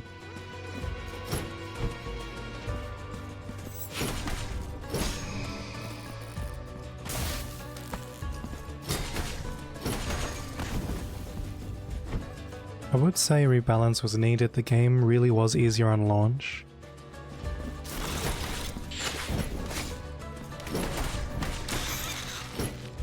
Nice, that reminds me a lot of Bloodborne trick weapons there, like turning the skill on and off as I'm fighting. I like that. One boss, maybe two, depending on skill level. Being overtuned is okay. Oh. Too short again.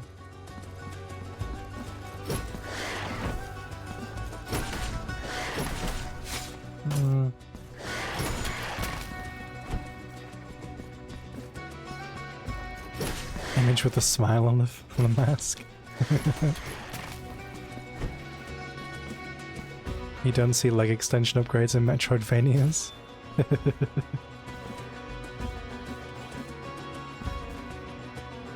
How did this benefit me?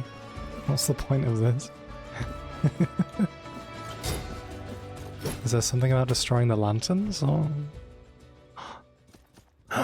Is this a sword? It is, yay! Alright, we can try out the sword for a bit as well. New weapon gained. Cool. It even says, it's the most balanced weapon in your arsenal. Besides its coarse, serrated blade lies a versatile weapon, able to combine powerful attacks without giving the enemy a moment's respite. A blood pact will allow the enemy's wounds to heal the wounds of whoever wields it. Do you mean it heals you when you attack enemies? Wait, how do you activate the... Oh, it also has a block too. Charge attack? No. I'm curious. What was... what? Oh. Hey, no, wrong controls there. Alright. Retribution. Pressing right bumper at the last moment unleashes a devastating attack. Oh, so it's Righteous Riposte. It's literally, it's the... yeah. Right bumper plus X. Oh, sorry, I need to go out of the game to read this properly. Gauge full to activate Blood Pact empowers all hits with additional hits of mystical damage. Charge the gauge by dealing damage. Righteous Riposte with added hits? Okay. Crimson Warmonger. Oh, it's not WK, it's just because I went out of the game. There we go. Oh, damn it, I'll have to just read it. Up and X to perform a Crimson Ascension. Down and X to perform a Crimson Cyclone. Why is there no image? Oh, there we go. Oh, So cool. I really like all of these upgrades already more than the other weapons, to be honest.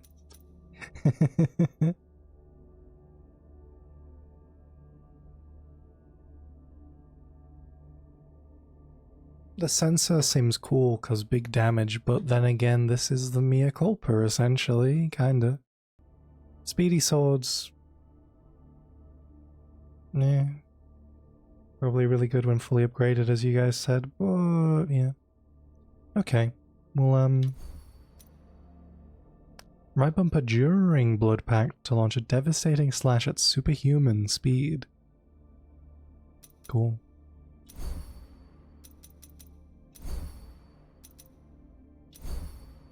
Neat.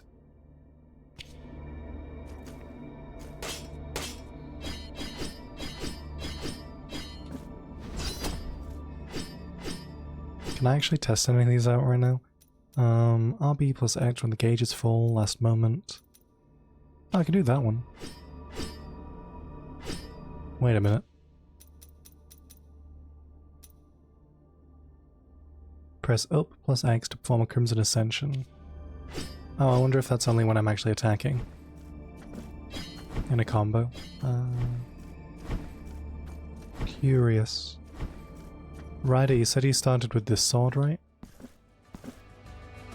Weight of Sin.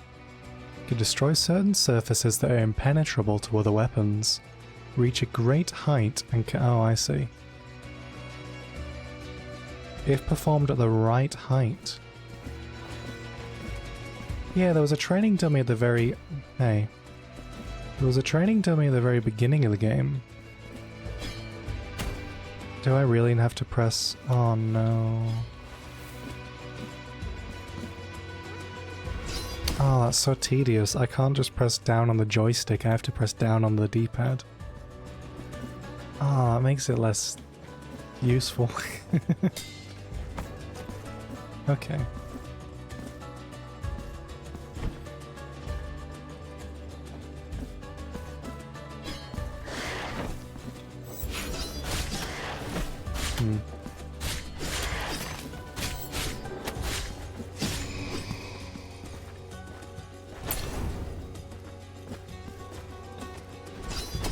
Oh, you can do it with the joystick, but you also struggled. Oh yeah, the timings, you have to like press them both very... Yeah, okay.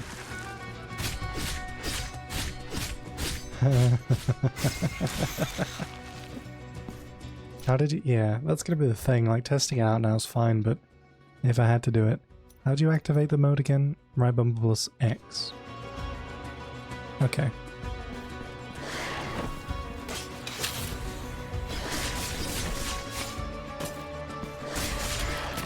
Interesting. How did you do the riposte? Oh, is that just...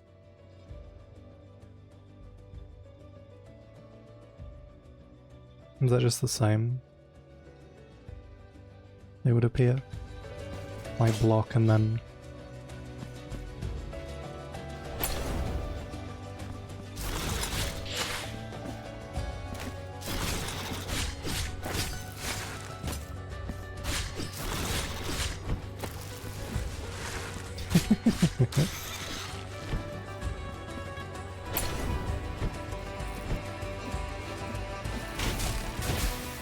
Ow.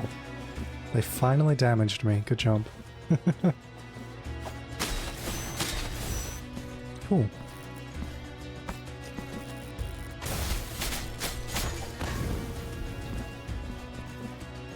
Oh, I see.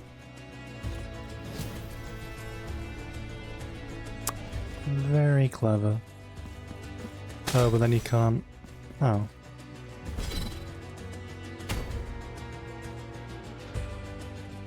Huh?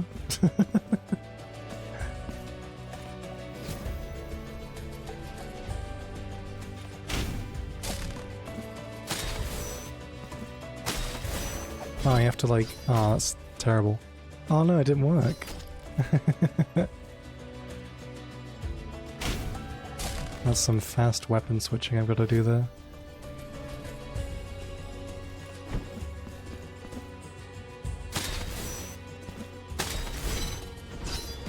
There we go. Jabera to the poison of jealousy. Invokes a memento of poison which inflicts miasma damage all around. Sounds cool. Chant inscribed with pen and hemlock in a poisoned royal tome. Every night, the ancient monarch sat in the darkness to inscribe his envy in bile-soaked letters. I haven't even been using prayers much, to be honest.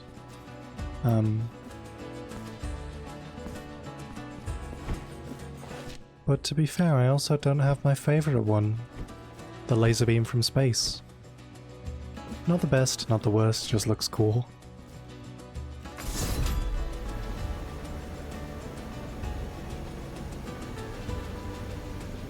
Okay.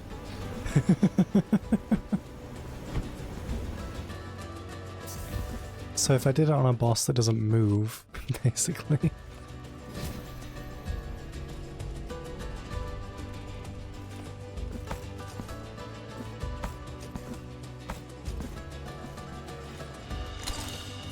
Vitrified lightning bolt. Is that a rosary bead? Yeah. Slightly increases resistance to lightning damage. So I have fire and lightning. Cameo that holds the final death rattle of a terrible storm. The small mirror inside was enough to contain the lightning, keeping the memory of that night alive forever.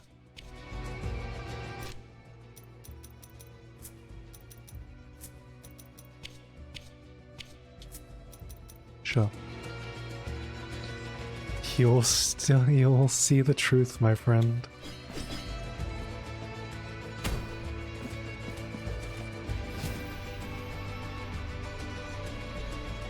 Interesting.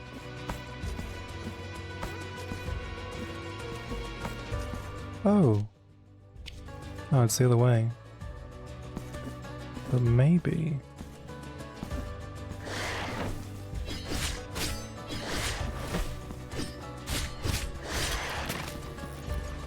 No.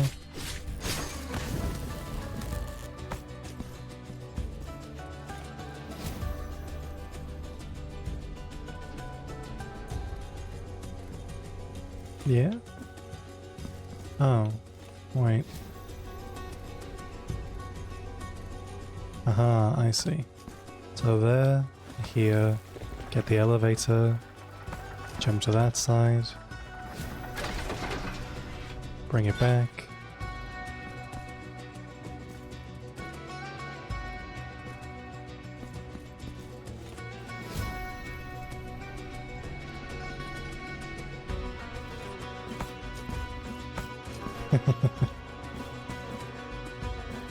This is a massive area, by the way, as well. Ooh, thing.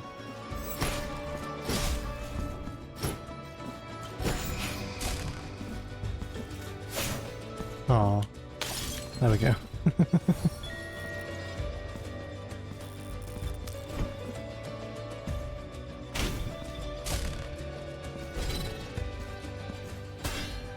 How do I do sideways? Oh, I get it. I have to charge the blood gauge and then... yeah.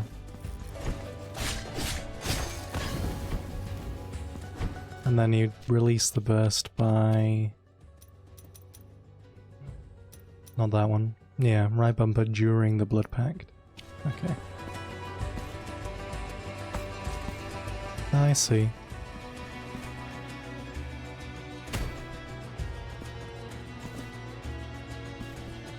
I see now, clear as day.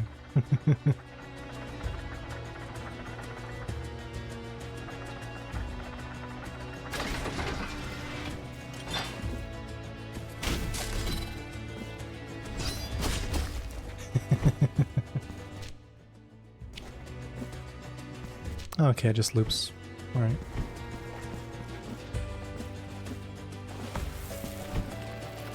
Very cool.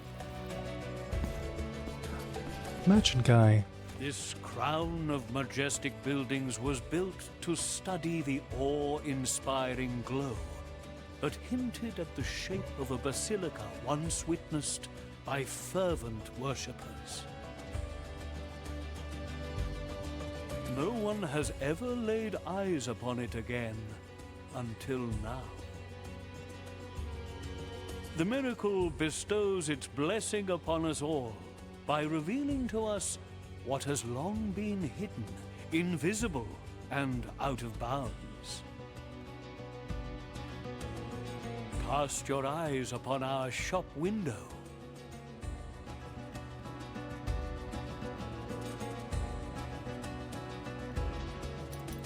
Scorched Lily increases resistance to fire damage. 6,000.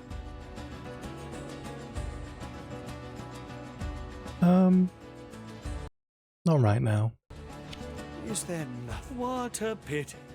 I've got a strong feeling the boss is going to be fire related, just because they gave me another. Cool.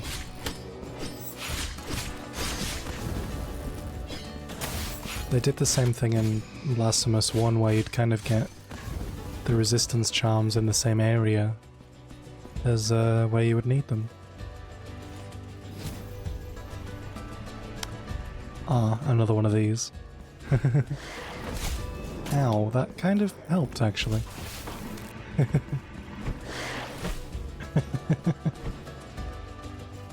I just want a pray-do, please.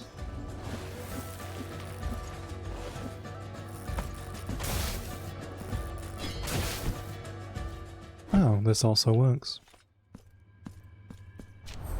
Cool.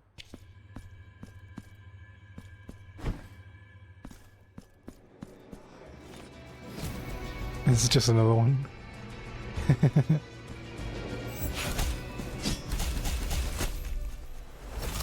Never mind. Just walked straight into all of that damage.